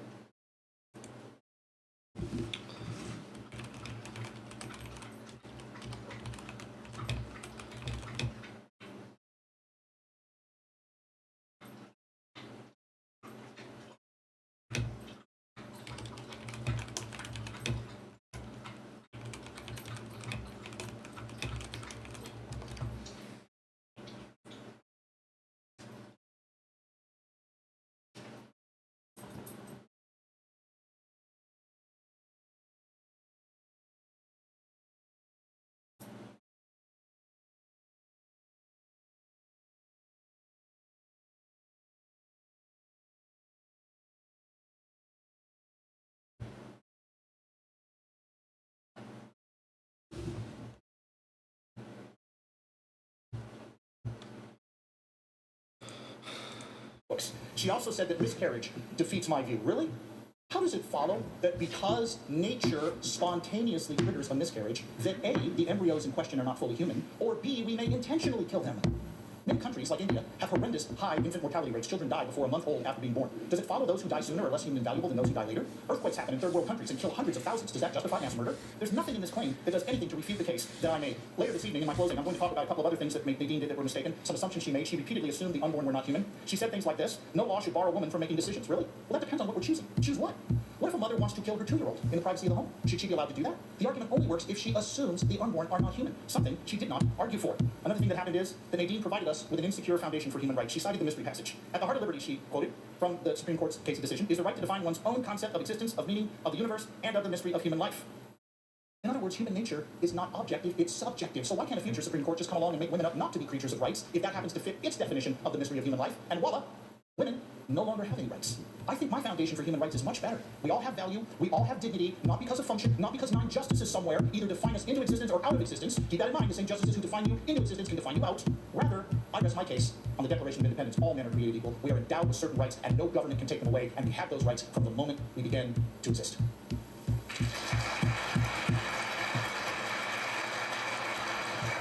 At this time, we're going to ask the podium to be removed so we can have a dialogue between Nadine and Scott for about 15 minutes. You know, in many ways, we could have reframed tonight. Instead of calling it a debate, we could have simply called it a discussion. That's what we're here to do. We're here to discuss tonight various views respectfully with one another. And so we're going to do that now. While they're discussing with one another, probing deeper into each other's perspectives, I'm encouraging you to please make note of your questions. Because following this 15-minute discussion and dialogue, we will have Q&A. And again, there will be a mic set up on either side of the stage for one another. I'll allow Professor Strawson first to ask any questions she would of Scott. Maybe I'll sit down here so I can see Scott. We were joking that this is such a long table to keep us so far apart. But... Switch with her.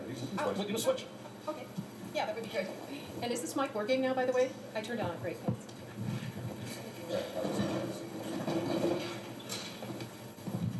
Nadine and I have a developed sense of civility, so we can be close to each other and everything will be fine.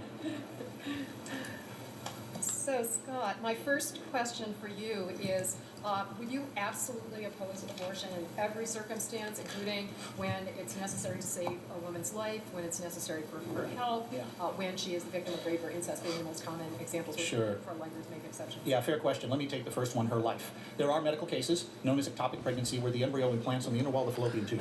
If you do not remove that embryo, as that embryo grows in that narrow tube, the danger to the mother is clear. That embryo grows, the tube bursts, the mother hemorrhages to death. You're a pro-life doctor. What are you going to do? Do you do nothing and let 2 humans die? Or do you act in such a way that you save one life, even though the unintended but foreseen result is the death of the human embryo? And my answer, Nadine, is we act to save the mother. Now, here's where I need to get back to definitions. You'll notice in my syllogism, I defined abortion very carefully. The intentional killing of an innocent human being.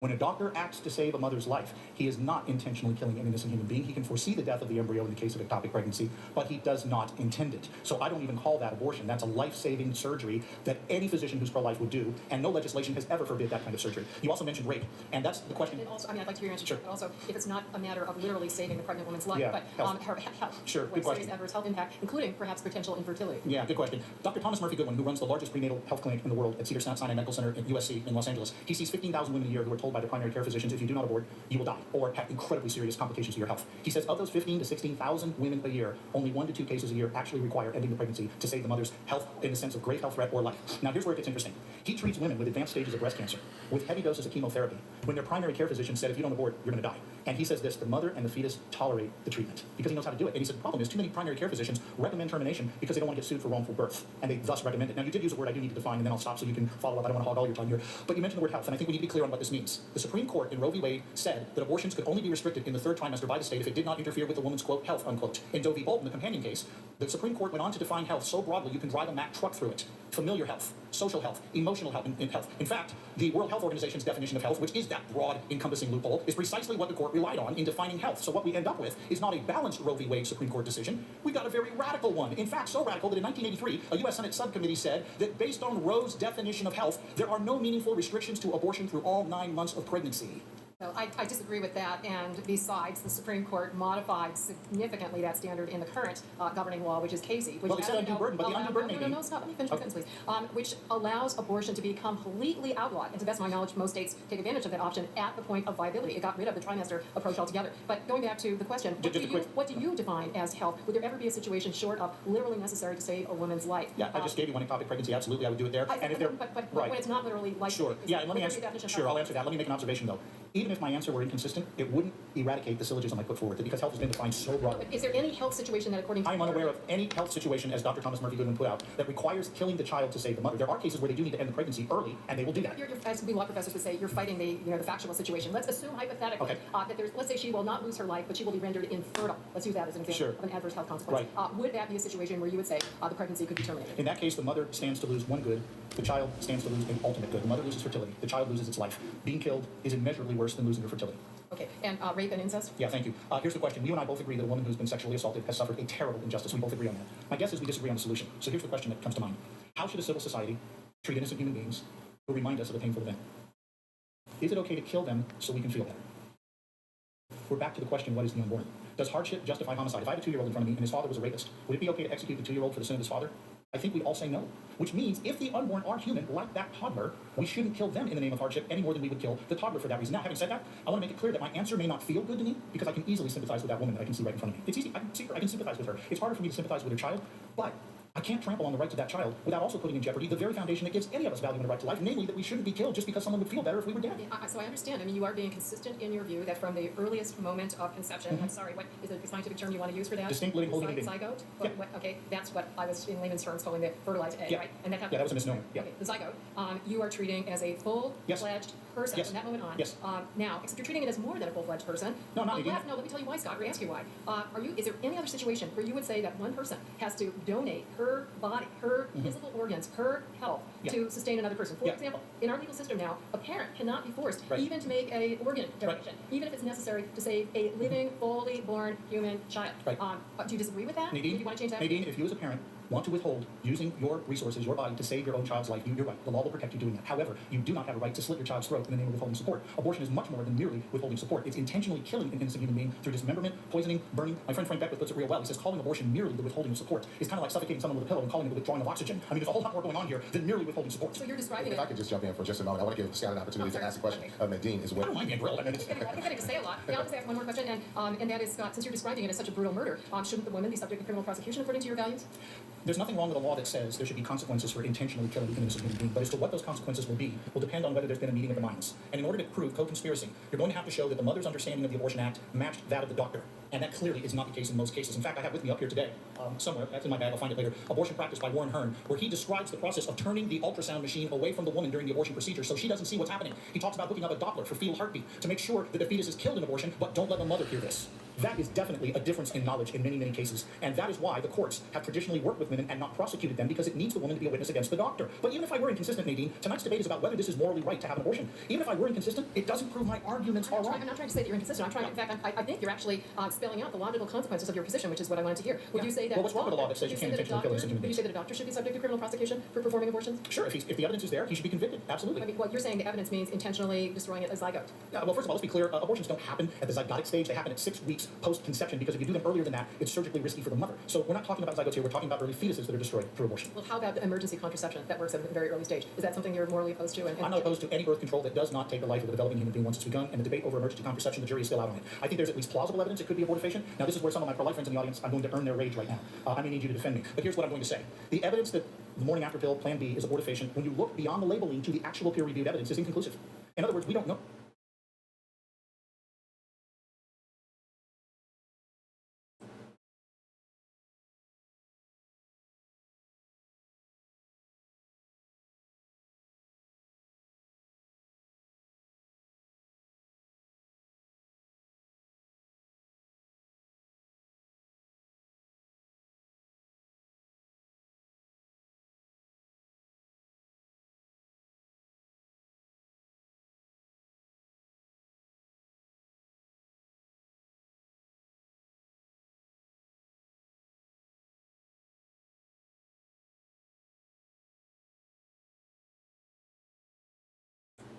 Know for sure if it's abortifacient. It may have a secondary mechanism that in the event of breakthrough ovulation provokes early miscarriage, but we don't know it for sure. So I am willing to say we should err on the side of caution, but I'm not going to go beyond the evidence and say I know for sure it's an abortion pill. Do I get a few questions here? Or Well, you get at least one. I tried to help you earlier. Just one? Okay. Get about one. You have to talk a lot. Arguably, that's the word. Well, we want to hear from you too, Nadine. Thank you. All right.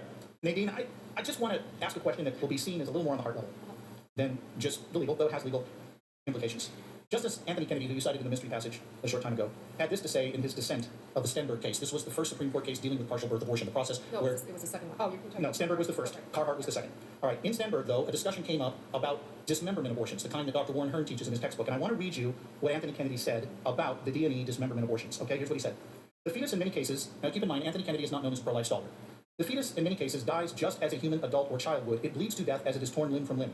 The fetus can be alive at the beginning of the dismemberment process and can survive for a time while its limbs are being torn off. Dr. Leroy Carhart, the abortionist who challenged Nebraska's partial birth ban, has observed fetal heartbeat with extensive parts of the fetus removed and testified that mere dismemberment of a limb does not always cause death because he knows of a physician who removed the arm of the fetus only to have the fetus go on to be born as a living child with one arm. At the conclusion of a D&E abortion, the abortionist is left with a tray full of pieces. I have two questions. First of all, that girl who was born with only one arm because her arm was torn off in the abortion procedure, was she wrong? First of all, I know nothing. I have no idea whether this is factually true. I'm quoting Anthony Kennedy's dissent.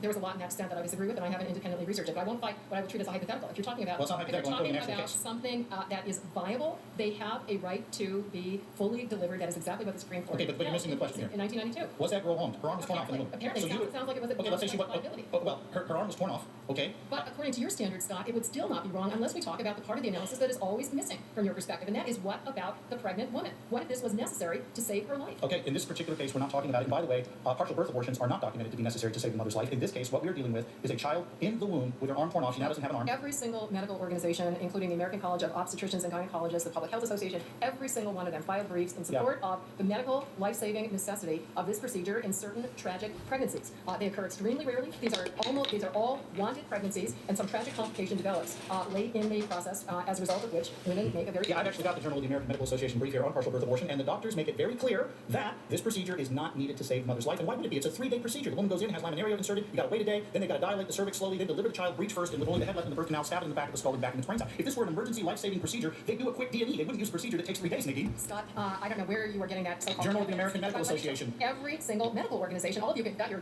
phones, you look it up, don't take my word. What they said was they came out in favor of the procedure remaining legal. They did not present evidence it was medically necessary. Because there are certain cases in which it is medically necessary, and that option should therefore cannot morally and ethically be removed from doctors and women in those tragic situations when it is necessary. Well, it simply says here that the panel could not come up with that. He also had what is absolutely, indisputably bad science when he said in that same opinion that women are depressed and regret having had abortions. I haven't argued that tonight. He was going to do us a favor by saying, I'm going to protect you poor little women. Justice Kennedy quoted that and then abortion... you're going to regret well, it. first of all, And the scientific and medical evidence is absolutely clear that that is a myth, that most women who have abortions are relieved. I'm not even disputing that tonight. I'm not even going there because the morality of abortion doesn't change on how women feel about His representation of it. the medical evidence is not Well, he was credible. quoting abortion. All right, do I get one more question? You can say, well, we don't have time for one Well, more. I only got one. Do I get one more? Can we add a little on here? Unfortunately, we can't because we extended time. But what we do want to do is give opportunity for this audience, this wonderful audience, to be able to give, to present their questions. Again, let's give Nadine and Scott a big hand, if you could, for remaining both passionate and respectful with one another. And we ask that your questions will be just that. I'm going to switch seats with Nadine. I'm going to ask you to begin to line up at either microphone.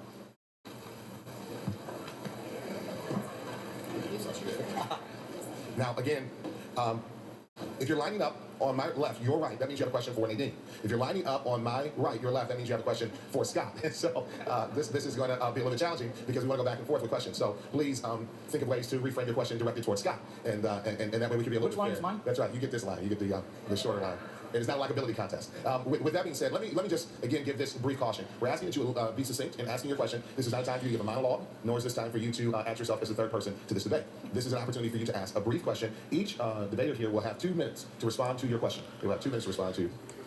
You have 2 minutes for the question, the person you're asking the question to, and then the other individual will have 1 minute to give a rebuttal question. We will start first here with a question for Professor Strawson. Thank you. You can state your first name. My name is Sharon, and I'm curious why you did not watch the video that Scott played about abortion. I've watched it many times. I assume it was the same one I've seen before.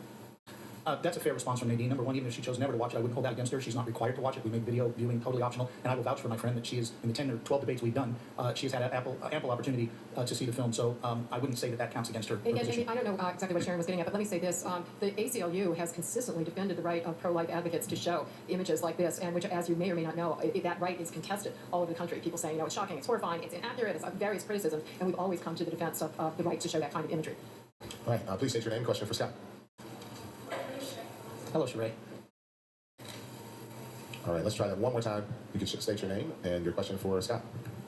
Hi, my name is Shay, and my question for Scott is, following your ideology, if we were to outlaw abortion, how would we prevent women from doing self-induced abortions? I've read quite a bit of guides since Mr. Trump has been elected, so... Yeah, fair question, Shay. Is it Sheree or Shay? Shay. All deaths from illegal abortion are a tragedy. We agree on that. But notice the objection assumes the unborn are human, because otherwise what we're arguing is that because some people will die attempting to intentionally kill others, the state ought to make it safe and legal for them to do so. But beyond that, we should point out that this doesn't justify abortion. Mary Ann Warren, who supports abortion, philosophy professor, says murder is wrong regardless of the consequences of prohibiting it. In fact, Dr. Mary Calderon, the medical director of Planned Parenthood during the 1960s, wrote in this article here in the Journal of Public Health, American Journal of Public Health, that the death rate from illegal abortion, including self-induced abortions, was so low it wasn't even worth remarking on. And then she explained why. With the advance of penicillin, post-operative infections plummeted.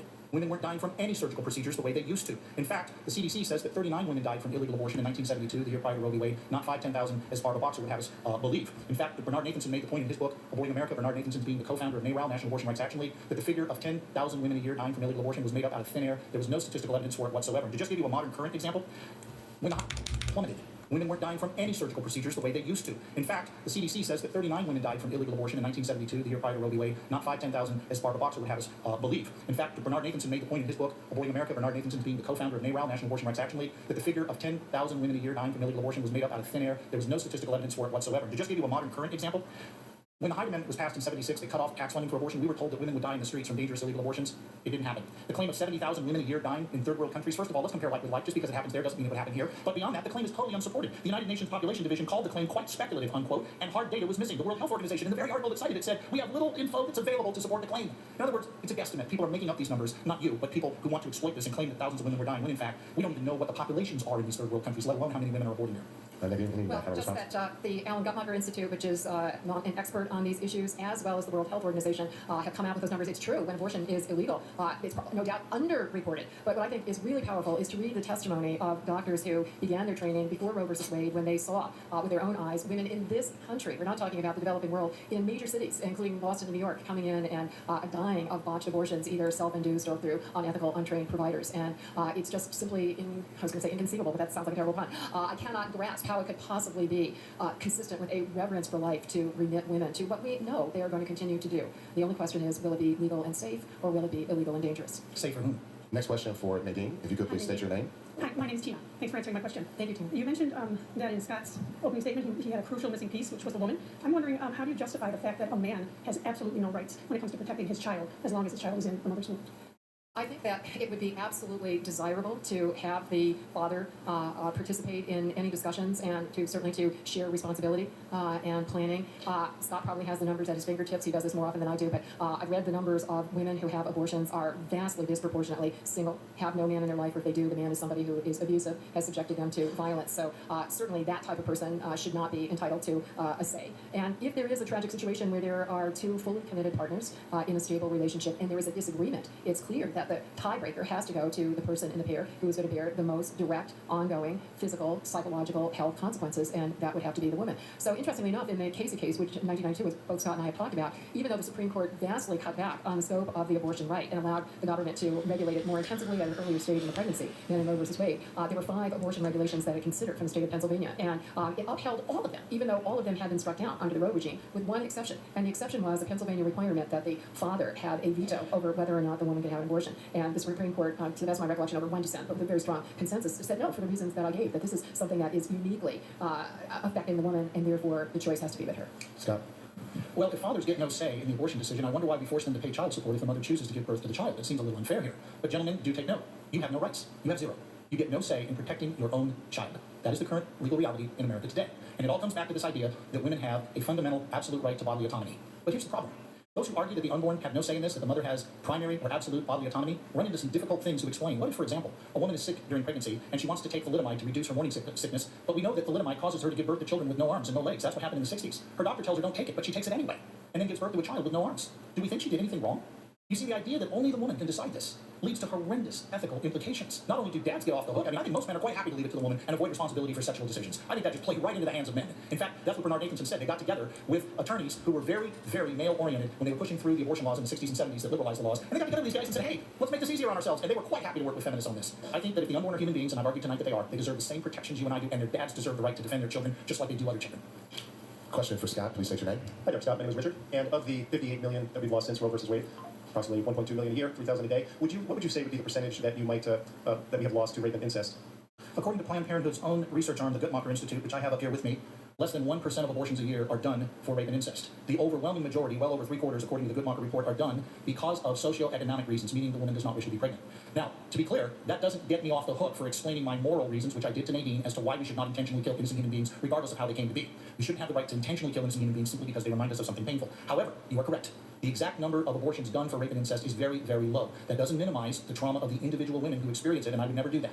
What it does tell us that the vast majority of abortions are done for socioeconomic reasons, not for rape and incest, not for life of the mother. And by the way, not only does the Guttmacher Institute say that, so does Dr. Warren Hearn in his book Abortion Practice, where he makes it very clear that at his clinic, the most high-volume abortion clinic in the world, the overwhelming majority of women are not coming there because of medical necessity, they're coming there because of socioeconomic reasons. So those that are conceived in rape... I'm going to have to cut you off. Just one question. At this point, Nadine has an opportunity to respond. I'm familiar with those statistics from the Guttmacher Institute, and I think it is really a poor reflection on our society's commitment to help actual, full, human beings because 75% of abortion patients are poor or low income.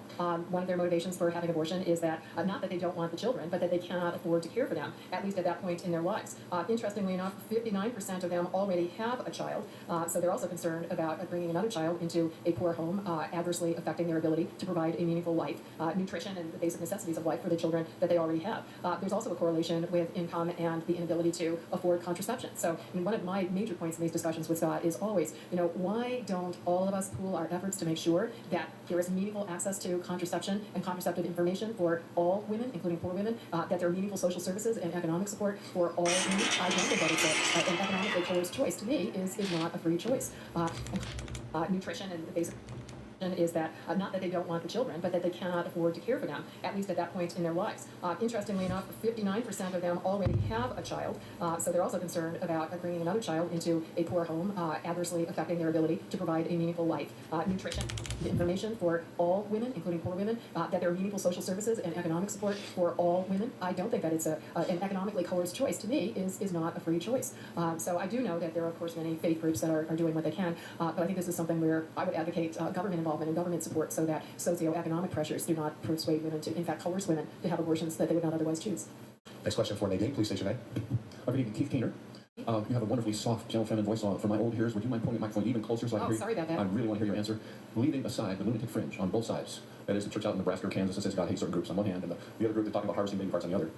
What is the essential difference made in 1854 by Chief Justice Roger Penny, himself a slave owner, when he argued for the non-personhood of people of African descent? That was his argument, at least that's my understanding of it. What is it between that and the non-personhood argument put forth by the abortionists today? Because one has been born and the other is far from birth. Okay.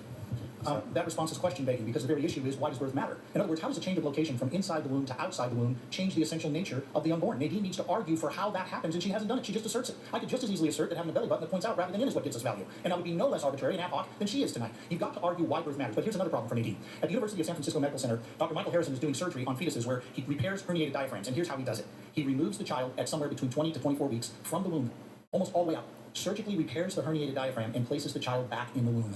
If birth is what gives us value, what happens to that child? Does it go from being a non-human to a human briefly and then back to being a non-human again? This is the absurdity of the position we're hearing tonight. Men and women, please get this. If our rights are grounded on things that we don't share equally and that may come and go in the course of our lifetimes, you have no human equality. This is crazy stuff. Thank you both. Next question. Please state your first name. My name is also Sharon.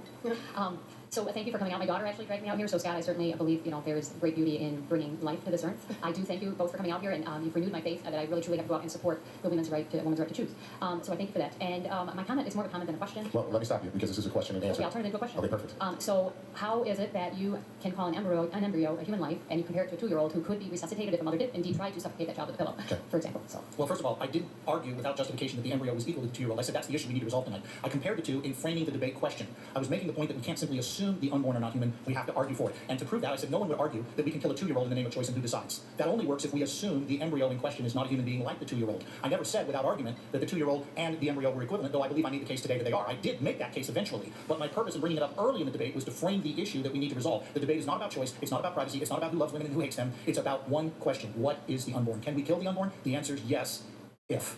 If what? If the unborn are not human. And tonight I argued from science and philosophy that the unborn are one of us and they differ from us in ways that don't justify killing them. So my comparison early on in the debate was to frame the debate question, and then later I presented my evidence to argue that all human beings, regardless of size, level of development, environment, and degree of dependency, deserve the protection of law. Well, thank you, Sharon, for that question. I'd like to read a statement from Joyce Arthur. Personhood. Is a fetus a human being? Of course, a fetus is a much more developed stage. Scott wants to treat even a zygote as a person and as a human being.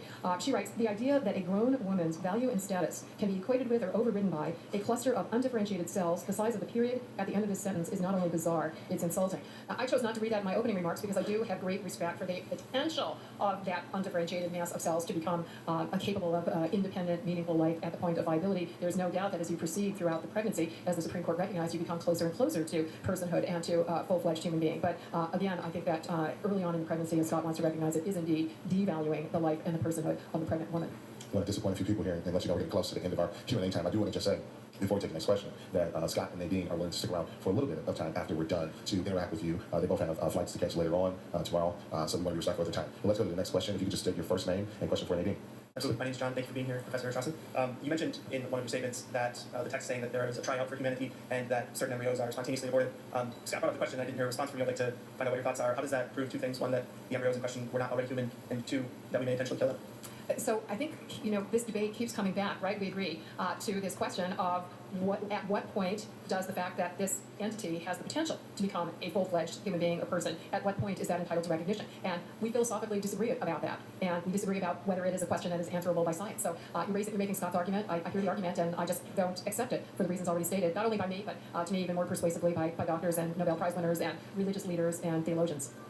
Nobel Prize winners who are not embryologists, and neither is Joyce Arthur, who Nadine just cited a moment ago. In fact, she's not even a philosopher. She doesn't even have a graduate degree. This is an activist in Vancouver, Canada, who refused to debate me a few years ago, and she is not qualified to weigh in on these questions, and I was sort of surprised to hear you cite her, Nadine, on that. Here's the thing, though. Notice what Arthur says. She says, how can you call something the size of a period at the end of a sentence a human being? Notice Arthur didn't give us one shred of argument as to why body size determines value. She just asserts it. That's not an argument, men and women. That's just taking tyranny over small people. Why are large people more human and valuable than small people? That's the principle in play here. Joyce Arthur has no argument for why body size determines value. She thinks she can just make it up. This is exactly what Catholic Paulette does in her book Pro. It's exactly what we see across the spectrum of people who think that just like we got to discriminate on the basis of skin color and gender at one point, now we can do it based on body size and dependency. I got a better idea. Let's treat all human beings with value and respect. Thank you. This is going to have to be our final question for the Q&A session of our evening. Again, I want to say thank you to everyone that's been in line, and they will stick around for a brief time after the debate is concluded. Thank you. If you can say your first name and question for Scott, please. I've got my name. Can you go to the microphone, please? My name is Maureen, and I am on the side, but I'm a pro-life, and I have stood in front of the abortion clinics for over 15 years, one day a week, sometimes two. And the question I wanted to ask you is, in my first-hand experience of being out in front of the clinics to help women, you talk health, but why didn't you talk about the emotional health? And that group of women called Silent No More, because Right. the emotional side of this crops up 40 years later. Okay. Because of that. Okay, I think we got your question. So, Scott, the emotional health. Here's why. The emotional effects of abortion on women do not in any way weigh in on whether abortion is right or wrong. Abortion would still be wrong even if women felt fine about it. That's why I didn't even engage that question tonight. Now, having said that, you're right. There are women who do indeed suffer. But tonight's debate topic was not about how do people feel about abortion. It was whether it was a moral right or wrong, and therefore I stuck religiously to the moral question. Now, on those same lines, I will point out that Nadine kept bringing up the issue of potential. This is a misnomer. This is a smokescreen. Sexual organs are actual sexual organs, whether they're ever used that way or not. We don't say, oh, they're only potential sex organs. No, they're actual sex organs, whether they fully develop, whether they're ever used that way, it doesn't matter. Unborn humans are actual human beings with great potential. They're not potential persons, they're actual humans with great potential. And that's the case I stuck to. Having said that, I want you to know that the pro-life movement has done a terrific job caring for women. Crisis pregnancy centers now outnumber abortion clinics 2 to 1. I devote a fair amount of my time every year helping these centers raise money to care for women. Nadine said she never heard me talk about the women. Well, because the topic tonight wasn't the women, it was the morality of the act of abortion. But you should know that, in practice, I devote a lot of time to helping these centers care for women because I care about the women who go there. And I'm thankful the pro-life movement has risen to the challenge to love and care for not only the children, but the mothers who face these unintended pregnancies. Nadine? No comment. Okay. Well, I want to say thank you to all of you who stood in line to ask questions. And I want to say thanks again to Scott and Nadine for their thoughtful responses. Can we give them both a big hand? Can we give them both a big hand tonight? At this time, we're going to give them the opportunity to present closing remarks for 5 minutes each, starting with Professor Strawson. And then, can we move the podium back, please? Is that possible? To move the podium and microphones back? We're going to start with Professor Strawson, and then we're going to go to Scott. As they bring back the podium and set that back up in the center of the stage, let me again say thank you to a few folks right now. Can we give a big hand to Rash and Christie and their leadership for putting on this event? Also, to Students for Life, can we give them a big hand as well? And then finally, we want to acknowledge the Wayne State University Dean of Students Office for allowing this event to take place on this beautiful campus. Give them a big hand as well. Professor Strawson. Getting closer. This is a mic test. Okay. Well, thank you very much for this wonderful program. Again, to all of the organizers, to all of the audience members, to everybody who asked a question. I didn't mean to be disrespectful to the last question. I wanted to be respectful to the audience because I didn't want to repeat myself. I think there's one major point of disagreement between Scott and me, and we're not going to be able to persuade each other to change our perspectives. And from my view, that is exactly why the Supreme Court got it right when it said this has to be decided according to the personal, moral, and religious values of individual women in consultation with their own consciences and their own religious advisors and doctors. I absolutely respect Scott's views, as my questions to him made very clear to me. He is completely consistent in carrying out his views. I assume that Scott also does a lot to aid what I would consider to be full-fledged human beings and women and families, and not just those that are in utero. And I respect that very much. If I shared his beliefs, I would be out here arguing exactly the way he does. The next point I'd like to make is I want to cite yet another doctor who was raised as with traditional religious beliefs against abortion, describing why it is that he became radicalized and became morally compelled to perform abortions. His name is Dr. Willie Parker. He's a board certified in obstetrics and gynecology and trained in public health, and he's now very active with Catholics for Choice. He says that he felt that absent from these discussions too often are the voices of the women and families that are affected. The lives of these women and their families are what compelled me to add abortion care to my practice mid-career, when I was no longer able to weigh the life of a pre-viable or legally flawed viable fetus equally with the life of the women sitting before me. I did not provide abortions for the first 12 years of my career as an obstetrician gynecologist. I grappled with morality of providing them, as I came from a traditional religious background that considered abortion to be wrong. And then he talks about listening to Dr. Martin Luther King telling the story of the Good Samaritan that persuaded him that he had to consider not what was good for him, but was good for the person that he was not helping. And he said, hearing that sermon and that's being reminded of that biblical story radicalized me, leaving me more concerned about the unnecessary peril to women when safe abortion services are not available. The next point that I'd like to make in my rapidly waning time is something that I mentioned earlier, and that is the urgency for coming together where we have common ground. And I want to cite an article written by a friend of mine who's done a lot of studies of evangelical Christians, and she starts this piece by quoting an evangelical pastor, Joel Hunter, who says, I'm decidedly pro-life, but by working together, instead of arguing, both sides can get what they want. And he gives many examples, including citing that statistic that both Scott and I cited, that roughly 75% of abortions in America occur when families can't afford a child. And then another evangelical pastor in St. Paul, Minnesota, Greg Boyd, is quoted as saying, a person could vote for a candidate who's not pro-life, but who will help the economy and the poor, yet this may be the best way to curb the abortion rate. So the other area of common concern, of course, is to make sure that contraception is available and knowledgeably used. Unfortunately, there's an income disparity there as well. Here's a statistic from the Anthony Duckmarker Institute. If the United States had a policy to provide affordable and effective contraception, we would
Dramatically reduce the number of unintended pregnancies, unintended children, and abortions. The number of abortions per year in the United States would drop from 1 million to approximately 75,000.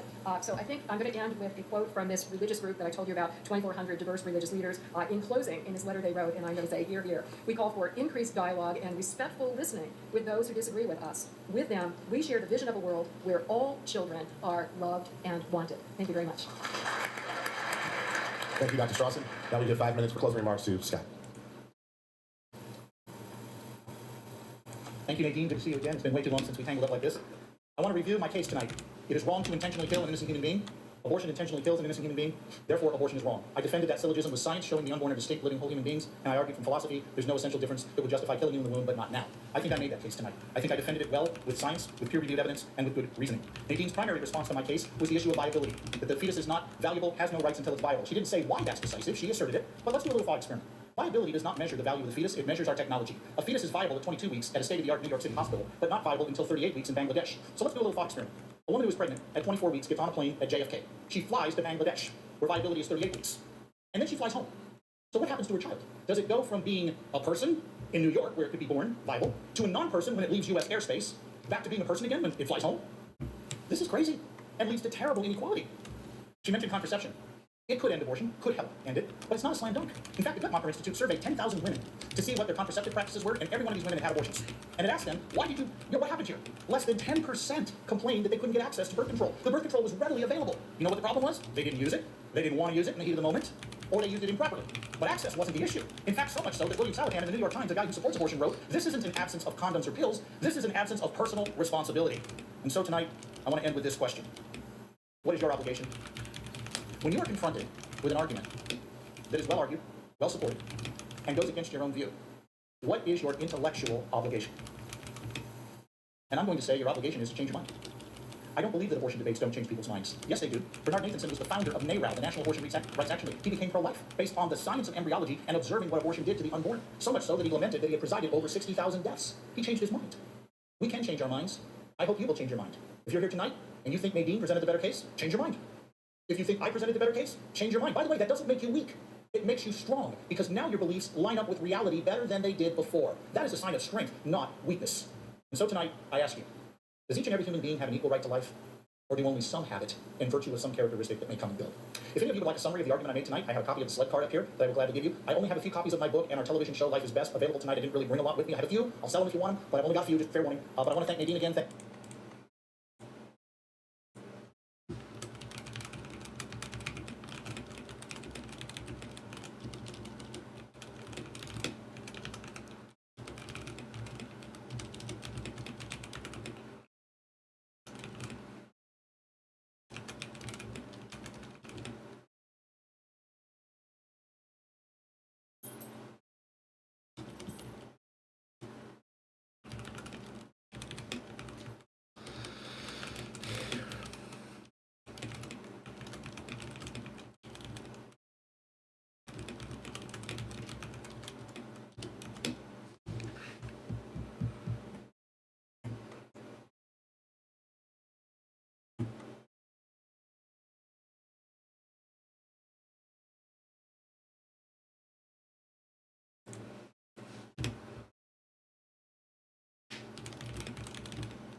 Thank Ratio Christie for a great evening, and may God bless you as we go out and pursue the Socratic quest for truth.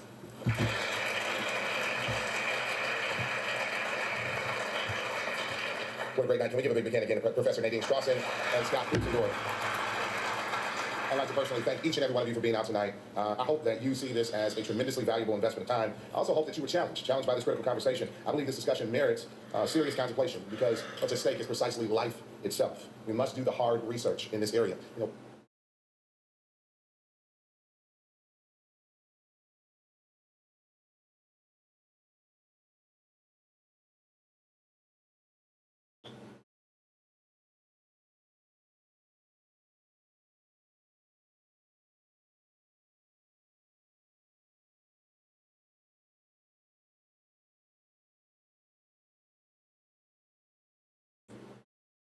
I just want to review this poster that I have because I hear a lot of pro-lifers say that life begins at conception. Mm-hmm. So my poster reads, "Life begins when you understand living women matter more than potential babies."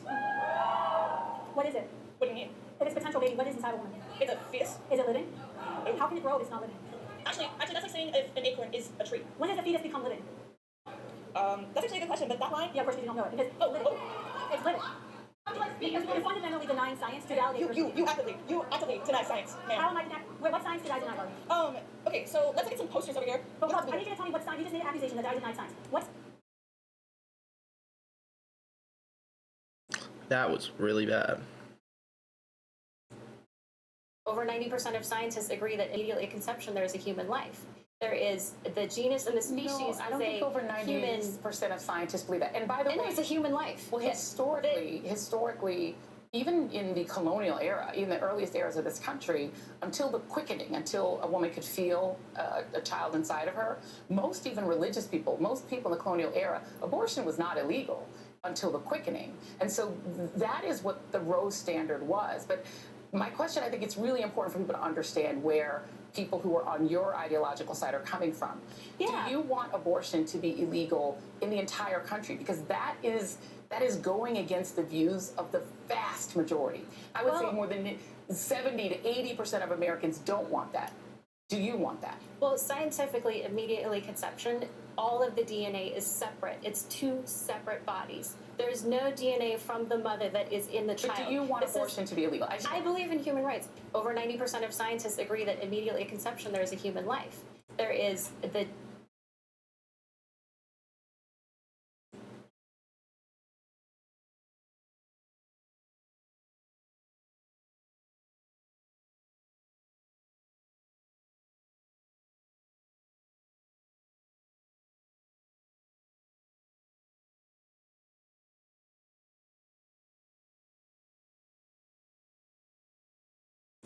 Protestant apologist Greg Koukl writes in his book, Precious Unborn Human Persons, if the unborn is not a human person, no justification for abortion is necessary. However, if the unborn is a human person, no justification for abortion is adequate.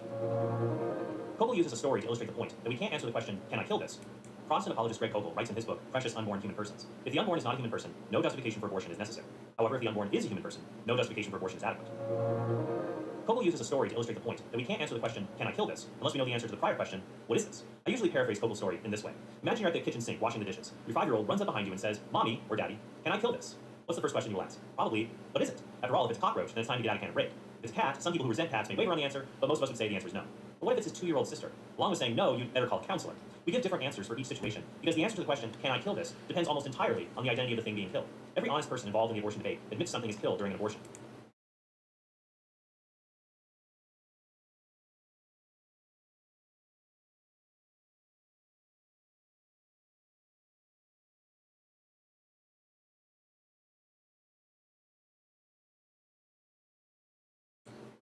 All right, I have an analogy for you. Let's go. So say you're driving and you run a red light, or you miss a stop sign. You cause an accident. Due to that accident, a life is at stake. That person that you hit requires a kidney transplant, and you are a match. Should you be legally required to give them your kidney? Think about it. Now, parallel situation. 2 people have sex and an accident occurs. Pregnancy. Because of that accident, a life is at risk. I have many videos describing the medical definition of life and how that life doesn't exist until week 24. We're taking away that entire argument right now to even show you that when we consider it a life, we're on the medical ethics law side. So, due to the accident, a life is at stake. The use of an organ is required in order to save, develop, grow, sustain, whatever you want to classify it as, that life that's at stake. So how is it different when a kidney is required to save a life, or a uterus is required to grow a life? This is one of the more compelling arguments for abortion. It was also well articulated. For the sake of time, I didn't play the whole video, but I think you get the gist. This is an argument from analogy. For an argument from analogy to work, the parallels must be, well, parallel in morally relevant ways. If they aren't, then the analogy fails and the argument falls apart. Here are 4 morally relevant ways the car accident scenario and pregnancy are not parallel. First, there's a morally relevant difference between a car accident and pregnancy. Driving a car is not naturally ordered towards a condition of having someone connected to you to live, but sex is. If you need more details, ask your parents. Second, the car accident scenario involves the unnatural.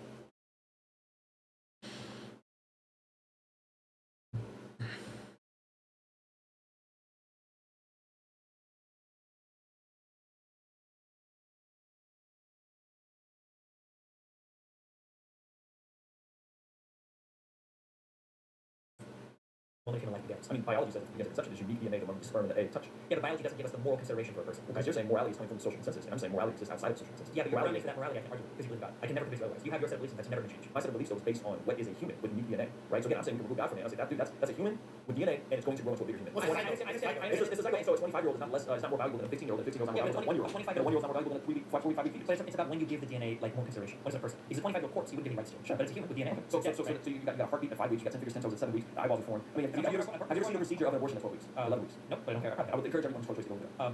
That has no bearing on whatsoever. That's a human in it. That's the point though.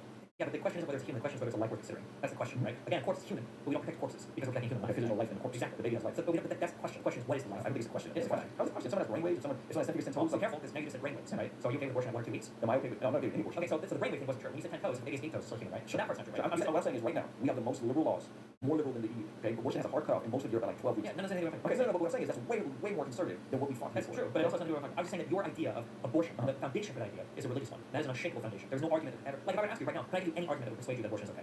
No, you're not. Exactly. But that's because I've been on both sides and I've wrestled through it and I've thought about it and I've watched debates and I've heard the best argument. That's fine. And I'm so convinced that that's a human in there. And if you leave it untouched, if you don't do anything to that, that is going to grow into a full-grown human. Then that's fine. But I'm saying that what you just said was there's no disagreement to be had. There's no argument. Yes, but that's irrelevant of whether or not I believe Jesus is the Son of God. Bottom roast. No, the foundation is theological. The foundation is a DNA one. Well, the foundation is theological from where your anti-abortion beliefs come from. My anti-abortion beliefs, my pro-life beliefs is that I believe babies should be protected because they're the most vulnerable with no voice.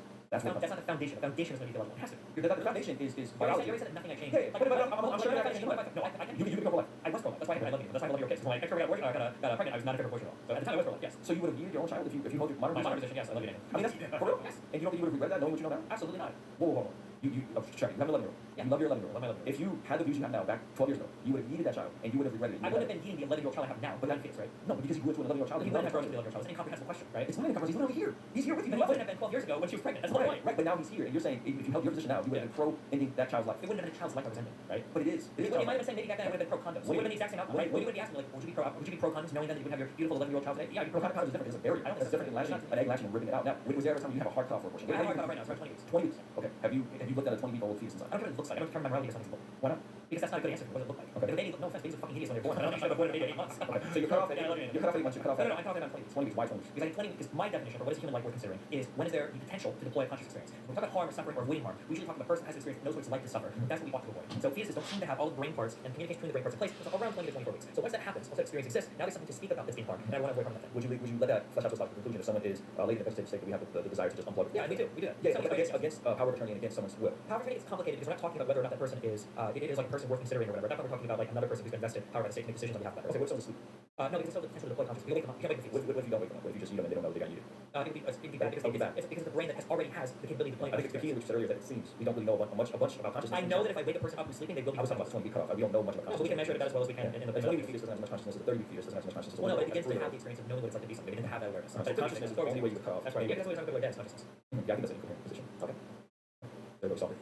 Well, yeah, but at the end of the day, my position can be moved because I'm open to reasonable arguments. But your position is unmovable because you're religious. That's the issue. I'm saying my position has been moved multiple times. No, but once it was caught by the religious gravity well, now it's sunk to the religious black hole, and there's no more. It's stopped terminating. There's Christians that I strongly disagree with them that hold approach to position or say, a 20-week cutoff, 12-week cutoff. I think they're wrong. Sure, you can say that now. Earlier when I asked you, was there anything that moved you? And why did I say no?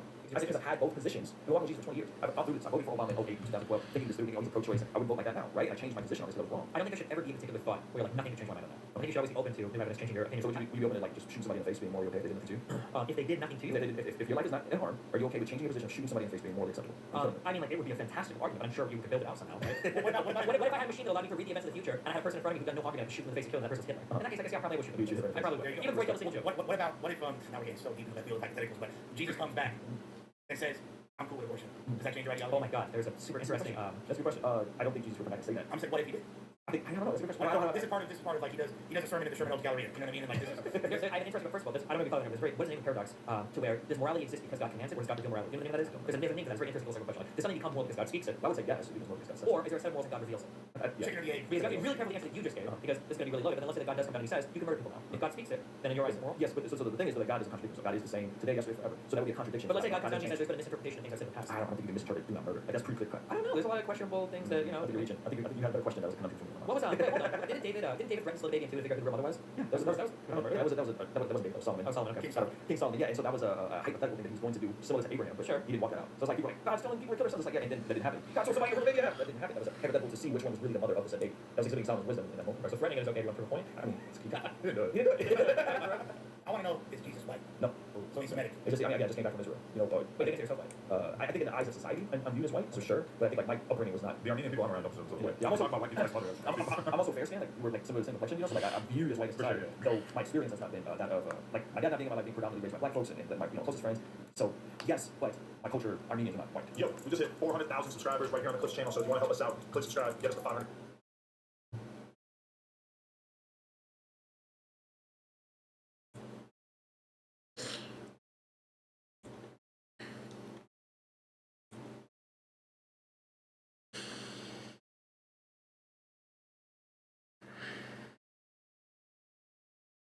Good evening, and thank you for joining us. My name is Gabrielle Bantry, and I have the great privilege of moderating our event tonight. I'm a rising junior at Harvard studying philosophy and education, and currently on a leave of absence. I'm a former board member of Harvard Right to Life, a current member of Harvard College Effective Altruism, and a big fan of good conversations. We welcome you tonight to an event that we hope will become an annual collaboration between Harvard Right to Life and Massachusetts Citizens for Life, the Dr. Mildred Fay Jefferson Symposium. We have chosen to honor Dr. Jefferson the first.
Stand aside and allow this concept of expendable human lives to turn this great land of ours into just another exclusive reservation where only the perfect, the privileged, and the planned have the right to live. Dr. Jefferson was also a co-founder of Massachusetts Citizens for Life, an educational and political organization that works to restore respect for human life and defend the right to life of all human beings from womb to tomb. Dr. Jefferson's legacy continues today by the outreach and action of MCFL throughout the state. As Dr. Jefferson was revered for her oratory skills, we are thrilled to welcome two superb and well-known ethicists to debate the morality of abortion this evening. At a time in which political divisions are at an alarming height, we are confident that tonight's event will give us all the opportunity to witness respectful and authentic engagement on the issue of abortion. Not simply a debate, but a chance to understand more deeply the many facets of this complicated issue, as well as why and how thoughtful people can disagree. And now to introduce our esteemed guests. Professor Peter Singer is sometimes called the world's most influential living philosopher, although he thinks that if that is true, it doesn't say much for the other living philosophers around today. He has also been called the father of the modern animal rights movement for his controversial critique at their first iteration in explaining that, for speaking on abortion at Google headquarters in Mountain View, California. Stephanie has debated abortion advocates, including physicians who do abortions. In 2019, I delivered in almost 1,000 pro-life presentations across North America, as well as in Scotland, England, Ireland, Austria, and almost Dr. Life You Can Save, including the expanding Start Began. In 2011, Time magazine included animal liberation on its all-time list of the 100 co-edited more than 50 books, including The Expanding Soon Began in 1923. Singer has written, co-authored, edited, or co-edited more than 50 books, including The Expanding Circle, How Are We to Live, The Most Good You Can Do, and Utilitarianism by Vegan, which just published last month in the Penguin Great Ideas series. Singer's book, The Life You Can Save, first published in 2009, led him to found a nonprofit organization of the same name. In 2019, Singer got back the rights to the book and granted them to the organization, enabling it to make the ebook and the audiobook versions available free from its website, The Life You Can Save, in political science from the University of British Columbia in Vancouver, and a certification with distinction in healthcare ethics from the NCDC in Philadelphia. You can learn more at loveunleasheslife.com. Thank you for joining us, Mrs. Gray Connors. Our debate resolution for tonight is abortion is immoral. Mrs. Gray Connors will argue the affirmative, and Professor Singer will argue the negative. We'll begin with opening statements, then have the first rebuttal, followed by a cross-examination, a second rebuttal, live Q&A, and finally brief closing statements. Those watching live are encouraged to submit questions for Q&A into our Google form, which should be in the chat, or on the live stream on the Harvard Right to Life Facebook page. And now, without further ado, let's begin the debate. Mrs. Gray Connors will present her opening statement first, as she will be defending the resolve. 71. Peter Singer wrote an essay entitled Famine, Affluence, and Morality. And in that he said the following: I begin with the assumption that suffering and death from lack of food, shelter, and medical care are bad. I think, he said, most people will agree with this. I shall not argue for this view. People can hold all sorts of eccentric positions, and perhaps from some of them it would not follow that deaths I addressed at the beginning apply to them, and we come to the conclusion that abortion is immoral. In terms of the humanity of preborn children, the most obvious starting point is to ask ourselves this question: is the pregnant woman under discussion in terms of her pregnancy, is she a human being? And if the obvious answer is yes, the next question is her partner who impregnated her human? And if the answer is yes, then the only conclusion we can come to for the being that they have produced is that that being is also human like them. We also know from science that beings which reproduce sexually begin their lives at fertilization or sperm egg fusion. And we know that from science textbooks. I'm going to break that down and go into a little bit of detail. If you look at the basic biology